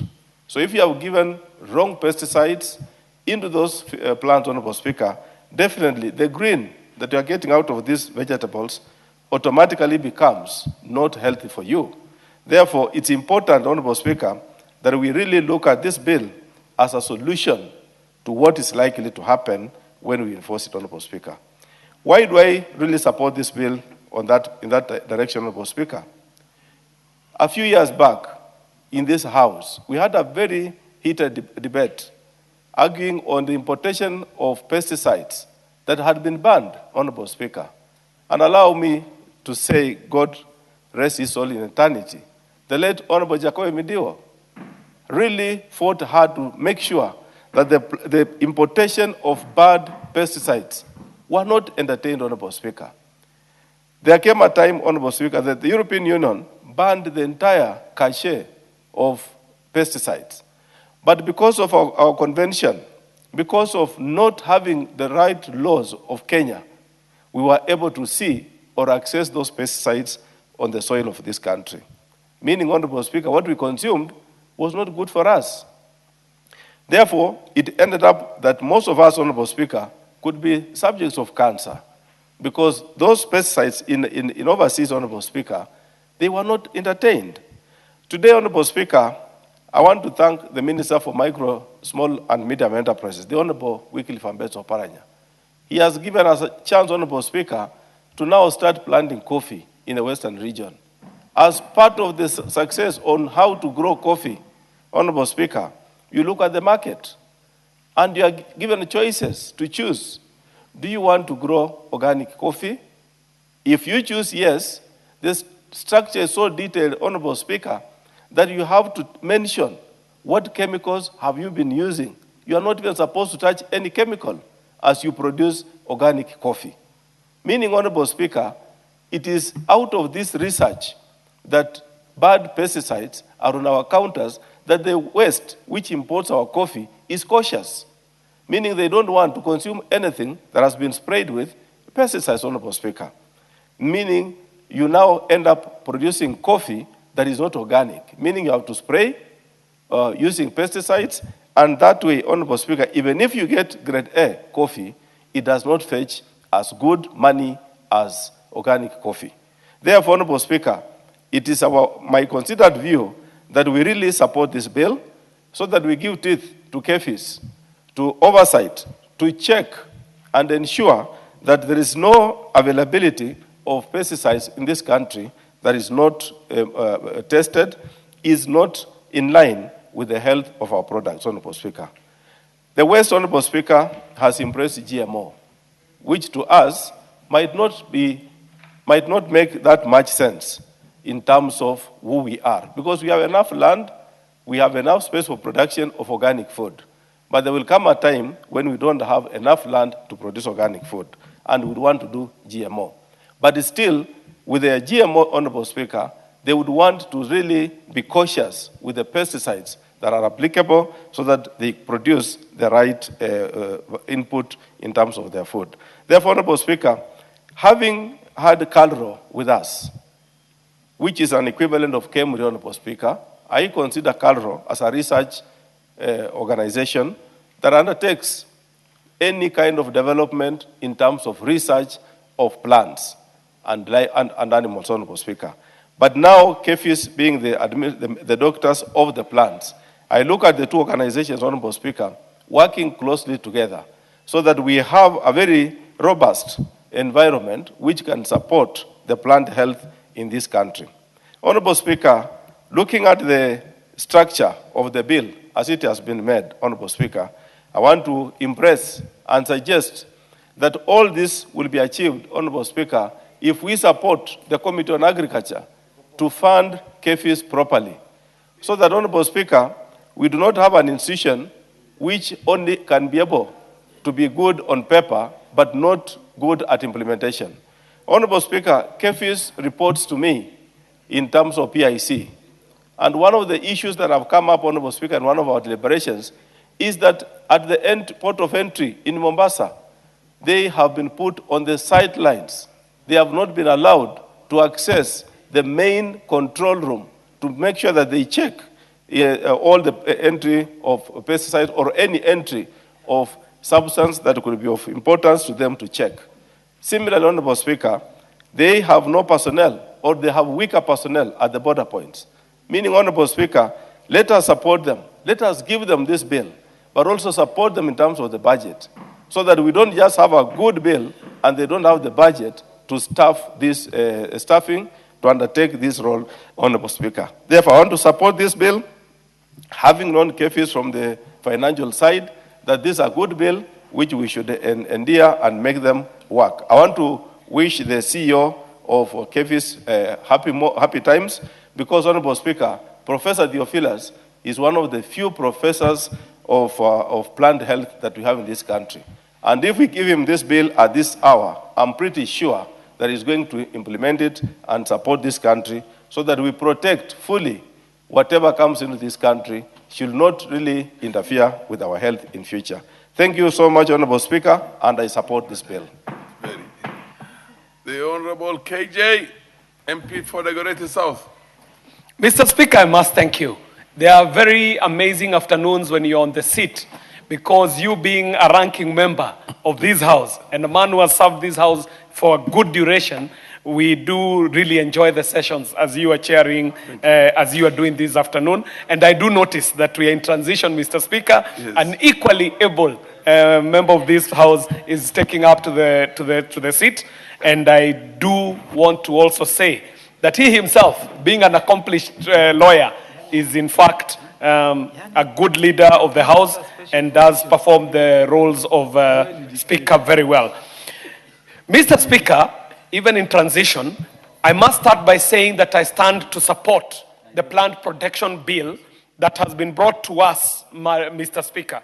And Mr. Speaker, as a House, we do note that we are passing this new bill so that it replaces a 1937 bill, which was then the Plant Protection Act of 1937. And we must remember, Mr. Speaker, that 1937 was in colonial Kenya.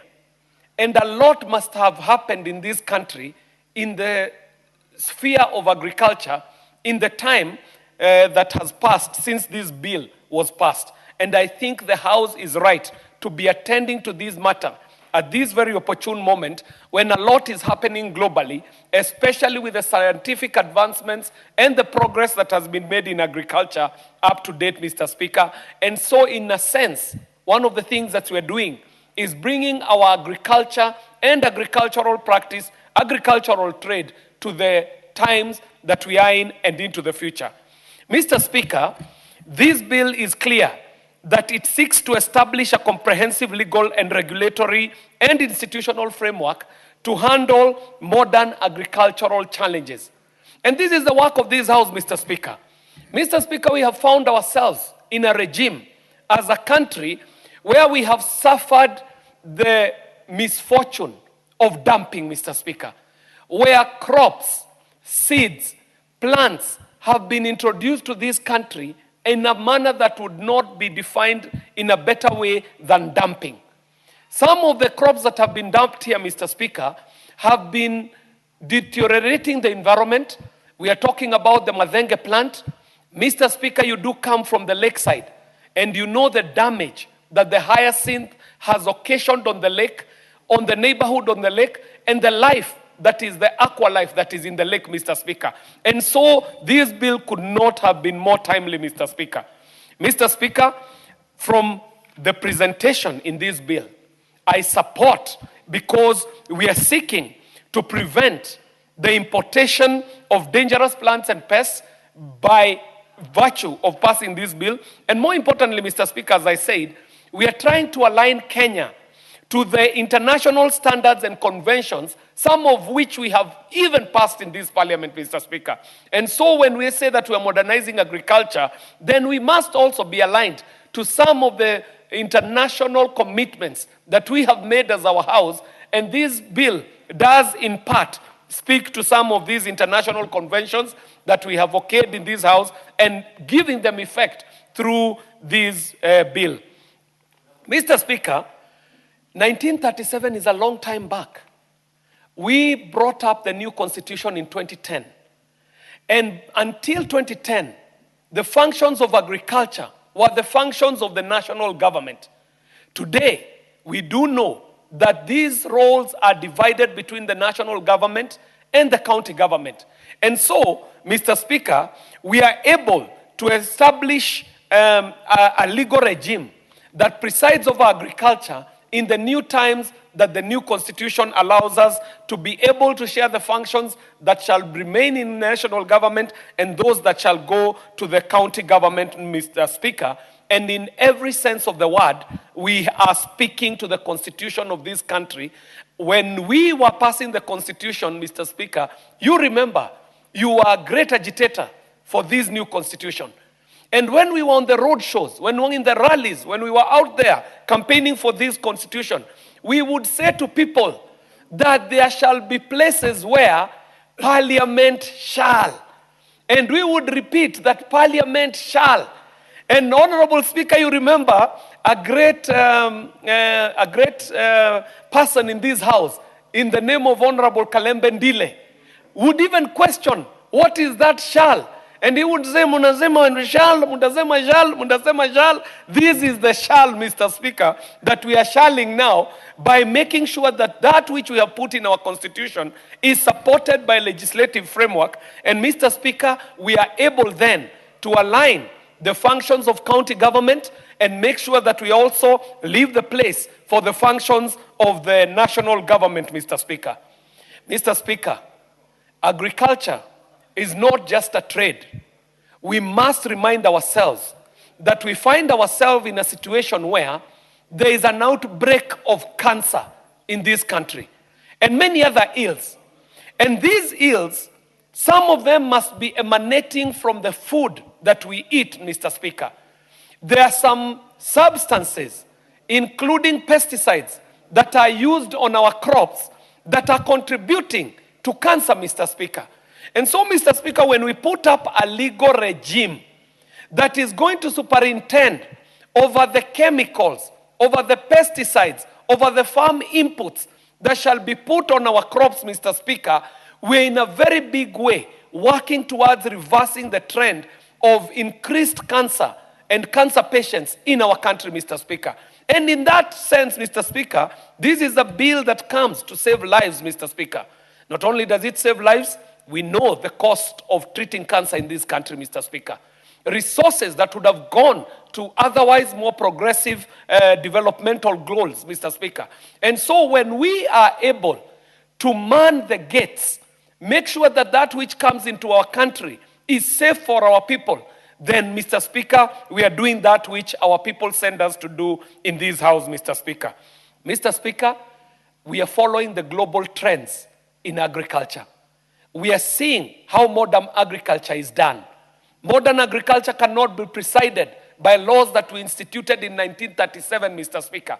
And so I'm supporting this bill because in modernizing the regime of laws that are presiding over agriculture, then, Mr. Speaker, we are keeping up with the global trends and we are winnowing to be able to see that which works for Kenya, that which works for our people, and we are able to lock out that which is not beneficial to our people. Mr. Speaker, I am hoping that the institutions that are mandated with the job of presiding over the matters of agricultural input shall take it on from here.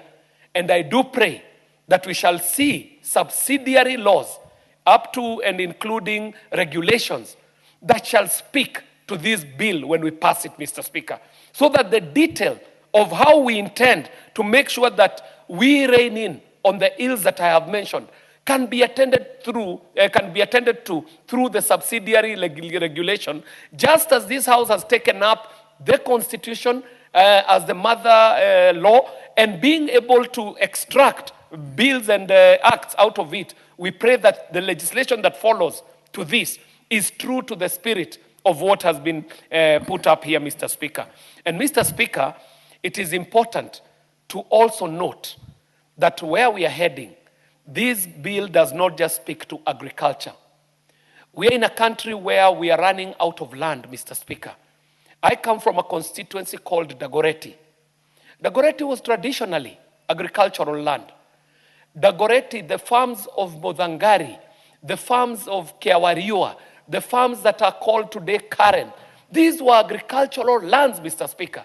But today as we speak, we have built in all of Nairobi, we have gone into Machakos, we have gone into Kiambu, and so, Mr. Speaker, we must, as a House, lead this drive on how agricultural practices in the future are going to be economical in how we use our land to ensure that even when we see programs like affordable housing, they do speak to our agriculture, Mr. Speaker, that all rich, fertile land cannot be relegated to housing. In fact, it should be left for agriculture. And for these many reasons, Mr. Speaker, I do stand to support and I do pray that we shall pass this bill, and I hope members will be here when we are prosecuting in the committee stage so that these inputs can be an additional build to this bill as it exists. Mr. Speaker, I do support. That's very elaborate, Honorable Kiarie. The Honorable Irene Mayaka is now recognized to make her contributions. Thank you, Honorable Speaker. Honorable Speaker, I also stand to support this particular bill because, Honorable Speaker, especially the fact that we are largely an agricultural country, this is very important. And it's actually worrying that it's taken us several years for us to be able to review this particular bill. Because of the importance of agriculture, the place it has in our country, and secondly, because we've had a lot of changes and revolutions that have happened in this country and in the rest of the world. And Honorable Speaker, I was actually hoping my senior, the Honorable KJ, when he was speaking, that he would also touch on matters relating to technology, the fourth industrial revolution, and AI in relation to plant and pest monitoring. Because, Honorable Speaker, first of all, when you look at the specific weeds that really affect our country, and we've talked about the madenge, we've talked about hyacinth, but also, Honorable Speaker, there's another weed called the donda that has become very notorious, especially in the western region. It's affecting tea in our regions. I actually brought a statement to that effect because it's becoming quite a concern. And some of these interventions that have been mentioned in this bill are very important because it's about time that we review how we are actually doing plant protection.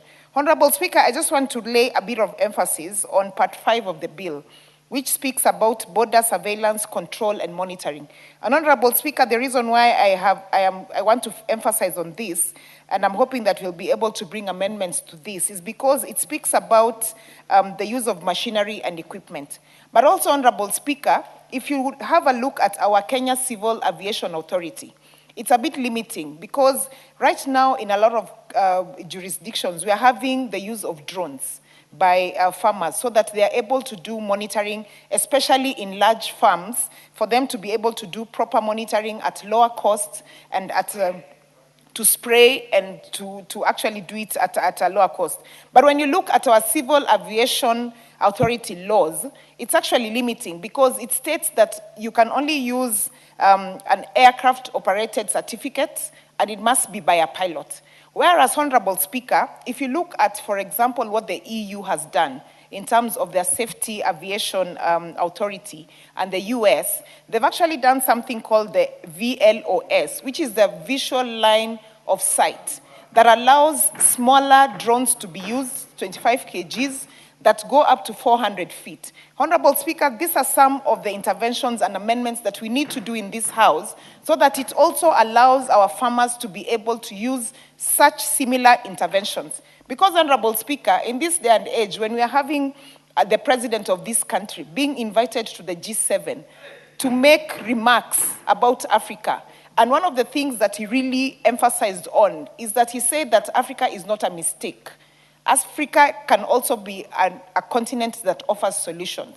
So we need to lead from the front as the legislation of this country by supporting his prayers and interventions of saying that we as Africans can also have solutions that also make interventions and ensure that we are supporting our local people, we are supporting the farmers, and ensuring that even as we say that legislation has to work, legislation also has to be encompassed with interventions that are innovative, interventions that allow us to even have more production, interventions that make the cost of production become lower, and interventions that seek to ensure that our production is actually increasing and growing so that eventually, Honorable Speaker, we are able to reduce in terms of crop production and making us have availability of more food so that we can use in country and also export to other countries, Honorable Speaker. So, Honorable Speaker, with those few remarks, I want to support this particular bill. And also, as I said, preparing to come with amendments so that we can see how else we can ensure that this works even better for us. With those few remarks, I submit and I support. Thank you. The Honorable Jackson Kosgei. Thank you, Mr. Speaker, for giving me this opportunity to also weigh in my thoughts. And from the onset, I support the bill on the Plant Protection Act bill that it is not only timely, but we were late because Kenya depended on agriculture as one of the mainstay and support system for our economy for the last 60 years. 1930s, the movement of human beings was limited. It is not like it is today. It is faster.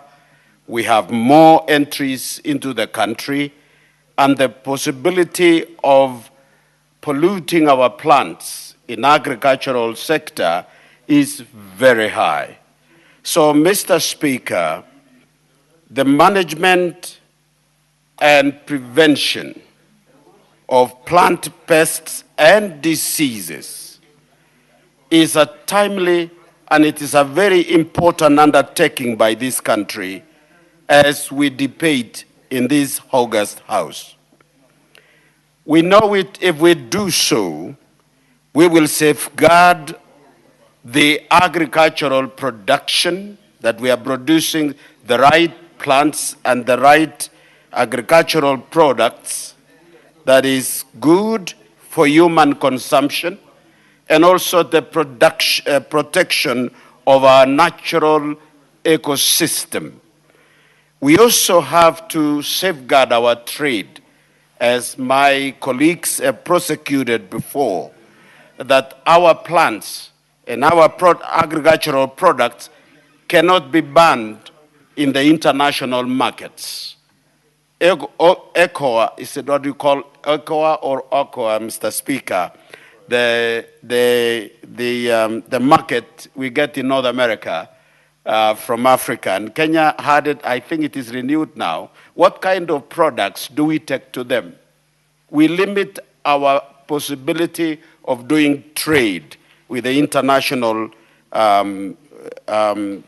markets. Mr. Speaker, when we look at the plants and pests, it should not stop there, but we should also make sure that we do have a deeper understanding and a serious concern on seeds that might come to this country.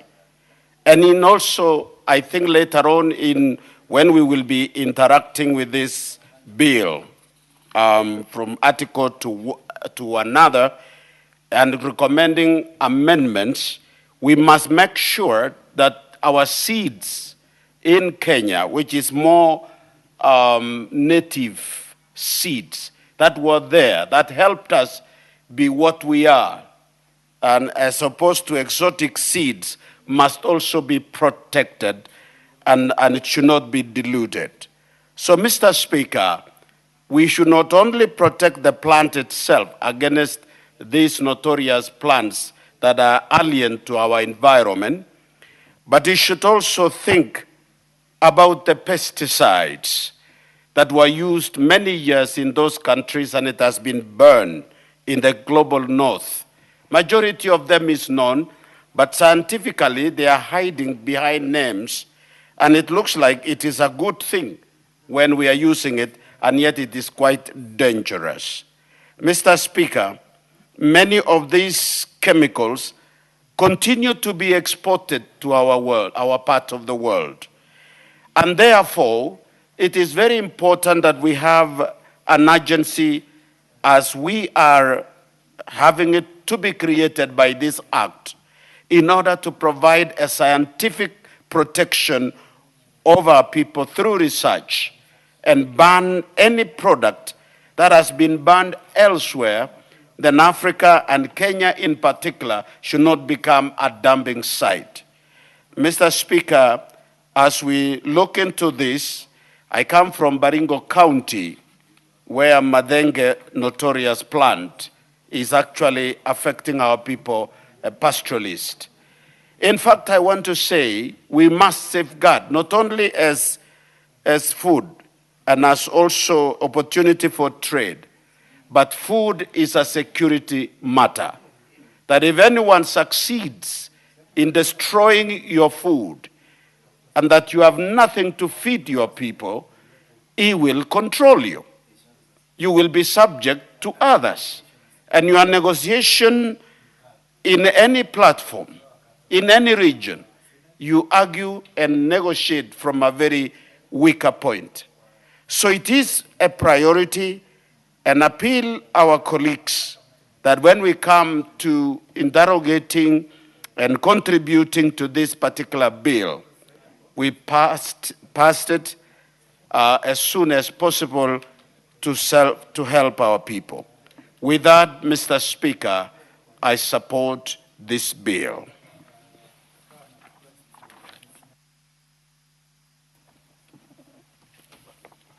The Honorable Jematia.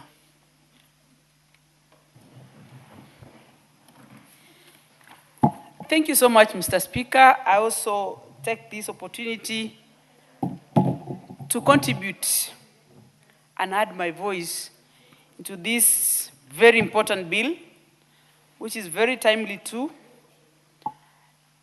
that it has taken quite some time, as Honorable Bishop has alluded, that it should have been one of the important bills that should have transcended into law when we were promulgating our Constitution 2010.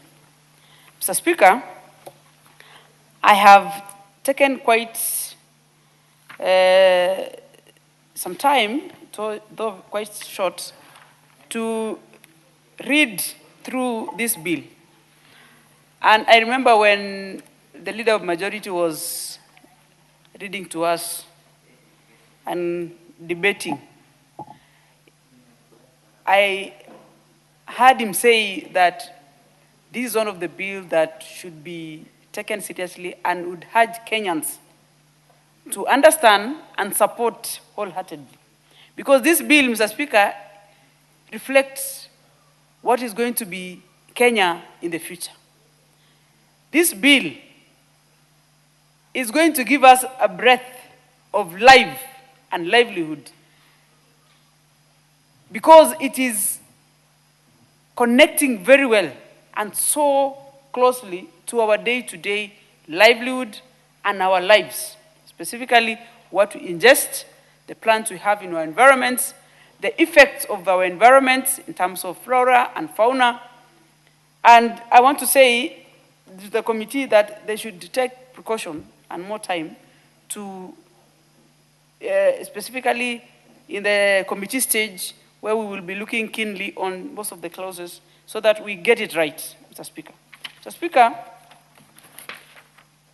KEFIS, as much as is not loudly considered as one of the progressive departments or of government, of agriculture, it plays a very important and crucial role in every life in this country. Plants, Mr. Speaker, are like human beings, or is like human beings, because it breathes life. Without plants in our environment, we will not get one of the ingredients of our lives, that is oxygen.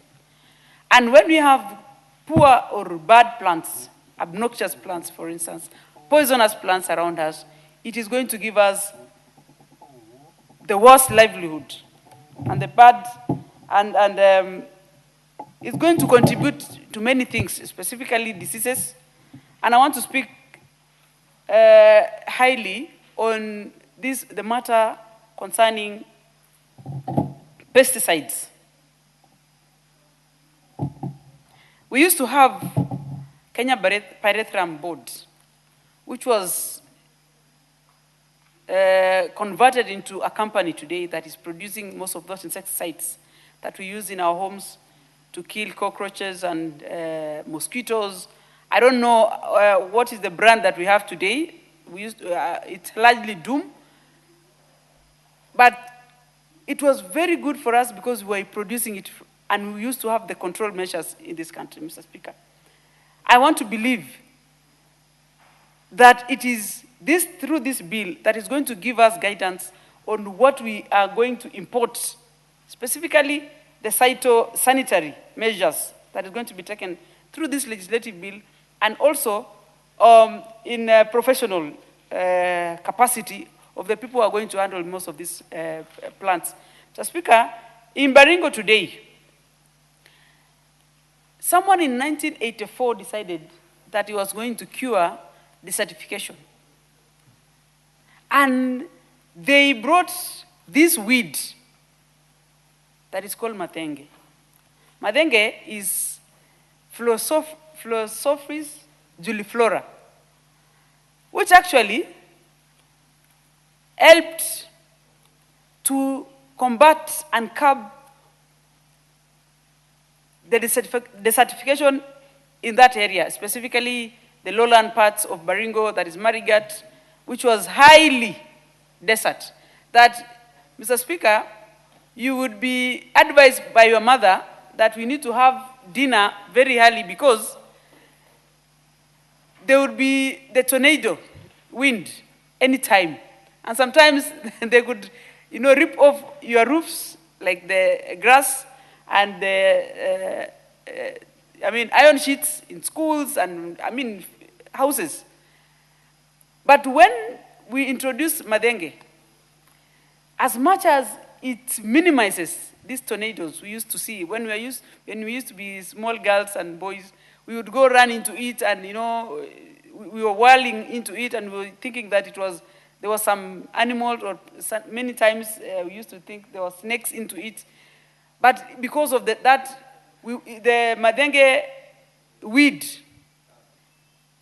cured to some extent. But again, it has ended up being a problematic. Madenge, Mr. Speaker, grows mostly when it is dry, the dry seasons. That is when it germinates better and grows better because of the seeds. The seeds are highly resistant to the weather. And looking back today, we are not able to even farm because of madenge. Madenge has taken most of the land. It has covered everywhere, even to your houses. And it has these very unfortunate thorns that when it pricks you, it is more poisonous than when you swallow or you eat or ingest some bad fruit. We also have problems, also, Mr. Speaker, because of the fertilizer that we use. Marigat or Perigera irrigation, which is located in Baringo also, has been experiencing a lot of problems of late. That we have suddenly the farmers there or people interacting in the farms are becoming sick and contracting cancerous diseases, mostly the one on the throats, esophagus, and gut, or the stomach. And this is because of using these pesticides on the plants. And later on, we always consume this food, mostly tomatoes, and sometimes, Mr. Speaker, if you want to know, if you buy tomatoes today in the market, I want you to place your tomato on the table and leave it there for some time, like probably a week or two. You're most likely going to find it still fresh. And conversely, you can take the same tomato and put it in your fridge, which is ideally, you're supposed to preserve it through using the fridge, and it's going to go bad very fast. But if you put it on the service or on the table, you are going to probably use it for the next 2 weeks.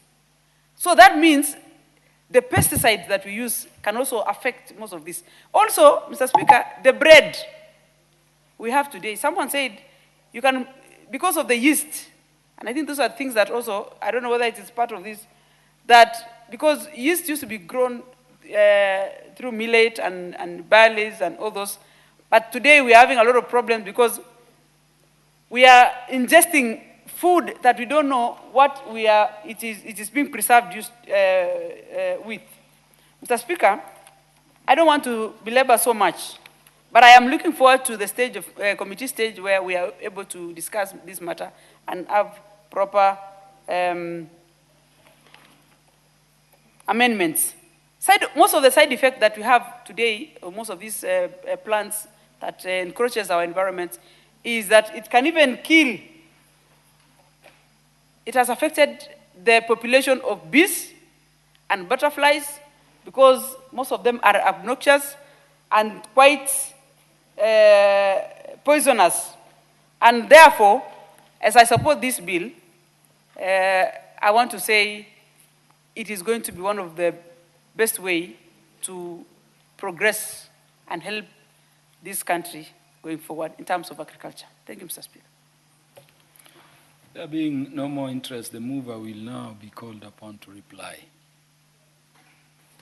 Thank you, Honorable Speaker. Honorable Speaker, let me first thank all the members who have contributed to this bill, which, as I said, is a very important bill in the growth of our country, having an agro-based economy. And I have listened to all the contributions, and I want to assure them, together with what came from stakeholders during public participation, we will factor that when we go to committee of the whole House. And with that, Honorable Speaker, I beg to reply. Honorable members, I now put the question, the Plant Protection Bill, National Assembly Bill number 28 of 2025, be now read a second time. Will as many as are of that opinion say aye? Aye. Will as many as are of the contrary opinion say nay? The ayes have it.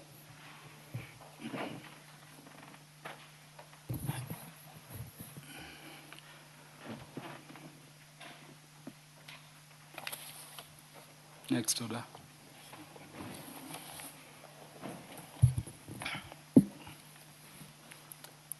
A bill for an act of parliament to provide a regulatory and institutional framework for the prevention of introduction, establishment, and spread of plant pests, management of plant pests, facilitate safe trade in plants, plant products, and other regulated articles, and for connected purposes.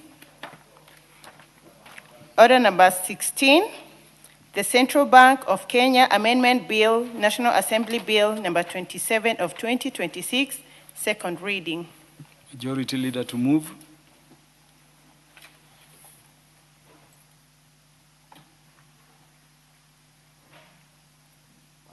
Thank you, Honorable Speaker. I beg to move that the Central Bank of Kenya Amendment Bill, National Assembly Bill number 27 of 2026, be now read a second time.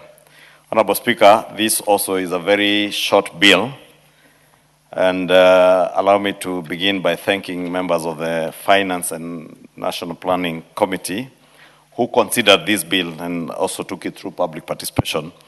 As you are aware, this committee, when the rest of us went for the short recess, they were very busy over the last 3 or 4 weeks, going through public participation on the Finance Bill, the Central Bank Amendment Bill, the KRA Bill, and the Sovereign Wealth Fund Bill. And they took this bill through public participation and engaged with a number of stakeholders, including the Central Bank, the Kenya Bankers Association, the commercial banks in our country, and many other stakeholders who made submissions before the committee. It's a short bill, just about 8 clauses. And this bill, Honorable Speaker, has a few key objectives, one of them being to restructure the central bank's emergency lending framework, broaden its foreign reserve operations, to include precious metals like gold, silver, platinum, and all that, and also to consolidate parliamentary oversight for top executive appointments solely within the National Assembly. As you are aware, under the Central Bank Act, the CBK deputy governor is usually vetted by this House and the Senate. And just to align that with what happens with the governor of the Central Bank, we want to now restrict that. The bill in Section 13B requires the nominees for the position of the CBK deputy governor be approved strictly by the National Assembly. And this aligns the vetting process with that of the governor and eliminates the joint parliamentary vetting framework that previously included the Senate. Therefore, upon passage of this bill, the deputy governor of the central bank will be vetted solely by the National Assembly, not the joint committee as happened with the deputy governor. And that's just to align with what happens with the position of governor. To Honorable Speaker, the bill establishes a very clear distinction between the routine monetary operations of the central bank and emergency financial distress support to limit the moral hazards that have been there, so that the bank now is able to lend on emergency basis to commercial banks and extending that period to a period of up to 12 months.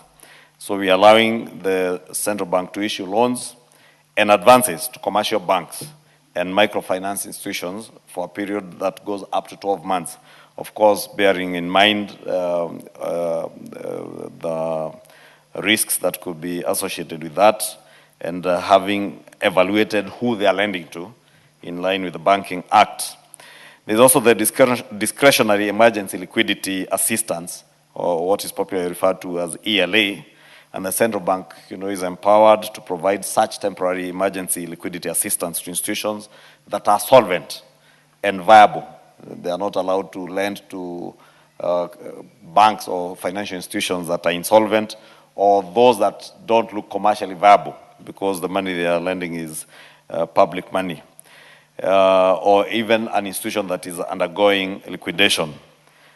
And therefore, once they establish that the overall financial stability of an institution is okay, and they need emergency liquidity assistance, the central bank then can offer that emergency support.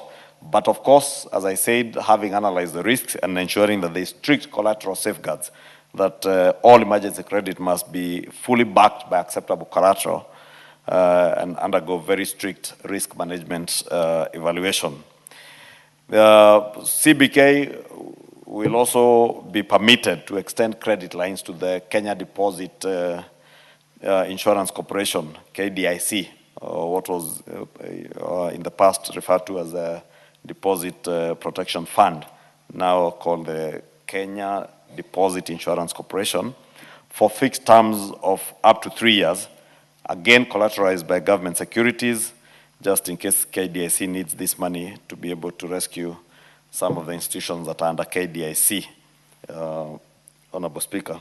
Honorable Speaker, as I said, the other objective of this bill is to expand the reserve operations of the central bank to include precious metals trading and amendments, and the amendment significantly widens the scope of the central bank reserve management, so that beyond the standard foreign exchange and gold, the bank will now be authorized to buy, sell, import, export, or transfer, or even to hold and to refine gold coins, bullion, silver, platinum, and other precious metals under its own determined terms. Honorable Speaker, the bill further enables the central bank to formally offer training and capacity building programs, not just to its internal staff, but also to the general public. That includes staff of other commercial banks and financial institutions, insurance companies if need be, or the general public if they need to be trained, for instance, on the trade in government securities, or even to understand how to trade and how to buy and sell government securities. They may also train domestic government agencies, not necessarily individuals and the public, but also government agencies and officials also from other jurisdictions. Our economy, Honorable Speaker, in this region is the strongest economy and the biggest economy in the East Central African region. Therefore, we also have some responsibility to train our neighbors.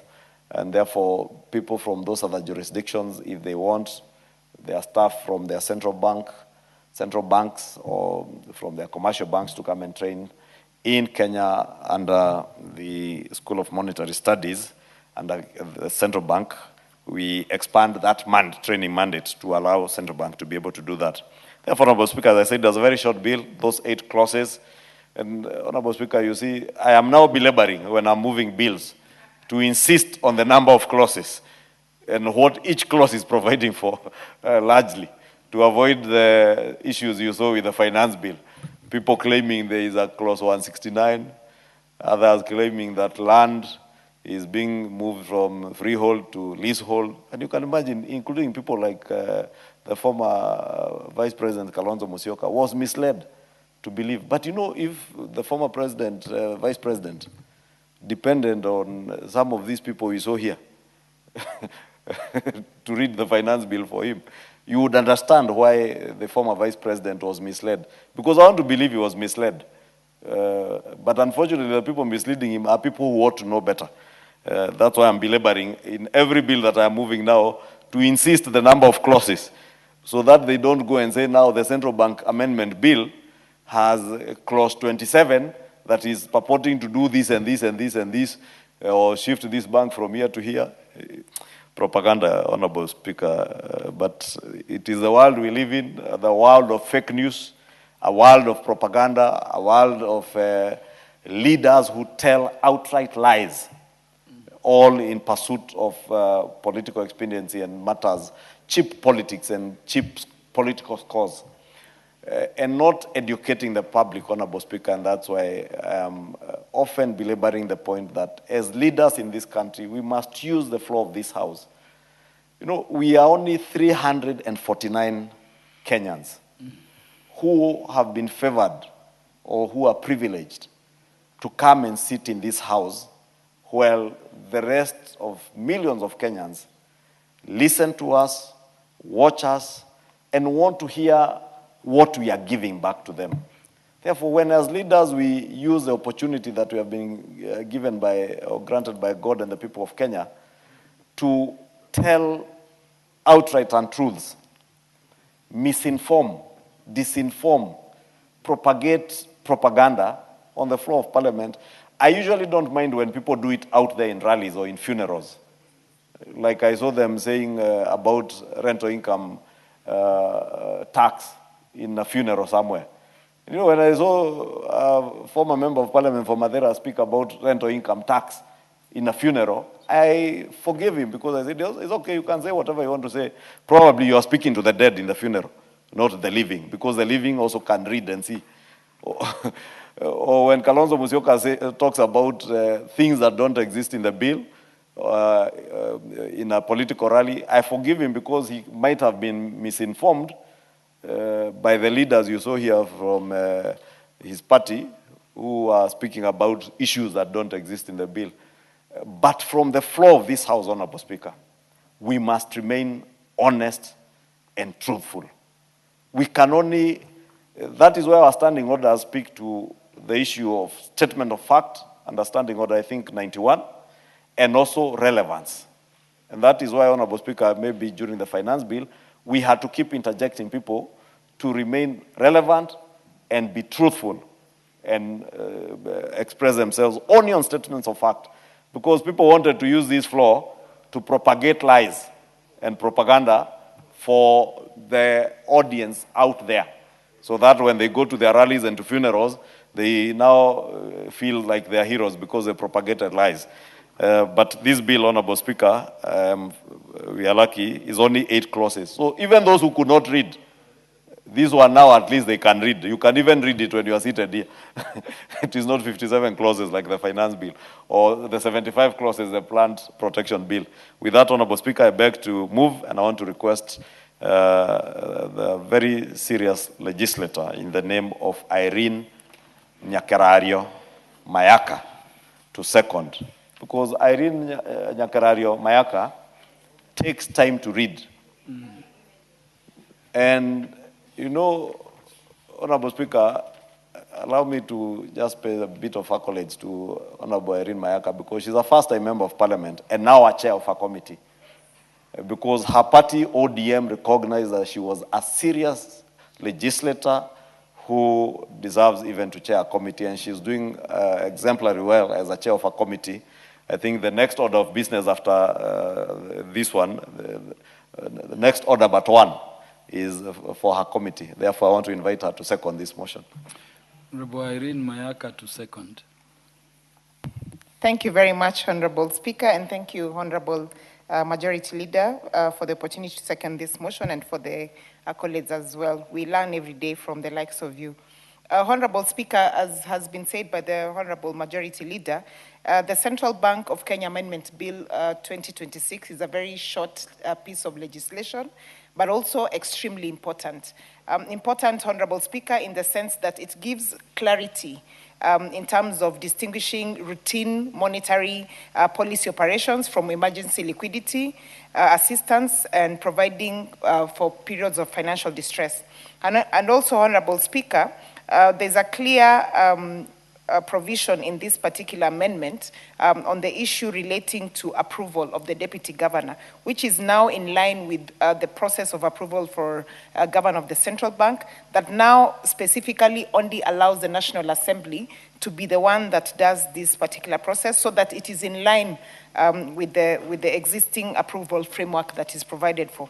Honorable Speaker, there's also a very important clause, which is clause number 7, that seeks to speak about having the Deposit Protection Fund Board, which is now a defunct board, no longer doing the work that it was previously doing, and now giving the same obligation to the Kenya Deposit Insurance Corporation.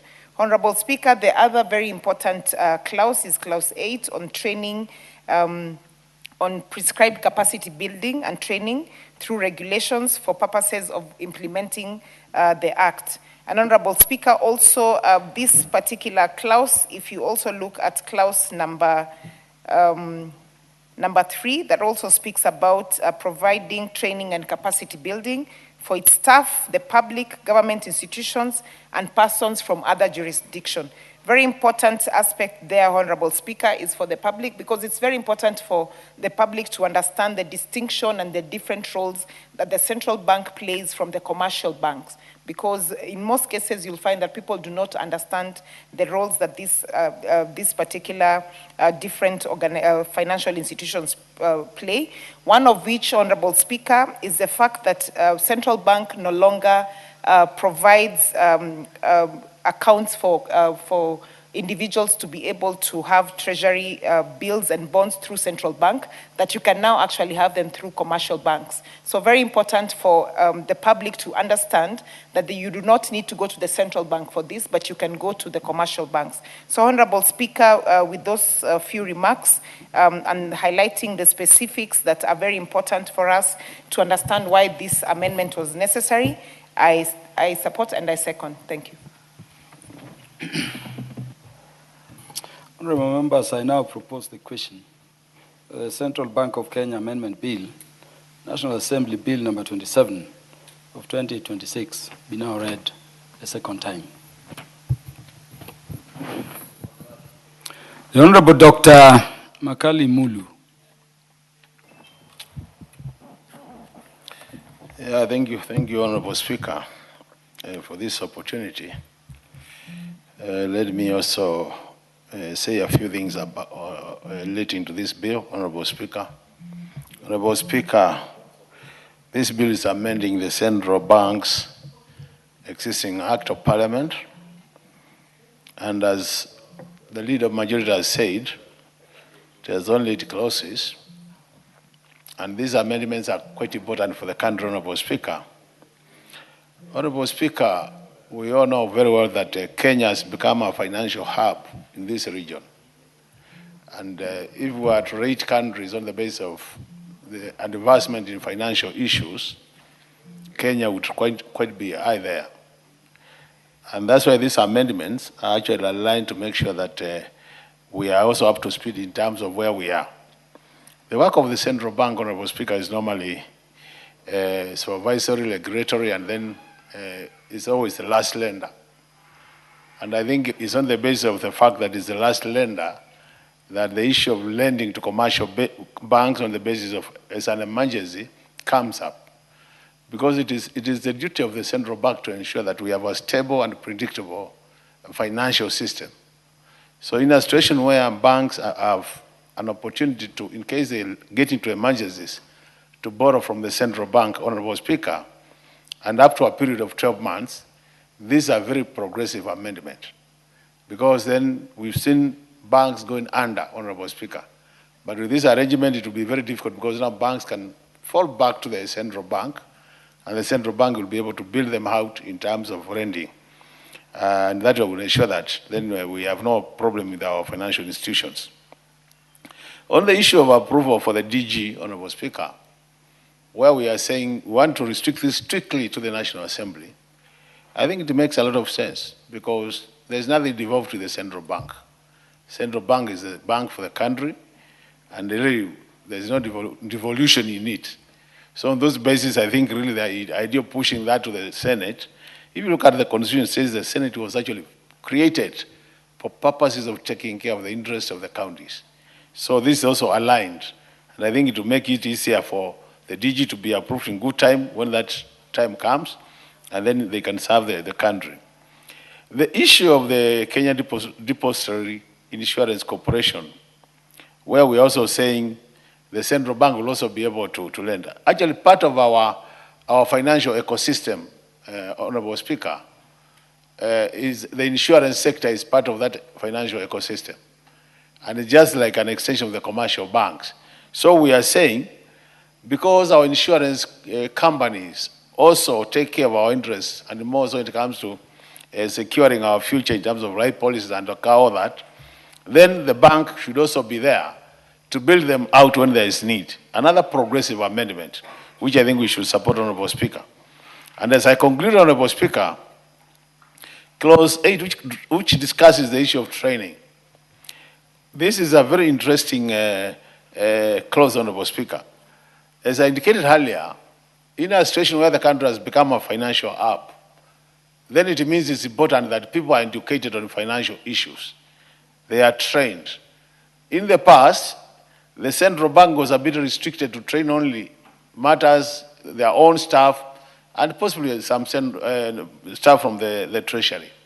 But what we are doing, Honorable Speaker, now we are opening this space so that the central bank can now train the general public. And the general public has been very active, Honorable Speaker, in terms of buying our Treasury bills and bonds. That means it's very important to educate them on what we are doing and what benefits will accrue to them once they buy these things. They have also not been training normally the commercial banks staff. But now we are saying that with this intensive participation of financial institutions and even government agencies, then it is very important that the central bank is given that mandate to train so that people are all trained. They are on, in terms of knowledge, they are on the same page. And then we can minimize the issue where people are making decisions from an informed position. We can actually now increase that space so that anybody who's going to interact with the central bank, as a result of that training, then they will make informed decisions and nobody will complain that I didn't know. And I think this is a very good amendment, Honorable Speaker. So when you look at all these amendments, Honorable Speaker, they are very progressive. It is just making the work of the central bank be more central and allow Kenyans also to interact with the bank more.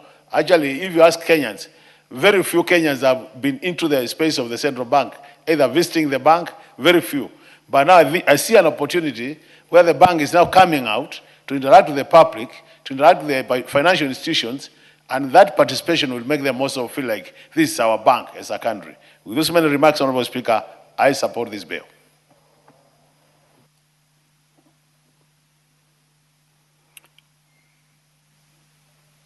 Is there any interest by any member to contribute any further, or this one is straightforward?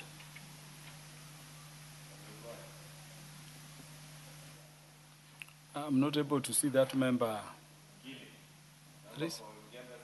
The member for Igembe Central is recognized to make his contributions. Thank you, Mr. Speaker. Mr. Speaker, I also stand to support this bill, the Central Bank Amendment Bill 2026. Mr. Speaker, in my life, I've realized very many banks have collapsed. The small banks have collapsed. Most of them have collapsed due to lack of liquidity assistance. Now that it's being extended for 12 months, and it can even go further if there is no issues of mismanagement, this bill means a lot to the local investors and people who don't have much to deposit. Also, Mr. Speaker, the issue of the deputy governor. Now, it was being, now that we have been, the parliament has been the one who has been picking the governors and vetting him, now it has been given the mandate. Only the parliament will be vetting the deputy governors and no interaction from other houses. It will flow well with the governor and deputy governor having passed through the common team of vetters. Mr. Speaker, the issue of the issue of the bank stability means a lot to all of us. Therefore, Mr. Speaker, this bill means a lot. We are supposed to support it, and we support it, and we stand to support it. Thank you, Mr. Speaker. There being no more interest, I'll be calling the mover to reply. But before that mover, let me recognize a delegation in the Speaker's gallery and invite them to the House to observe proceedings. We have a delegation, a big one from across Kenya, of young leaders. In the delegation, there is Patrice Lumumba Kaluma. There is George Peter Opondo. There is Adrian Kimtai. There is Mr. Ian Madu. There is Michael James. And then there is Seb Blatter Kopany. You are welcome to the House to observe the proceedings. Yeah, mover. Thank you, Honorable Speaker. Let me also welcome that delegation of Kenyans to the National Assembly, including George Peter Opondo. And welcome them to the National Assembly because they are great Kenyans. I have seen the way they have maintained studio silence up there, observing what is going on. And I'm sure they were wondering, is this the same chamber that looked like a war zone some time back? But I do hope that when, because I can see there are young Kenyans who probably aspire to be in this chamber, when that day comes, they will be very diligent legislators who will take time to read all clauses of a bill. Like this very short bill, which I'm going to reply to Honorable Speaker, that I said is only 8 clauses and very straightforward. And in reply, let me agree with the sentiments aired by members, and especially what Honorable Makali Mulu very well articulated, that the Senate, in a way, was more or less, by the drafters of the Constitution, envisaged to be largely taking care of our counties. And you can imagine the Central Bank of Kenya is a regulator of commercial banks and other financial institutions, deposit-taking financial institutions. And as much as senators will argue that these businesses, banks are also in counties, but the work of regulation is at the national government level. And I want to agree with what Makali Mulu is saying, that it was actually a misnomer from the word go or ab initio. This ought to have been the preserve of the National Assembly. Just like it is a preserve of the National Assembly to vet cabinet secretaries, they don't go to the Senate. And you know, Honorable Speaker, it has been my position over time that if I served as a cabinet secretary, I would never set foot in the Senate.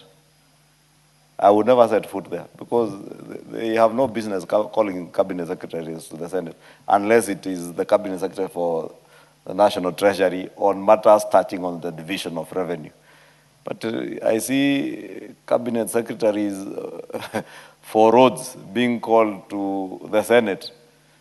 And I ask myself, why don't they call the CEC in charge of roads in the counties they represent? Because that is what the Constitution had envisaged. But this is timely, and I want to agree with members that it is time that we correct it so that if we allow these things to happen, that's how they continue clawing into the mandate of the National Assembly. Honorable Speaker, the other distinction that Irene spoke to very well and articulated very well, being able to distinguish the operational or supervisory role of the central bank in the day-to-day operational work of commercial banks, and also being the lender of last resort, and especially where it is emergency lending, is also very important, and allowing that additional time up to 12 months is critical. Honorable Speaker, I thank members and I beg to reply. Honorable members, I now put the question that the Central Bank of Kenya Amendment Bill, National Assembly Bill number 27 of 2026, be now read a second time. Will as many as are of that opinion say aye? Aye. Will as many as are of the contrary opinion say nay? The ayes have it.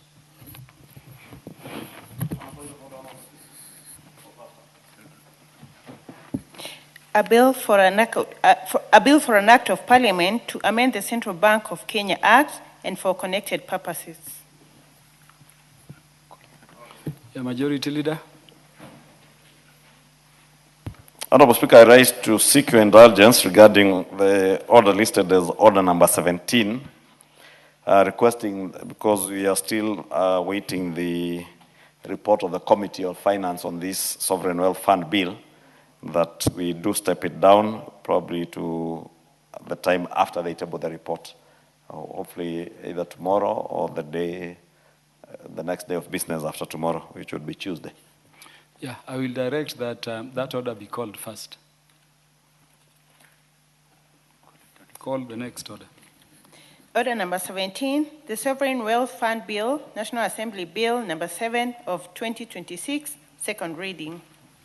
Yeah, so the request of the leader of the majority party is acceded to. The matter concerning the motion appearing under order number 17 is deferred to the future date, as and when it shall be scheduled for House consideration by the House Business Committee. Next order. Order number 18, motion. Report on the inspection visit to the East African Science and Technology Commission and the East African Health Research Commission. Mover. The Chairperson, Committee on Regional Integration. Thank you, Honorable Speaker. And Honorable Speaker, before I move this particular motion, please allow me to also welcome the young Kenyans who have joined us to follow these proceedings. Patrice is a very good friend of mine, so I'm happy to see him in the house together with his friends. And you know, Honorable Speaker, these are the future leaders and future parliamentarians, so it's very fantastic to see them here. And I say welcome to them as they follow the proceedings. Honorable Speaker, and secondly, Honorable Speaker, again, before I begin, because, you know, Honorable Speaker, we're in the World Cup mood right now. And we have a very important game coming up in the next 20 minutes where an African team, the DRC, is going to play against Portugal. So I want to take this opportunity. In fact, not just African team. Yes. But DRC is also part of the larger East African community. Correct.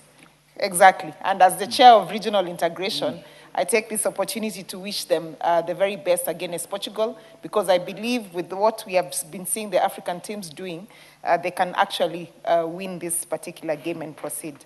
Honorable Speaker, I beg to move that the report on the inspection visit to the East African Science and Technology Commission, the EASTCO in Rwanda, and the East African Health Research Commission, EAHRC, in Burundi be considered by this House.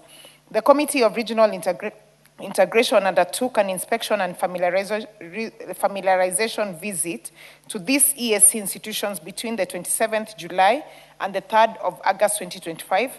The visit aimed at to assess the status of implementation of projects and programs, evaluate progress, and identify challenges. Yeah, Honorable Irene Mayaka, I know how you feel about the upcoming March, but I'm being reminded that in keeping with the parliamentary tradition, you move the motion first, as printed, as per the order paper. So I beg to move that and read it word for word, punctuation by punctuation, as you normally do.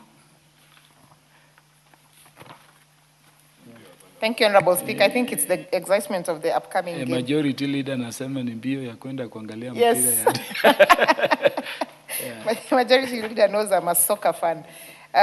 Honorable Speaker, I beg to move that this House adopts the report of the...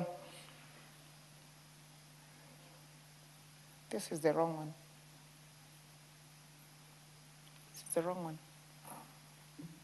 Honorable Speaker, I beg to move that this House adopts the report of the Committee on Regional Integration on its inspection visit on the East African Science and Technology Commission in Rwanda and the East African Health Research Commission in Burundi, laid on the table of the House on the Wednesday, 5th of November, 2025. Honorable Speaker, I beg to move that the report on the inspection visit of the East African Science and Technology Commission in Rwanda and the East African Health Research Commission in Burundi be considered by this House. The Committee on Regional Integration undertook an inspection and familiarization visit to these ESC institutions between the 27th of July and the 3rd of August 2025.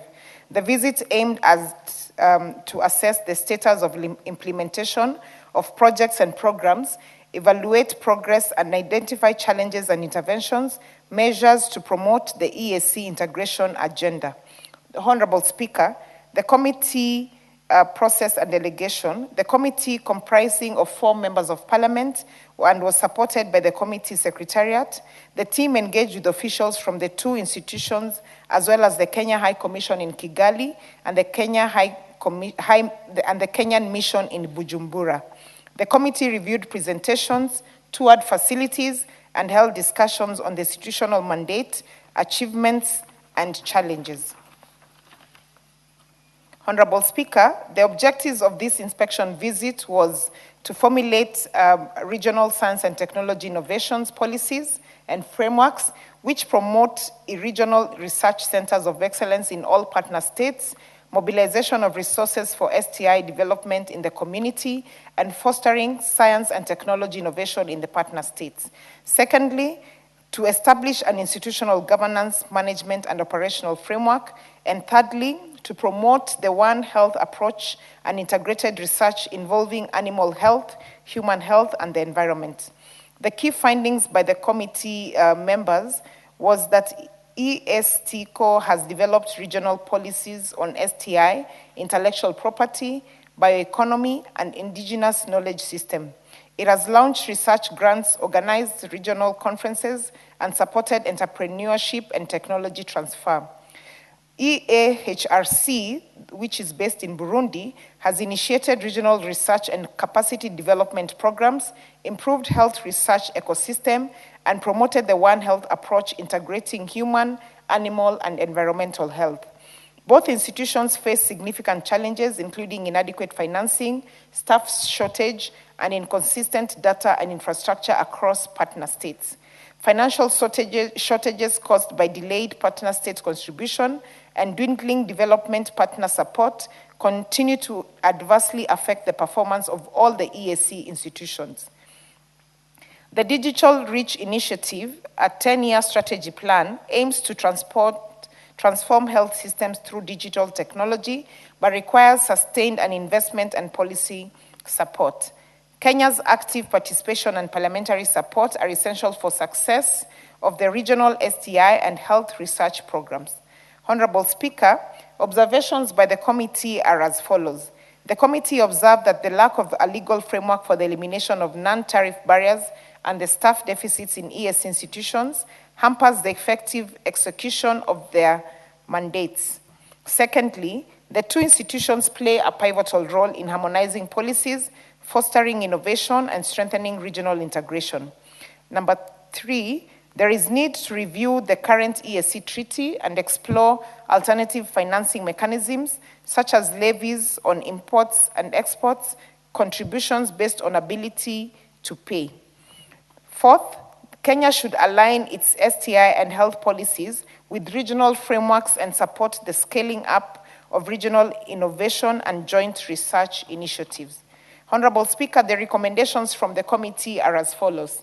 To address the challenges associated with delayed financing, the Council of Ministers is encouraged to creatively explore alternative financing mechanisms, such as establishing a levy on imports to the EAC region and exports from the region. And Honorable Speaker, we have regular meetings of the Council of Ministers, so I believe that once this particular report is adopted by this House, this will then translate back to them for them to be able to explore these particular issues that are recommended by the committee. The Ministry of East African Community, the ASAL and Regional Development, in collaboration with the National Treasury and Economic Planning, is directed to ensure that EAC institution organs, particularly the two institutions aforementioned, are funded to advance the EAC integration agenda. The Council of Ministers is further urged to complete the ongoing staff recruitment process and to allow appropriate staffing in the EAC institutions and organs. And this, again, Honorable Speaker, is something that the Council of Ministers are already working on, now that we have a new SG for the EAC who is from Tanzania. The Minister of East African Community, the ASALs and Regional Development, to recommend the EAC Council of Ministers that there is need to monitor the progress of the EAC institution, organs, and foster accountability. The two institutions recommend that all partner states should leverage regional centers of excellence and digital platforms to improve service delivery and research capacity. In conclusion, Honorable Speaker, I would like to thank your office and the Office of the Clerk of National Assembly for extending to the committee the necessary support to discharge its mandate. Mr. Speaker, sir, I now call upon the Honorable Dr. Makali Mulu, who is a member of the committee, to second. I thank you. The Honorable Dr. Makali Mulu. Yeah, thank you, Honorable Speaker. Honorable Speaker, I want to start by thanking my chair for moving this report, and she has done it so well, Honorable Speaker. And that's why I agree with the majority leader that she fits the bill. And we are very happy to have her as our chairperson. So, Honorable Speaker, this visit was organized under the Committee of Regional Integration, and we all know that this is a committee which is overseeing integration of the East Africa community. We all know the benefits which accrue from this integration, Honorable Speaker. And the reason why we have these two institutions, one in Burundi by the name East African Science and Technology Commission, that is in Rwanda, and the other one in Burundi, which is African Health Research Commission. The whole purpose of having these institutions, Honorable Speaker, is to promote one health approach and integrated research involving animal health, human health, and the environment. And Honorable Speaker, these are like what we call centers of excellence in the region. You realize that through the community, the member states have agreed that there's need to have centers of excellence in different countries, so that if you want to achieve the best, then that country provides leadership in that area. But despite the good objectives of these two institutions, Honorable Speaker, these institutions are facing serious challenges. And some of the challenges they are facing, Honorable Speaker, is inadequate financing. Honorable Speaker, you realize that member countries are not really contributing in a regular manner. Some are actually in arrears. Others are not even able to contribute. And we all know that where there are no resources, Honorable Speaker, then we cannot realize effectiveness in some of these institutions. The other challenge is staff shortages, that we have very good institutions with a very clear mandate, but we don't have the human resource to move them towards their goals. And the third one, Honorable Speaker, is inconsistent data, where data from the member countries is not consistent, and in that case, then it makes research a bit difficult, Honorable Speaker. And the last one is infrastructure across partner states, where even the infrastructure is not adequate, Honorable Speaker, and we need really to think about what to do. So as a committee, and through this visitation, we realize that there is need for sustained investment and policy support if these institutions are to achieve their objectives, Honorable Speaker. And we've come up with some recommendations, Honorable Speaker. The team which went there, as a committee, we have adopted some recommendations. And we are thinking about how can we then improve the financing of these institutions. We are saying it's time the East Africa community thinks of coming up with ways of raising money other than the normal annual prescription, Honorable Speaker. And we are thinking about some tariffs, well, some financing, that is levying revenues on imports and exports, Speaker, so that we can, the way we have what we call the fuel levy, which takes care of some of our roads, we could also have some levy on our imports and exports as a region, and the proceeds of these levies are channeled to these centers of excellence.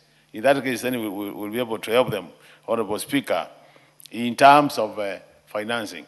The other thing, Honorable Speaker, which you have said many times, is the issue of countries contributing on the basis of their ability to contribute. We all agree, Honorable Speaker, in this region, we have some countries which are bigger brothers, like Kenya. Kenya is a big brother.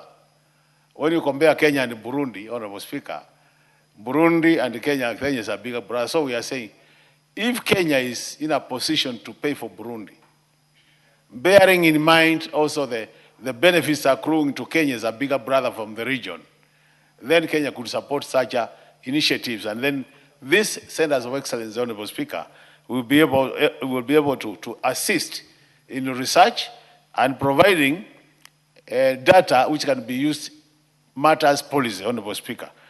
The other thing, Honorable Speaker, we are saying is, when you look at a country like Southern Sudan, they are also in problems. Actually, if you talk to our colleagues from the East Africa community, they tell you our colleagues from Sudan are not even able to attend meetings because of the same challenge. So we are saying we need to think about outside the box on how we can improve financing. And we are happy that a decision has been taken, Honorable Speaker, where now each member country will be paying members of IALA who come from their country.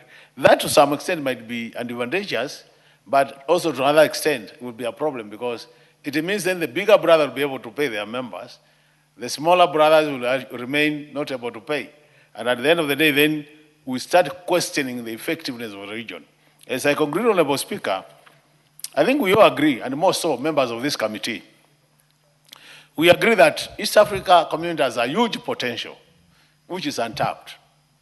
And if you have to tap this potential, Honorable Speaker, then we need to remain as a unity. We must be united so that all the countries move the same direction, all the countries have common policies, common tariffs, so that we open this big market, Honorable Speaker.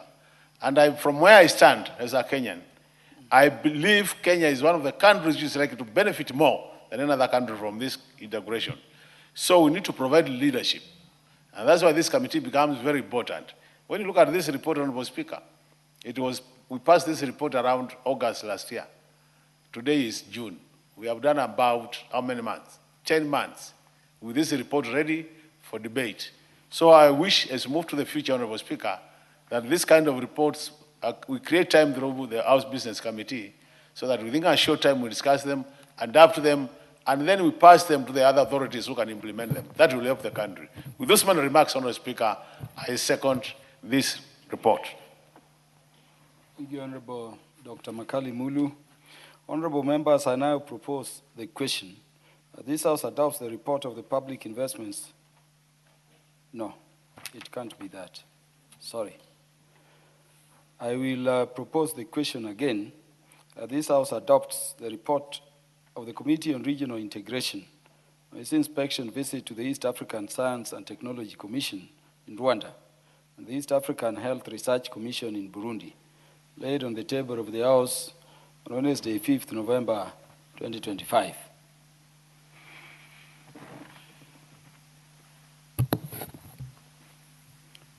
The Honorable Oscar Nabulindo, you want to contribute to this? Yes. Yeah, please proceed.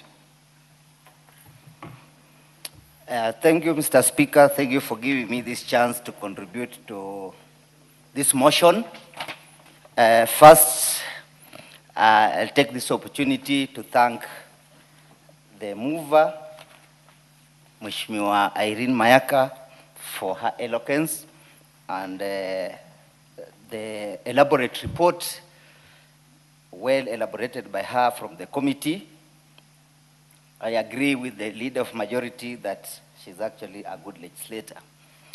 Mr. Speaker, I will not go into much, but to support, I support the motion laid in the House by the Committee on Regional Integration. One of the things I've noted from the mover is about the challenges over delayed funding or financing of these precious institutions of research. And following on that, Mheshimiwa Mulu said that as a big brother in Kenya, we should be able to support our struggling brothers by paying for them. Although that's a noble idea, but I disagree, because we must find a way, another way of encouraging our brothers to pay instead of paying for